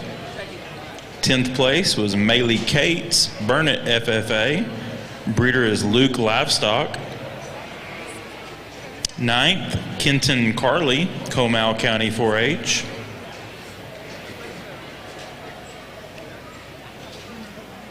8th, Elise Talbert, Runnels County 4-H. Breeder is Sturt Show Goats. 7th, Dodge Turner, Nueces Canyon FFA. Breeder is Evans Livestock. 6th was Paige Harder, Idalou FFA. 5th went to Sydney Hanslick, Jim Ned FFA.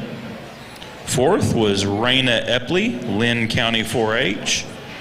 Breeder is Two Springs Ranch. 3rd went to Savannah Elizondo, Travis County 4-H. Breeder is Evans Livestock. 2nd was Tanner Hawes, Falls City FFA.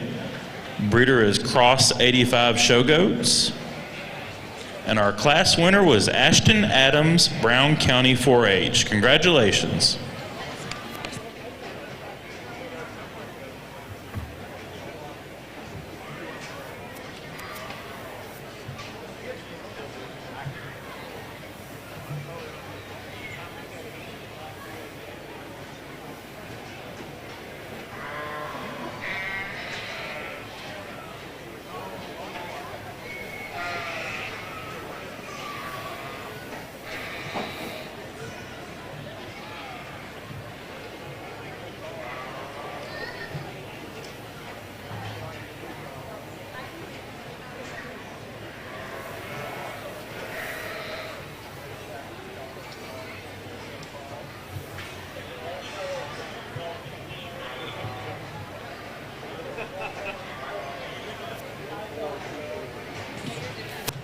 Tag number 44243. We need you to check in. 44243.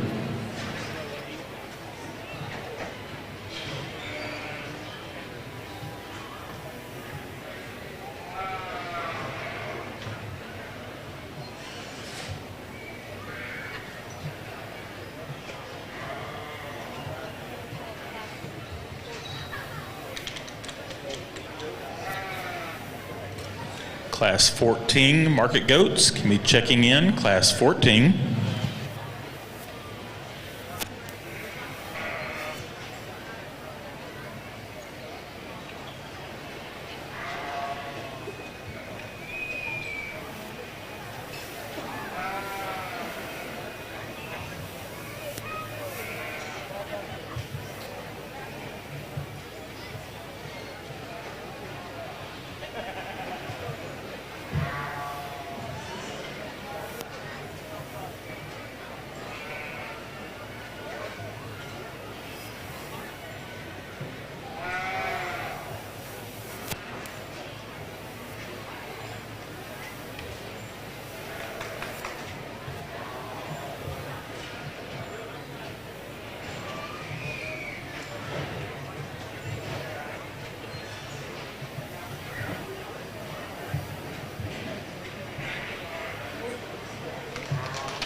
That's 4 o'clock, so I'm halfway through the blacks.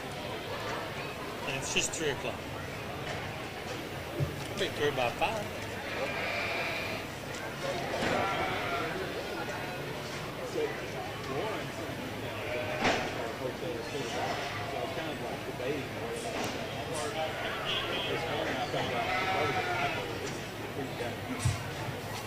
I hope ours is tomorrow because I ain't going nowhere.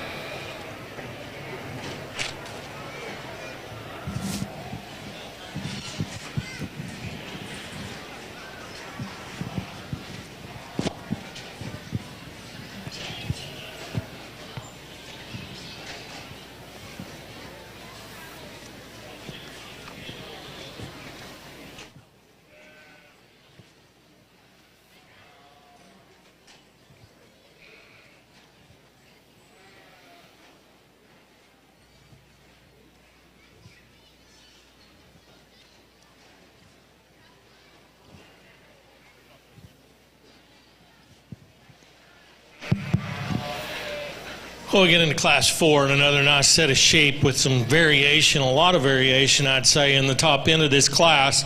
I think the one I'm going to settle on, hits me the hardest, is the one that's really long-bodied and attractive, and he's got a great touch handle to him, massive back in this one, really long-sided, long hind-saddled sheep. Love his hip and hind leg when he moves. Yeah, he's probably not the best in my mind in terms of the way he gets out and wants to go a little bit downhill when you put him in motion, but I think he's one of the ones that handles his front end as good as any in this class. And boy, what a rib shape and rear flank in him, and a lot of product to go along with it.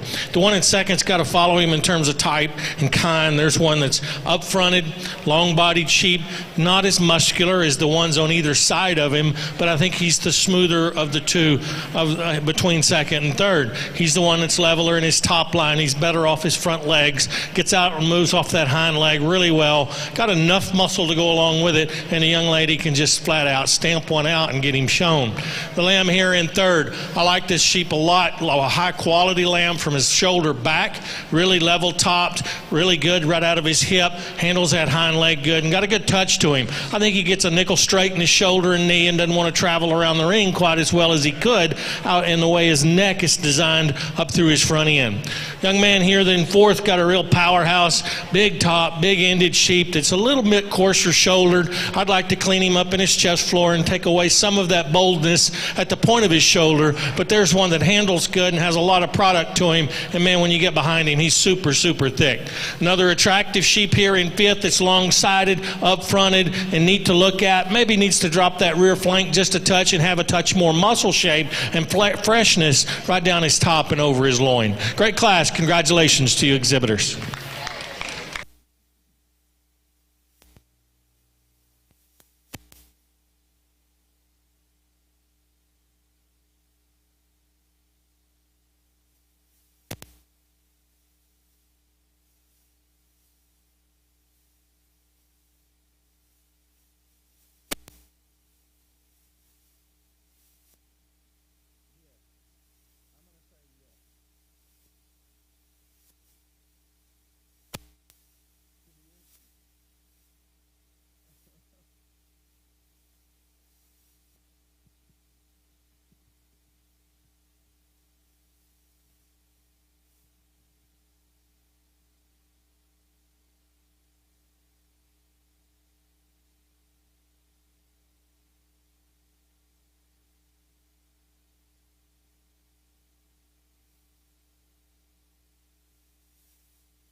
Results from Class 15 medium wolves.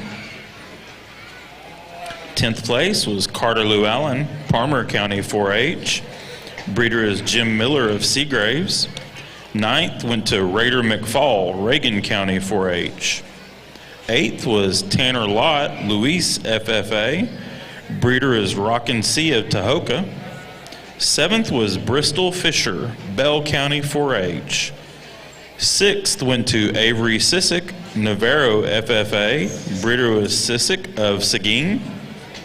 5th went to Adeline Fee, Hayes County 4-H. 4th was Caleb McMullen, B County 4-H. 3rd went to Landry Lane, Parker County 4-H. 2nd was Megan Retzloff, Live Oak County 4-H. Breeder is Bowles of Breckenridge. And our class winner went to Beckton Hogg, Lubbock County 4-H. Congratulations.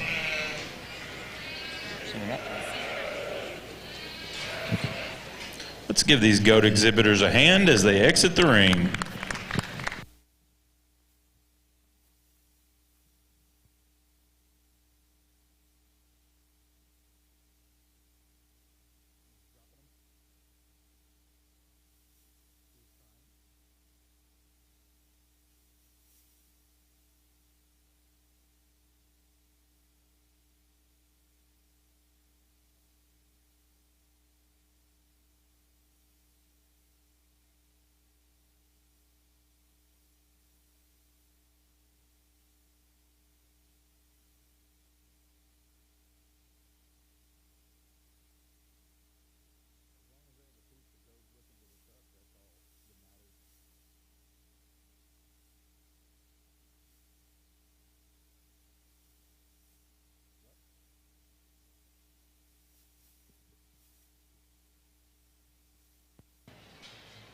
Missing 3 goats for Class 14.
Tag 39876. You need to check in on the goat side. 39876.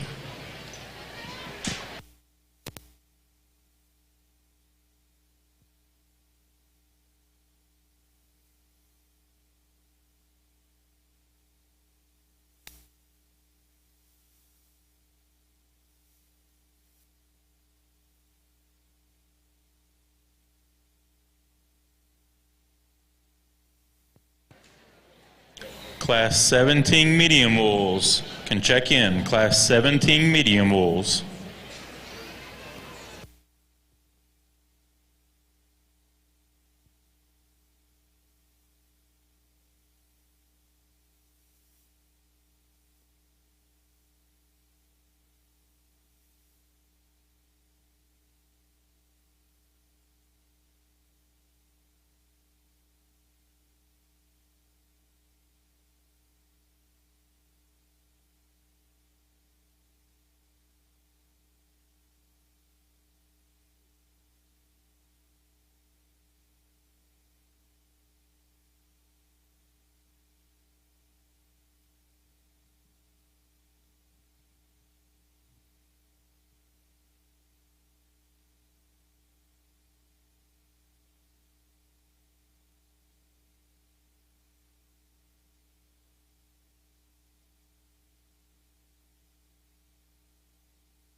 Test. Let's get these lamb exhibitors a hand as they exit the ring.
An exceptional class, hands down, from 1 to 5, the deepest, and even beyond that, a big class, but very, very good all the way through. But in particular, this top 5 is next level good, and I think in particular these next 3. And I'm not going to apologize for taking some time to sort through them. Again, I'm not going to sit here and get on the mic and tell you that any 3 of them are perfect. They're all very good in a place, yet I just keep getting hung up on one thing that just prevents them from being just dead giveaways to me within my mind. But ultimately, just going to land on the young man's, because I think he's just the most effective combination of kind of looking like a high-end show weather from the side and having enough in terms of muscle and shape and width and cutability to him. And now, you know, there's advantages to the goats behind him in that regard, but in terms of just piecing one together in terms of look and skeleton, I think his hind leg is substantially better than the one that comes in second, and probably sits down with a little more foot than the one that comes here in 3. Now, when you get behind him, I'd say of the top 3, he probably ranks 3rd in terms of pin set.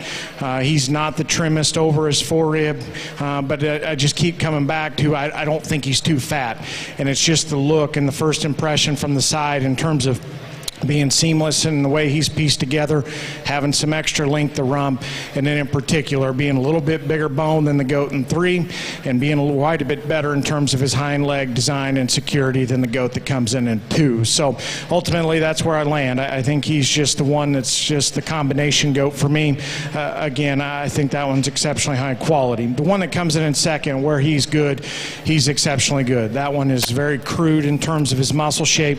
That thing's got a groove down his back all the way to his tail. He's very impressive up high when you get behind him, and when you get to the side of him, for one so stout and so shapely, again, he's very good in terms of his lines.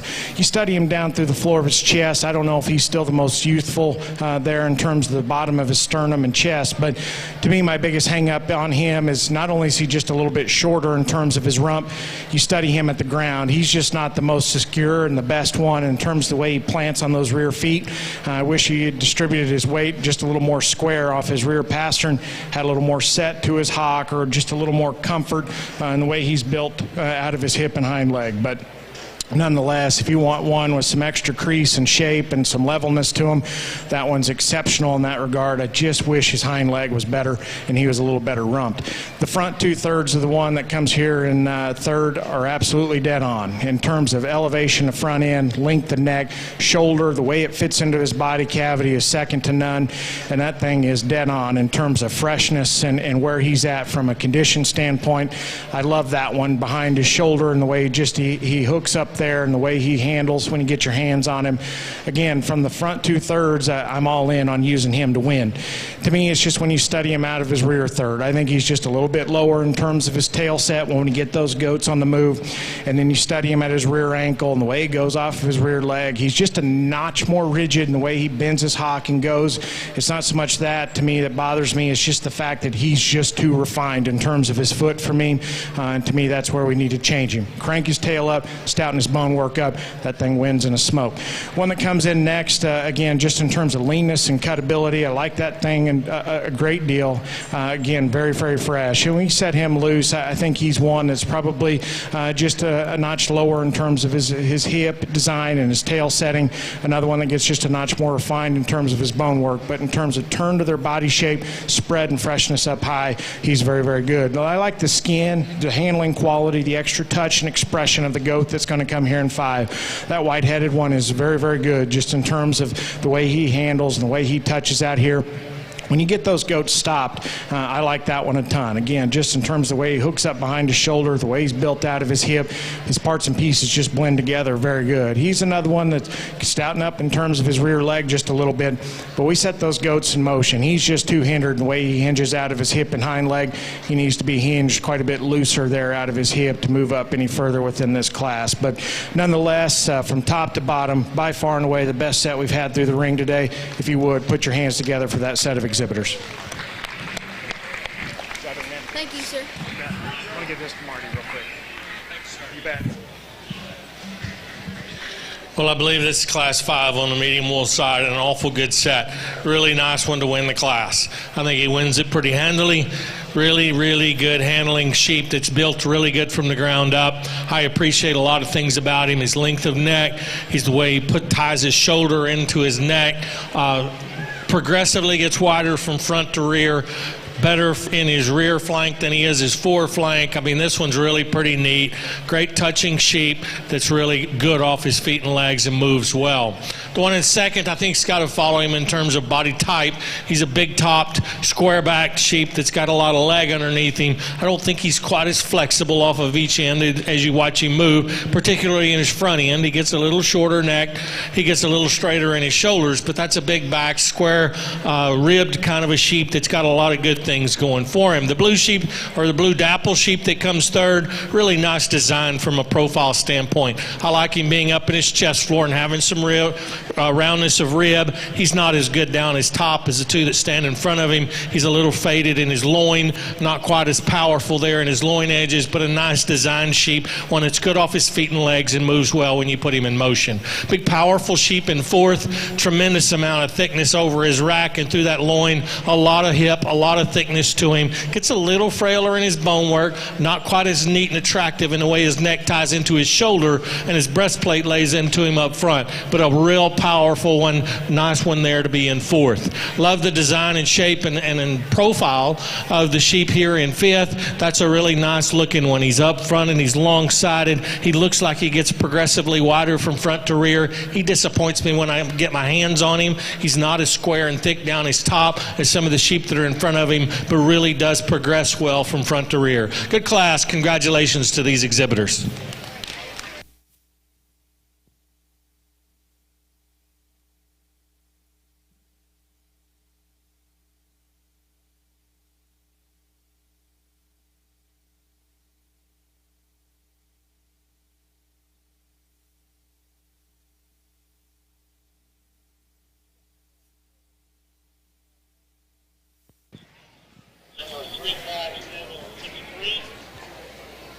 Three 5-7-6-3. You need to check in.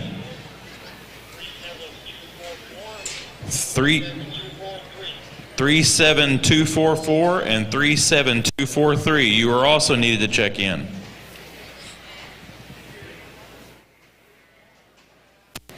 Results from Class 16 medium wool.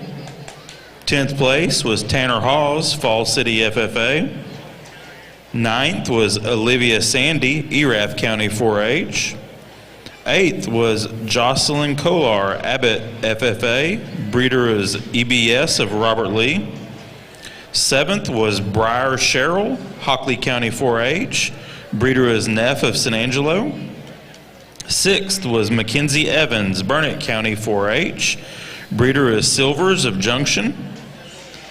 5th was Caselyn Etheridge, Lubbock Cooper FFA. 4th was Kaylee Griffin, Uvalde County 4-H. Breeder is Rockin' C of Tahoka. 3rd was McKinley Clem, New Home FFA. 2nd was Kaysen Newell, Falls County 4-H. Breeder is Glasscock of Early. And our class winner was Graham Newsom, Hale County 4-H. Congratulations.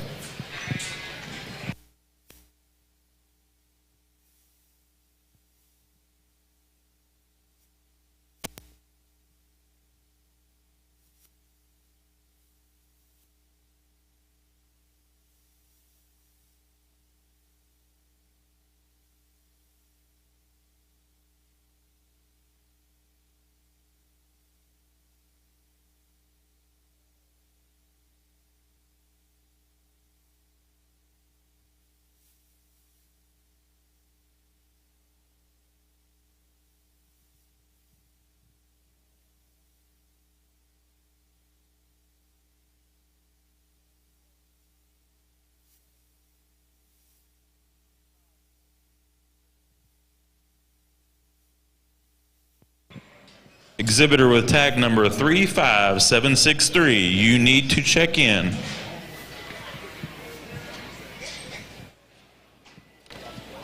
Class 13 goat results. 10th place was Colton Wyndham, Hill County 4-H. Breeder is Highview Ranch.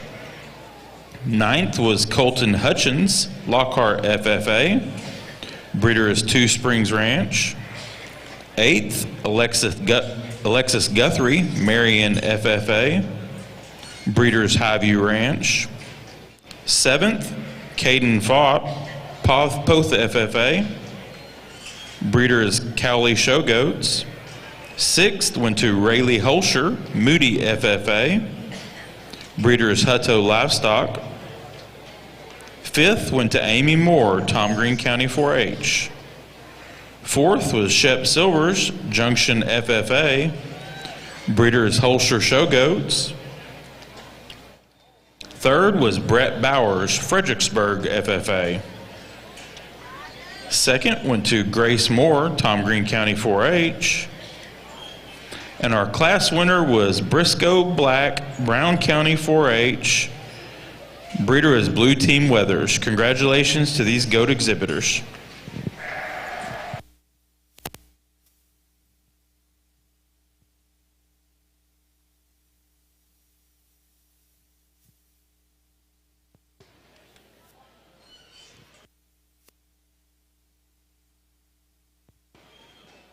Class 15 market goats should be checking in.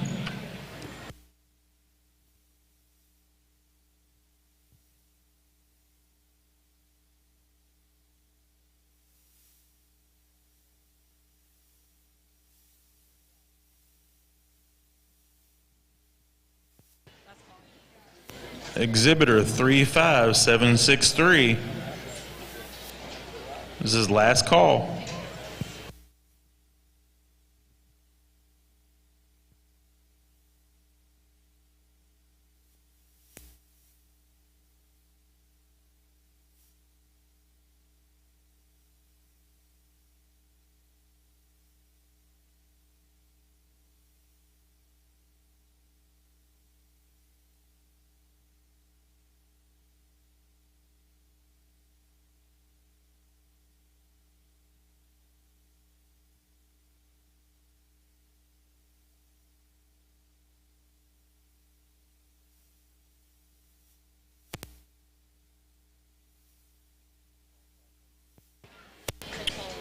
Class 18 medium wolves can check in. Class 18 medium wolves.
Let's give these lamb exhibitors a hand as they exit the ring. And let's give these goat exhibitors a hand as they exit the ring.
We are still missing 2 exhibitors in this class in the goat show. If you are in class 15, we need your show goat to the ring. Last class, let's get it.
Once again, folks, if you can help us out, if you're standing on the rails, please find a seat or move away so folks can see that are sitting in the stands.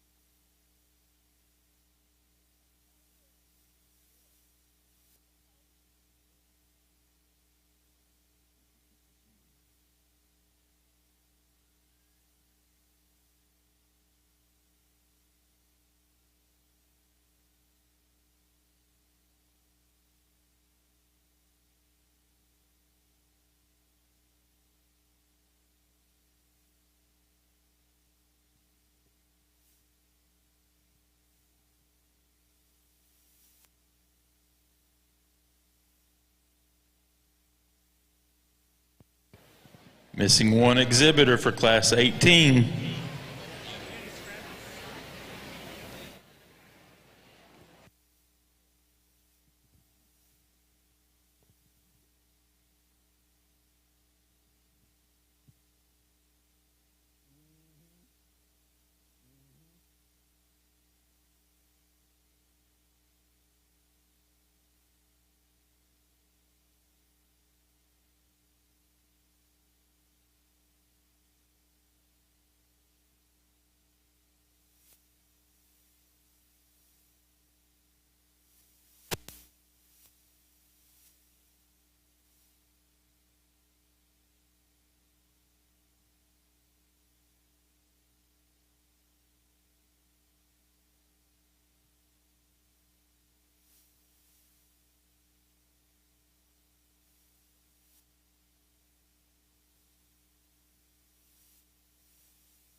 Well, a nice set of sheep in Class 6 as well, and I think a pair on the top end that suit me really good, and the one that wins it I think has to win this class.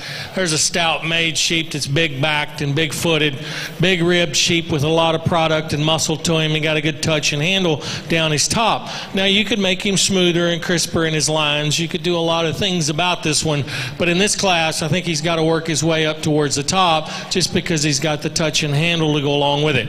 The one in second's got to be there with him. He too is a really stout made, heavy muscle sheep, one that's got some shape down his top. I don't think he's as big ribbed and stout over his rack and loin edge as the sheep that wins the class, but both of them are big hipped, big footed sheep, get around the ring and move well off their feet and legs. From there it starts to get to where we have to start piecing things together. You got a third place lamb here that's a really long bodied, long necked sheep that fits the part from a profile standpoint. Really like the design and look at him from the side. However, when you really get to analyzing this guy, he gets narrower down his top, he's flatter in his stifle and lower leg and higher in his rear flank. It doesn't really match up to what I'm trying to do today, and so as a result he ends up in third.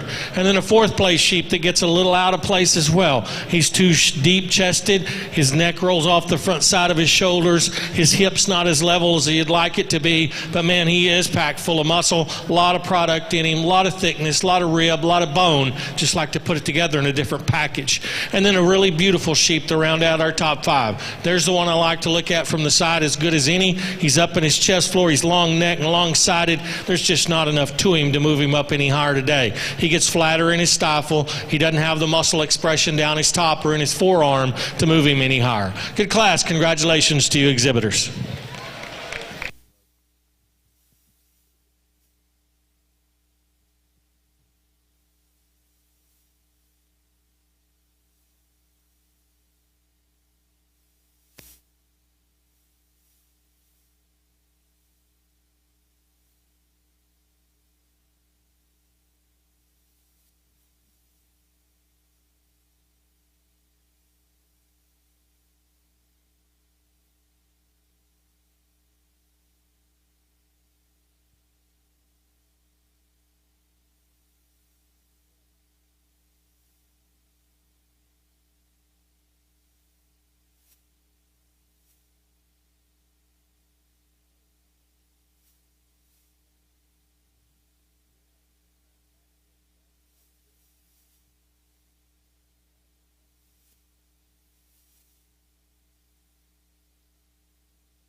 Class 17 medium wool results. 10th place was Jaden Lemuel, Klein Kane FFA. 9th was Cole Miller, Blanco County 4-H. 8th, Macy Morse, Splendora FFA. 7th was Caitlin McLeod, Pottsboro FFA. Breeder is NT Club Lambs of San Angelo. 6th was Molly Harris, Adaloo FFA.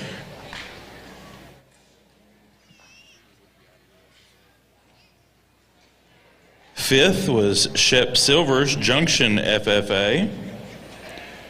4th, Avery Fisher, Collin County 4-H. 3rd was Lily Appleton, McCullough County 4-H. Breeders Benson of Hillsboro. 2nd, Briscoe Black of Brown County 4-H. Breeder is Turkey Farm of Stonewall. And our class winner was Amberly Davis, Glasscock County 4-H. Breeder is Jimmy Struby of Garden City. Congratulations.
One other class that takes some time to sort out in my mind. Again, just a lot of awfully good ones in here, a bunch of ones that I would tell you are just very solid, and just a lot of stout, muscular goats that have some variable degrees in terms of finish and cover. But as we kind of get into these heavier weights, I think the line's becoming a little bit harder to find in terms of, you know, the ones that still look athletic, the ones that still look youthful, and still have some presence about them out here, because nonetheless, not only this class, but the last class. Again, just a lot of really stout, solid goats all the way through those. Just becomes a little harder to kind of shake it out from there on back. I think within this class, I think the one that we start with is pretty easy to find within this class, and there was never a doubt in my mind that was the one to start with. And just in terms of freshness and presence and first impression, to me that's where that goat excels. Again, just incredibly sharp to the eye and one that handles exceptionally good. And it's another goat that I like probably even better just in terms of when we get him out and just let him roll. I think that one kind of draws you in, is in terms of being a high quality goat that kind of sets the stage within this class. To me, compare him to the one in second. His biggest advantage is the way he feeds right behind his shoulder. A little more turn to his forerib, a little more spread up high. To me, that ends up being the difference in that pair. Again, just a good one that's presented well. He's fresh. He's got some substance at the ground. There was just never getting around that one within this class. From there on back, to me, that's where I was spending all my time trying to line them out and just try to break them down in my mind. And just two-dimensionally, I really like the one that comes in second. You back off of the Livestock, to me, he's one that's got some presence about him just in terms of his balance, his symmetry, kind of the way his parts and pieces fit together is awfully good. I like his neck set, his strength down his top line. He's one that you like when you get behind him, too, just in terms of his squareness and levelness of rump. To me, the hang-up on him is just the way he handles right behind his shoulder. I'll give him the fact that he's lean. He's quite a bit leaner than some of the ones that are going to follow him within this lineup. I just wish he had more turn and just more boldness right there to his forerib. If you could do that, he makes a play to win this class. He just doesn't have quite as much spread and squareness right behind his blade. One that comes in next, the red-shouldered one, is just incredibly shapely, incredibly powerful, and he is the one that just from a carcass merit and cutability standpoint that probably excels within this class. Just oodles of shape and expression and very trim and very good in terms of being free of fat over his forerib. I think the front two-thirds of him balance up good enough. I think for a power goat, I think his extra length of neck, his shoulder, and the way his sternum's put up in him is certainly acceptable. It's just the way he's built out of his hip. I don't know if he's ever cranked up high enough in terms of his tail set. Just wish we could lengthen him out of his rump, make him a little bit leveler, both standing and on the go. And that one gets in the conversation to move up a couple of spots for me. Again, shape, expression, freshness and cutability are all in that one's favor. One that comes in 4 is interesting because there's times where he really strikes you just in terms of his length of neck, his shortness of shoulder. There's probably not many in this class that are just shoved up in their chest floors. That guy is, and that one's got a big rump and a big square stifle shape in him when you get behind him. You know, when you get out of him and set him loose, he probably fits into it just a few more pieces, and I don't know if he's just ever, hooked up and fit together quite as nice. Kind of breaks apart behind his shoulder, gets a little off on the front side of his hip. I wish the heel of his loin just hooked up a little bit neater. And then you study him at the ground. Of the top 5, he is without question the frailest in terms of his bone work and the smallest in terms of his foot. You need to stouten him up in terms of his feature to get him up any further within this class, but nonetheless, when they're parked, I like the neck, shoulder, sternum, and the extra squareness he's got from behind. A quality goat that comes in and rounds off our top 5. Honestly, just a little overcooked, a little overbaked for me. I think that one's one you appreciate just in terms of his width, his squareness, his rib and body. That's one that just strikes me as a nickel short when you get off of the side of him.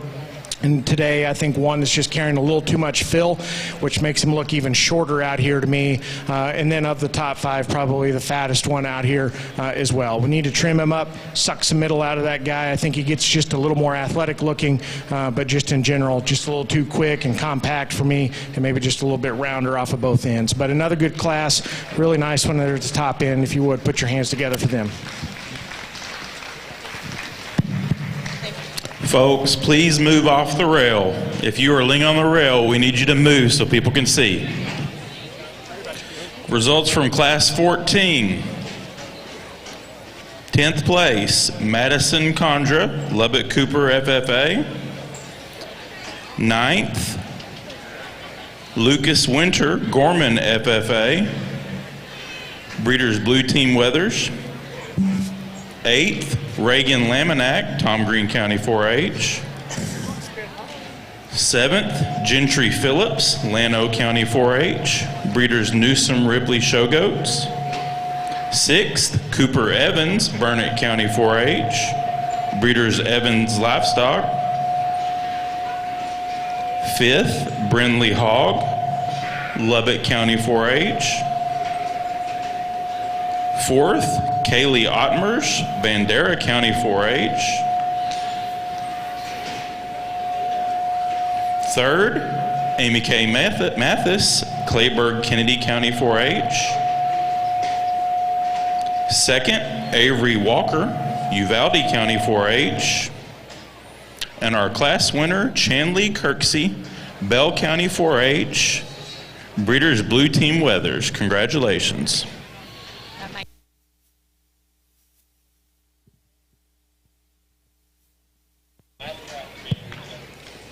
Class 19 medium wolves can check in.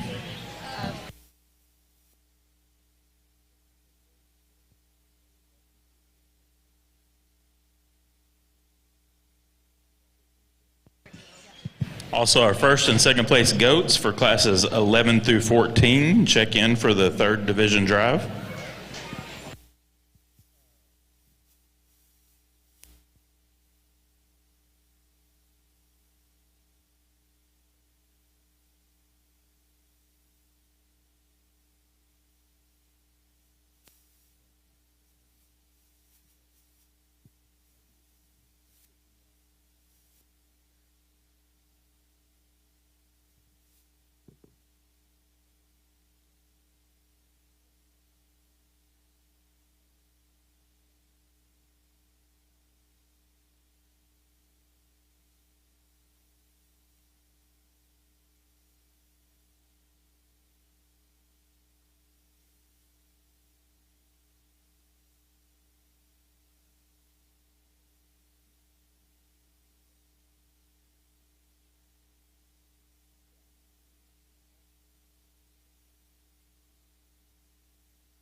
Let's give these goat exhibitors a hand as they exit the ring.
Well, I believe it's class 7 on the medium wolves.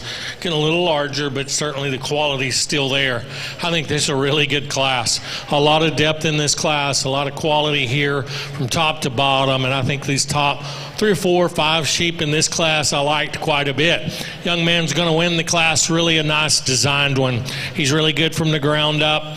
I think he's just a nickel better coming out of his dock or hip than the sheep we have in second. I think they're very close. This sheep is massive in terms of rack shape and loin edge.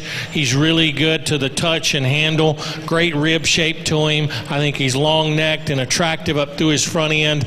A nice one to lead the class off. And I think the one in second's got to follow him. I don't think he's quite as big over his rack and rib design coming out of his shoulders. He's certainly not one that ties into his dock and pin set quite as wide and opened up as the sheep that leads the class. But I like that one a lot. He's wide based underneath. He's got some rib to him, got a great look to his front end, and in my opinion, probably better fronted than our class winner. I love his shoulder placement, and the point of his shoulder and the side of his body and the way his neck comes out of the top of his shoulders is really, really neat.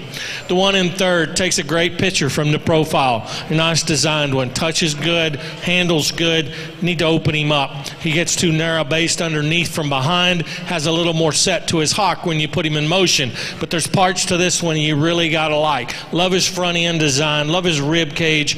Need to see just a touch more to him and open him up underneath, and I think he becomes more competitive.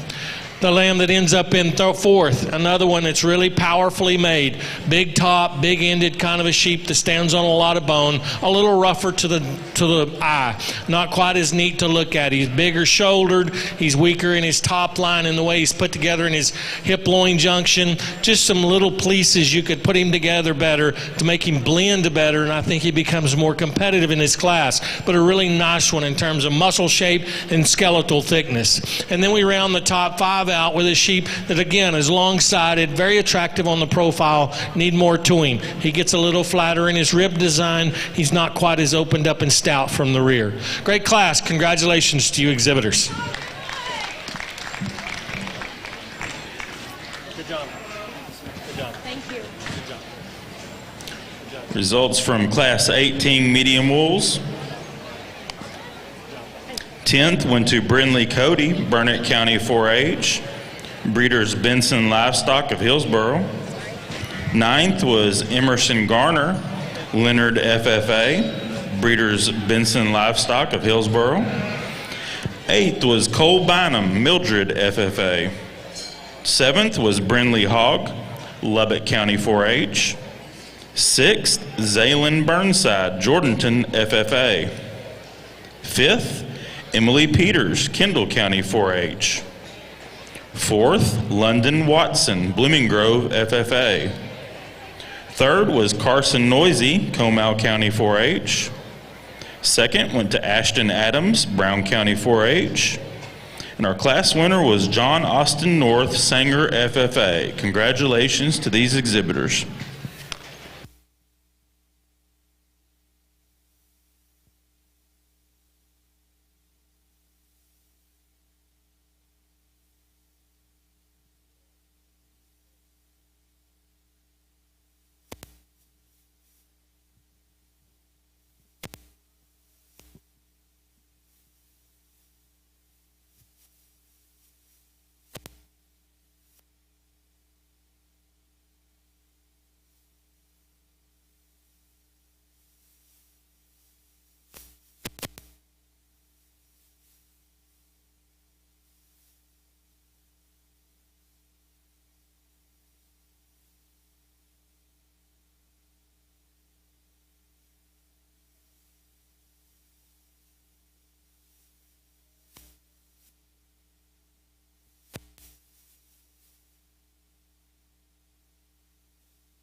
Once again, we need our first and second place goats from classes 11 through 14 to come to the staging. We also need our first and second place medium wolves to come check in as well.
Again, very, very good class, and I keep being surprised. I keep thinking that the depth's going to run out at some point as we get into these big classes that are very heavyweight and start getting into some goats that are plenty mature. But quite honestly, I've been quite surprised by just the depth and the variation, but the quality of those last three classes from top to bottom. I thought within this class there was a top pair, and within that pair there's just one that kind of stood alone. And to me, I think he's pretty obvious to find. I think for a goat of this size and this weight and this maturity, it's hard to find them still that neat in terms of their neck and the way it hooks into their shoulder, the way they're built in terms of their sternum and breastbone. To me, I think that's what's very unique about him. And then of a goat that's this mature and this heavy, he's incredibly lean, he's incredibly fresh, and one that's very, very good just in terms of his handle quality and the spread that he's got down his back. I guess to me, if we're going to nitpick on him just a little bit, he's maybe just a notch off in terms of his tail set ever so often when we get him out on the go. And I think he's one that's just a nickel rigid in the way he operates his hock. I think if he just drove off of that with a little more fluidity, then I think it'd be really, really hard to pick a hole in that one. But there's nonetheless that look right there for a big, heavyweight, very mature goat. That thing is fresh, and he is cool looking from the side and very, very good when you get your hands on him. Again, I think the one that comes in second just kind of fit there, in my opinion. He's a good-legged goat that I like in terms of his skeleton. He's probably hinged just a little bit looser out of his hip and hind leg than that class winner is. But you get off to the side of him, he's not quite as tidy and neat in the way he's built in his breastplate and his sternum. He's not quite as good and flawless in the way he's hooked up right there down his top line as you study him behind his shoulder. The biggest hang-up on him and why he can't warm up that class winner today is of the top pair, he's easily the fattest one that just could be trimmed up just ever so slightly. I don't think it's enough to go ahead and disregard him and roll him any lower within this class, but of that top pair, there's one that's significantly softer than the other. One that comes in three is not necessarily my kind, but I appreciate what he does well. Man, that thing is stout, and he is big muscled, and you can appreciate just the spread and the width that he's got and up top, and just very, very impressive when you get behind him just in terms of his depth of twist, his extra stifle shape, shape in that guy is awfully impressive. He's just a little round off both ends of his skeleton, a little round-shouldered, kind of drops out in him when you get those goats on the go. And then you study his rear skeleton. Often his tail set, a little extra set to his hock that just doesn't ever flex and drive in the most attractive way. I think you just need to make him a little bit better off at either end in terms of skeletal quality to go ahead and get him over the one that's in second. But again, lots of shape, lots of muscle in that one. High cutability, very trim, very fresh goat is the one that comes here in 4.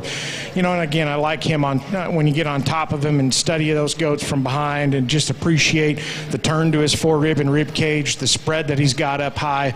Again, just in terms of freshness and handle quality, he can run with the best of them within this class. You back off of the livestock, I think generally he kind of strikes you as a level built goat, but still kind of rough down his top line. You know, I just wish he was a little bit smoother right there at the front side of his hip. I think you could square him up right there on the front side of his jump muscle just a little bit. And then I think of the top 5, easily the frailest goat when you go to the ground. You need to stouten him up in terms of his bone work. Just a good piece of livestock to go 5th here. Again, in terms of foot, bone, hind leg quality, and just the way he's built out of his hip there, I like that one as good in terms of his rear skeleton as much as any of them within this class. You study him up front, maybe just a notch plainer at the base of his chest, maybe not quite as bold in the turn to his forerib and heart girth there, but I think one that you got to appreciate just in terms of his width, his volume of product. He just doesn't handle quite as crisp at the top side of his skeleton, but nonetheless, I love that one at the ground, and I like him in terms of his running gear as well. Again, another good class. My compliments all the way through this one. If you would, put your hands together for those kiddos as they head out the ring.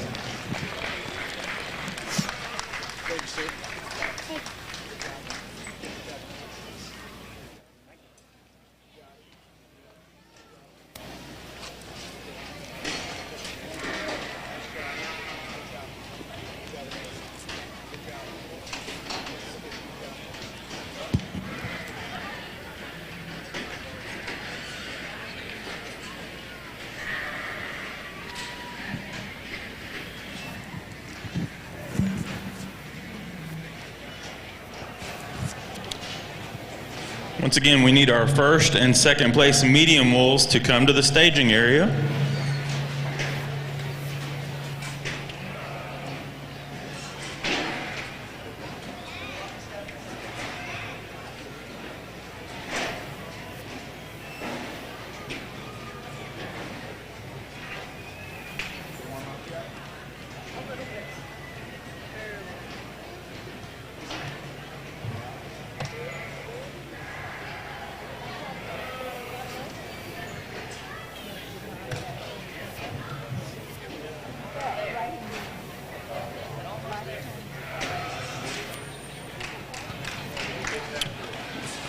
Give these lamb exhibitors a hand as they exit the ring.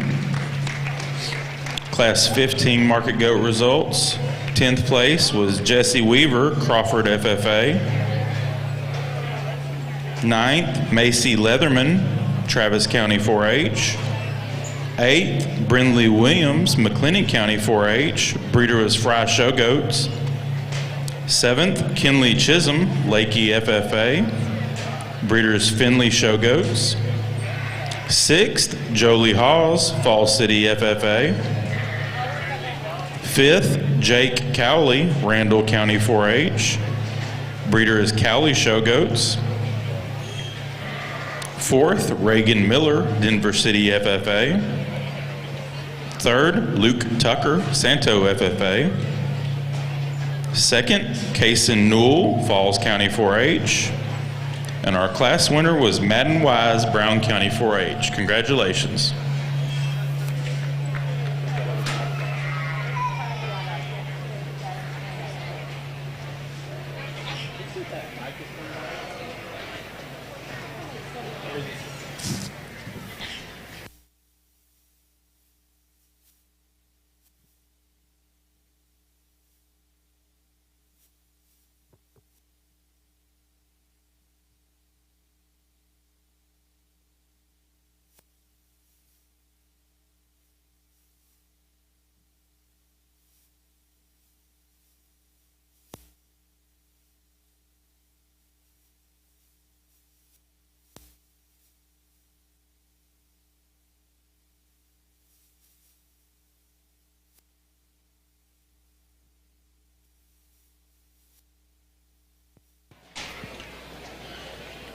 We will also need our lightweight and medium weight champion and reserve goats to come to the staging.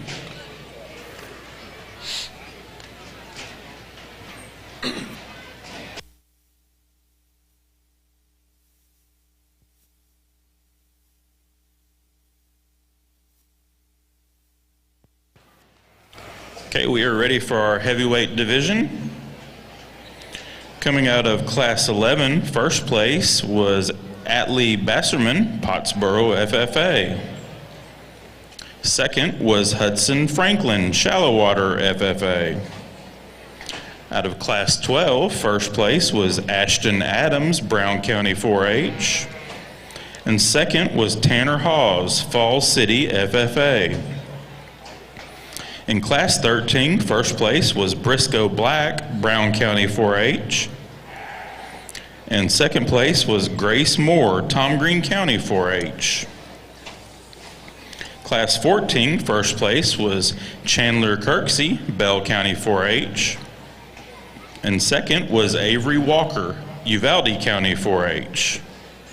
And in Class 15, first place was Madden Wise, Brown County 4-H. And second was Kaysen Newell, Falls County 4-H. Folks, let's give these goat exhibitors a big round of applause.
Once again, we need our first and second place medium wolves to come check in.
What an exceptional division again, and I know I've said it on as I hop on the microphone for every class, just so many good ones and so much depth of quality within this division, and probably the hardest one to sort and piece together in my mind, just because I think there's been so many quality animals, but yet so many different variations of them, just some animals that got some different issues that we kind of got to work around within this particular division drive, but I think all 10 individuals within this class or within this division deserve your round of applause. So if you're still left in the stands, please put your hands together for them.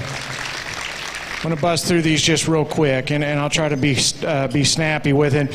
You know, I thought first class right after lunch was kind of hard to kind of get into a groove with, because there was some quality livestock in there. I just didn't know if there was one that just had to win. We ended up gravitating to one, and I thought if you caught it a rear three-quarter, was just a little more genuine and more pried open underneath, probably a little bolder in his forerib and a little more depth of twist and stifle. To me, that was the difference in that pair. Get him out here, probably just a little shorter, a little rounder off of both ends. I thought the next class was interesting. That winner, to me, the more he's out here, you know, he's one that, has got some big far-reaching pieces. You know, I think to me, you got to ask yourself if he just kind of ties them together. There's times where I think he's really, really cool, and then there's times where I'm just like, I just can't get past the way he's built right behind his shoulder. But that is a big chest and a big forearm and a big forerib. I just wish those three things just kind of fit together a little bit better. But that one is awfully nice, and it's got some far-reaching pieces. I think, again, out here, he's kind of got a little bit of reaction to his hide. I think he's kind of got a pink undertone, kind of starting to wrinkle up a little bit. I think that kind of detracts from him just ever so slightly. The next class, 3 really good ones in that class, exceptional ones, actually. I thought all 3 of those were really good. To me, you get off to the side of them, this is the one that I preferred. Some length, elevation up front. I think just his parts and pieces fit together seamlessly. I love his turn to his stifle when you study him from the side. I think you get around the front of the goats. I think of the 5 in these class winners, he's probably the most generic in terms of his chest and forearm, and probably just not quite as bold and expressive right behind his shoulders I prefer, but he's still fresh. Again, he's got a good look and a good silhouette from the side, and I liked him at the ground, and a lot liked his running gear and his hind leg quite a bit better than the one that was second in that class. One that comes out of that fourth class, honestly, the more they're out here, kind of grows on me. You know, I think if you compare him to some other goats on either side, you know, you can get wrapped up in saying he's not as extreme in any one area, but I love that one in terms of his forerib and his back shape and his freshness. Again, his hair and his hide and his skin quality are all dead on. You get around the front of those, he is impressive in terms of his chest and his forearm. You know, I like him when he gets out on the go. I just wish he stepped with a little more reach, a step out of his shoulder and his knee, but nonetheless, I think that's a high-quality individual that just strikes you with some extra presence because of his skin and his freshness and the way he's presented. Heavyweight, you know, honestly didn't expect to find one that quite looked like that in that last class. And he's hard to ignore out here, you know, just in terms of being so big and so heavy, yet he is so fresh in terms of his touch and his tone. He's lean. And again, his parts and pieces fit together so well. We talked about in class, you know, ever so slightly, I wish he just drove off of his rear leg with a little more authority. But that look right there is kind of hard to ignore out here. And to me, you know, I thought that one was just awfully impressive. Where he was good. I'll set the mic down and let Marty talk his class. This division has been exceptional. It has been challenging, and honestly, I think you could flip a coin out here and land on just about any which one, and I wouldn't argue with you too much. So if you would, put your hands together. All 10 of them deserve your round of applause.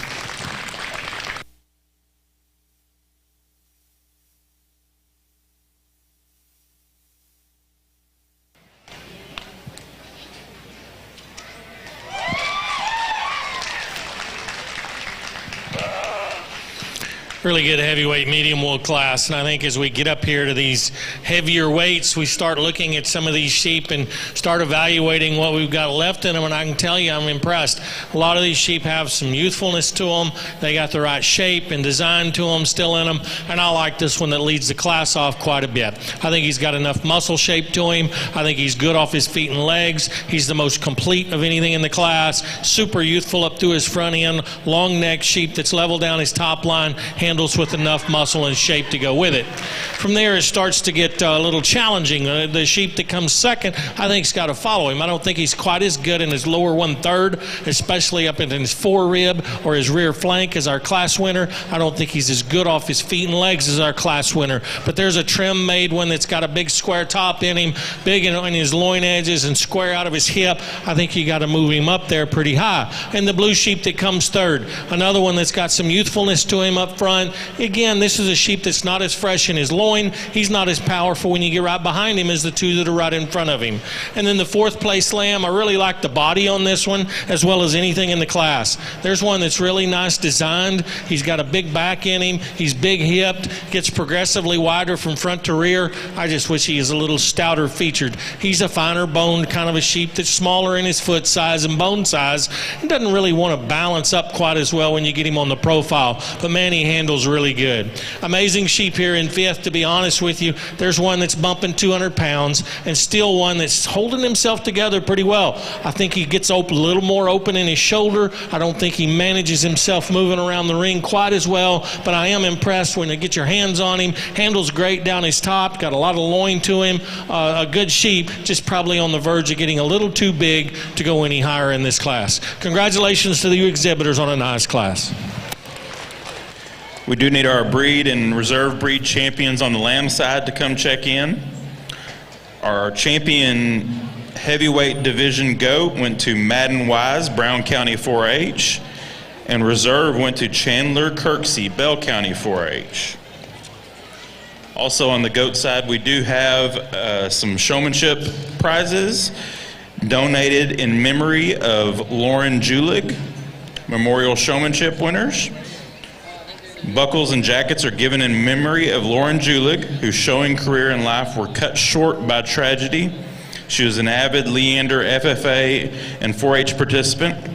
Her love of showing her animals won her state showmanship awards and prospect shows. The champion buckle is donated by Morris Glass. And the reserve jackets, 2 jackets, are sponsored by the Hawkins family. Our champion showmanship for goats goes to Briscoe Black. who wins the belt buckle, and the 2 jackets in no particular order go to, for reserve champion, go to Madeline Howell and Mason Smoot. So if y'all are still in the barn, you can come find Wanda Hawkins after the show for your prizes.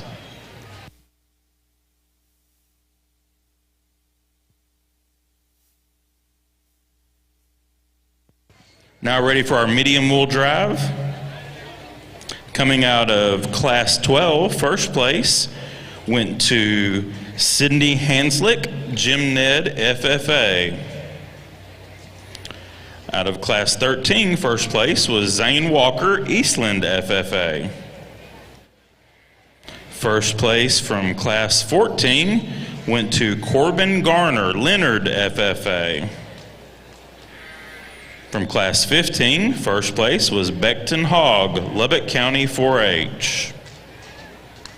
Class 16, first place was Graham Newsom, Hale County 4-H. From Class 17, first place was Amberly Davis, Glasscock County 4-H. First place from Class 18 was John Austin North, Sanger, FFA. And first place from Class 19 went to Pash Gibbs, Valverde County 4-H. Second place from Class 12 was Coda Davis, Sutton County 4-H. From Class 13, second place was Raylyn Ward, West FFA. Second place from Class 14 went to Sydney Newsom, Edwards County 4-H. Second place from Class 15 was Megan Retzloff, Live Oak County 4-H. Second place from Class 16 was Kaysen Newell, Falls County 4-H. Out of Class 17, second place was Briscoe Black, Brown County 4-H. From Class 18, second place was Ashton Adams, Brown County 4-H. And second place from Class 19 was Journey Mathis, Willis FFA. Folks, let's give these medium wool exhibitors a big round of applause.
I think we are about ready for our grand drive on the market goat side.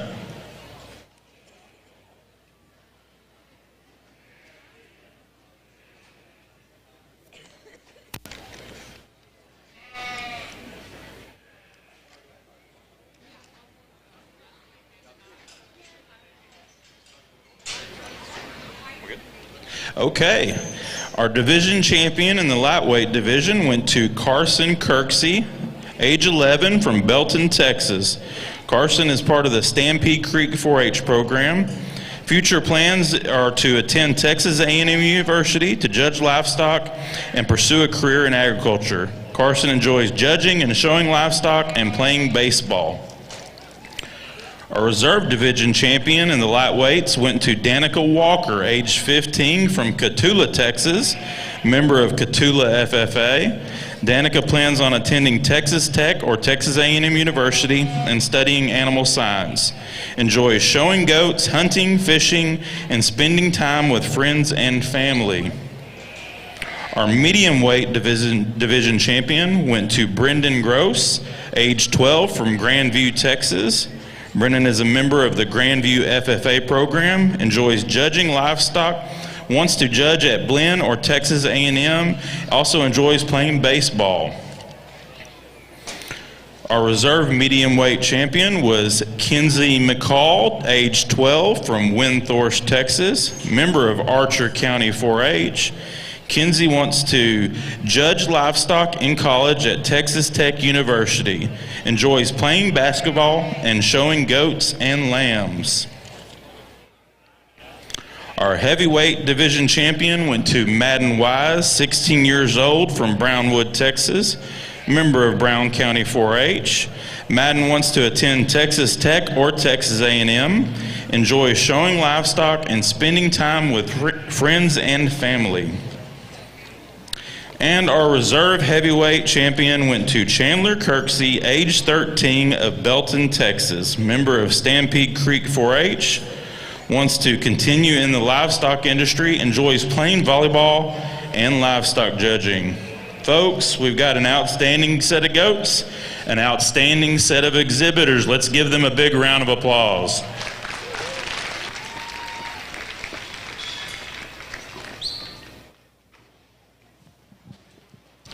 Well, we get into our medium wool division drive over here on the lamb side. An outstanding set of sheep, in my opinion. I tell you, I'm really pleased with the quality that's out here and all of these 9 classes, 8 classes, whatever we had here. Outstanding set, really high quality. I hope you can see some patterns that we tried to set today. Sheep that have some look and design and shape and still functional off their feet and legs and have some rib and get around and move and still look the part. I'm not going to spend a lot of time talking about each one of them. I'm going to go out here and slap the champion in reserve medium wool. Before I do, put your hands together and congratulate all these exhibitors on a great job.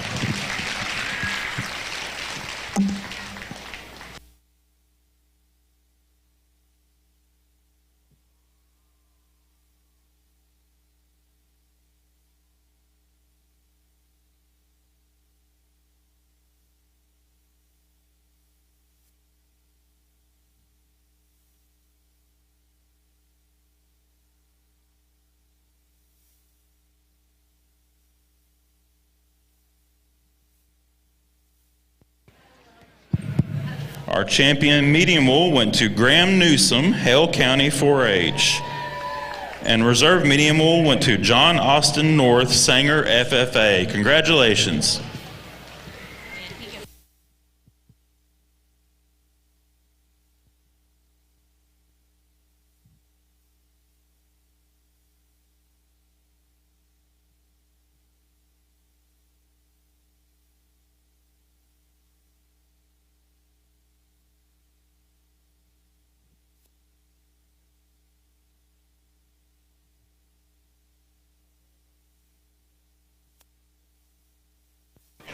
We need a parent or advisor for the champion and reserve medium wools to come to the arena.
I want to go and announce the lamb showmanship.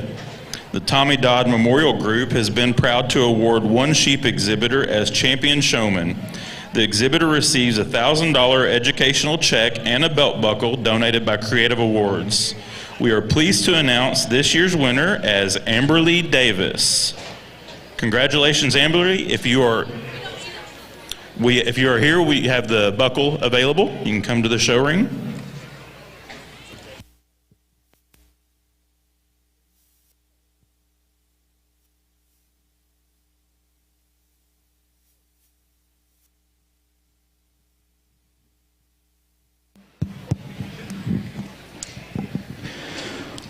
Well, what a day it's been.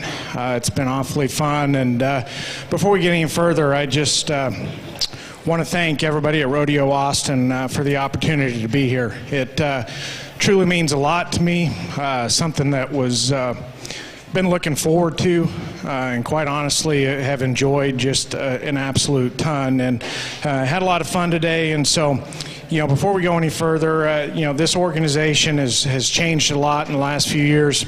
I don't think any of us could argue that it's not for the better.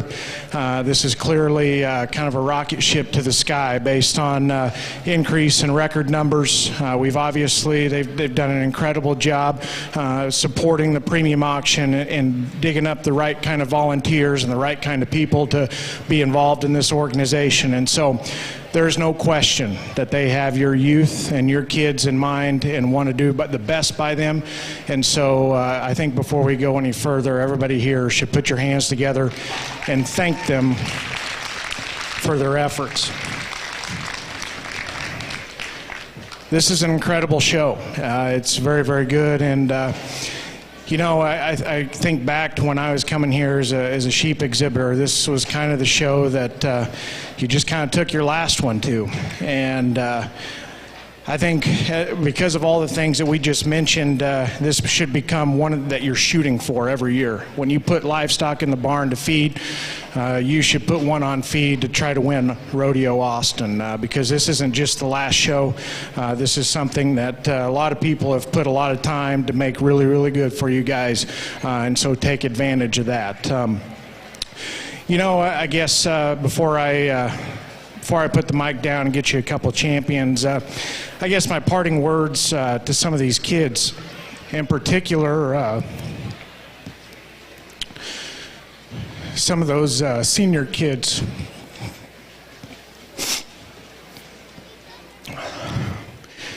As I think back to my showing days, the last time I ever showed a sheep was in this ring. And you don't realize that how much your world changes for the better, but how much you miss getting to participate in this. And so as I think back to some of these kids who are fixing to enter the real world, it's pretty scary. It's pretty overwhelming at some times. And I think a lot of times this generation kind of wants to spend time on the internet to be the cool kid.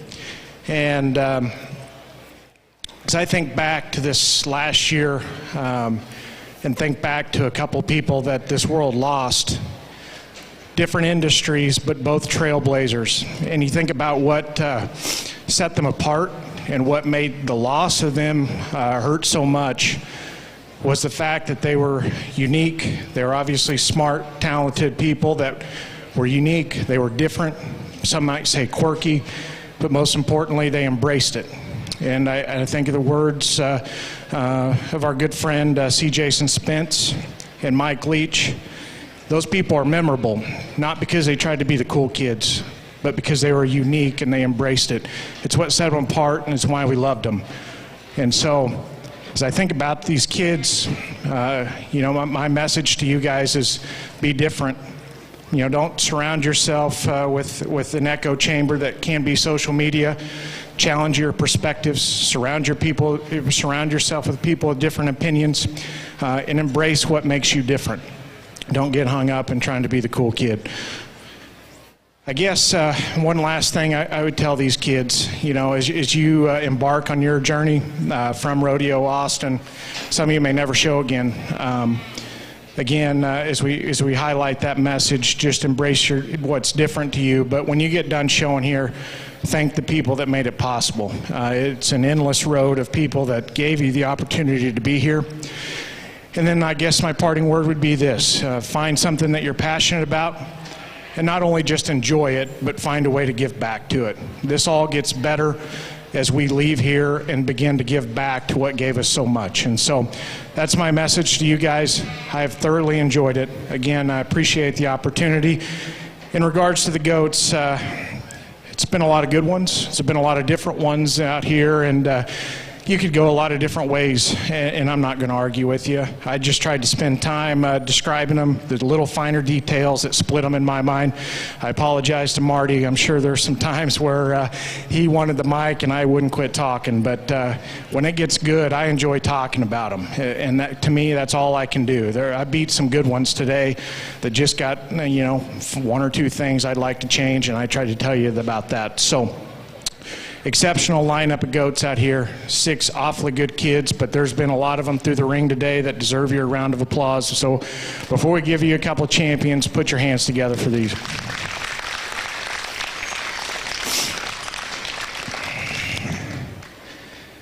I think about the divisions today. There's been a lot of times where I thought, man, that winner's pretty comfortable, and then, man, you could do a lot of different things. As I think about this grand lineup out here, there was a goat that won this show about right here. When he came in the ring, he hit me, and one I'm pretty proud to stand behind. After that, you can take your pick as to what your poison is, but my congratulations, all of these. One last time, Rodeo Austin, congratulate these set of exhibitors.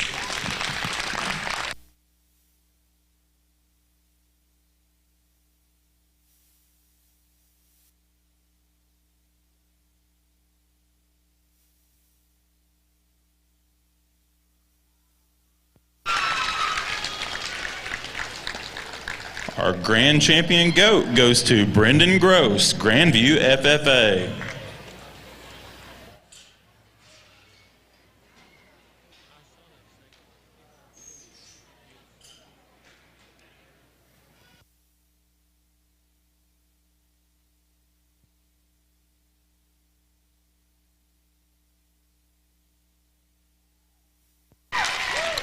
And our reserve grand goes to Madden Wise, Brown County 4-H. Congratulations to both these exhibitors.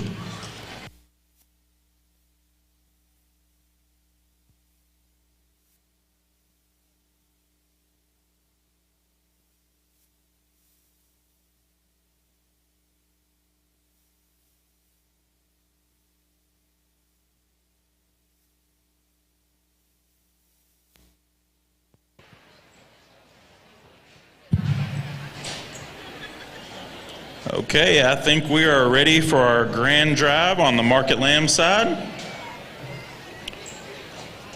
Our breed champion fine wool went to Hadley Holt, 8 years old, from Clifton, Texas, member of Hill County 4-H.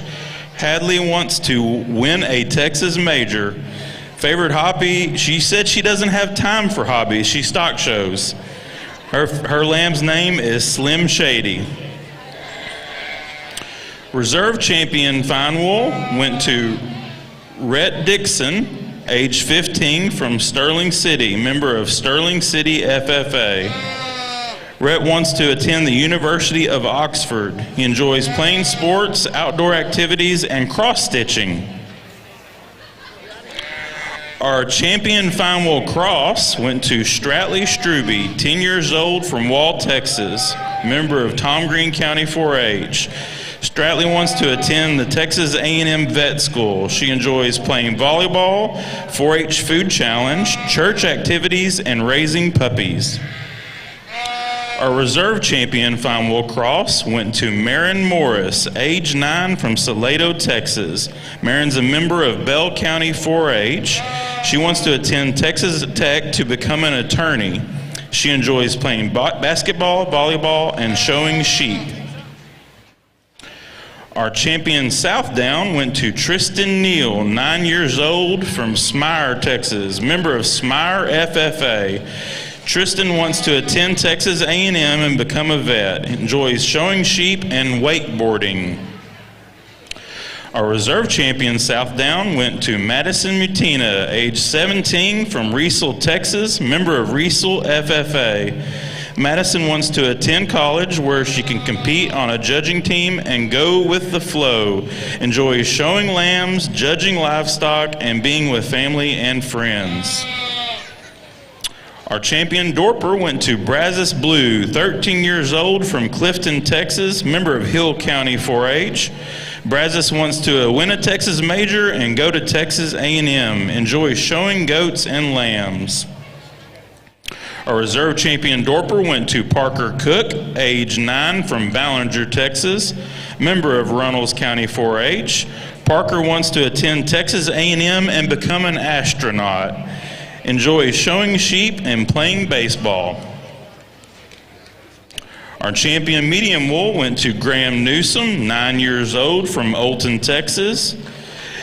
Wants to attend Texas Tech, enjoys playing basketball and football. And our reserve champion medium wool went to John Austin North, 17 years old, from Sanger, Texas, member of Sanger FFA. John Austin wants to attend Angelo State University and study to become a chiropractor. Enjoys showing lambs. Like I said earlier, we've got a great set of animals out here, an outstanding group of exhibitors. Folks, let's give our lamb exhibitors a big round of applause.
Well, it's a pleasure to be here this afternoon, and I've really enjoyed today quite a bit.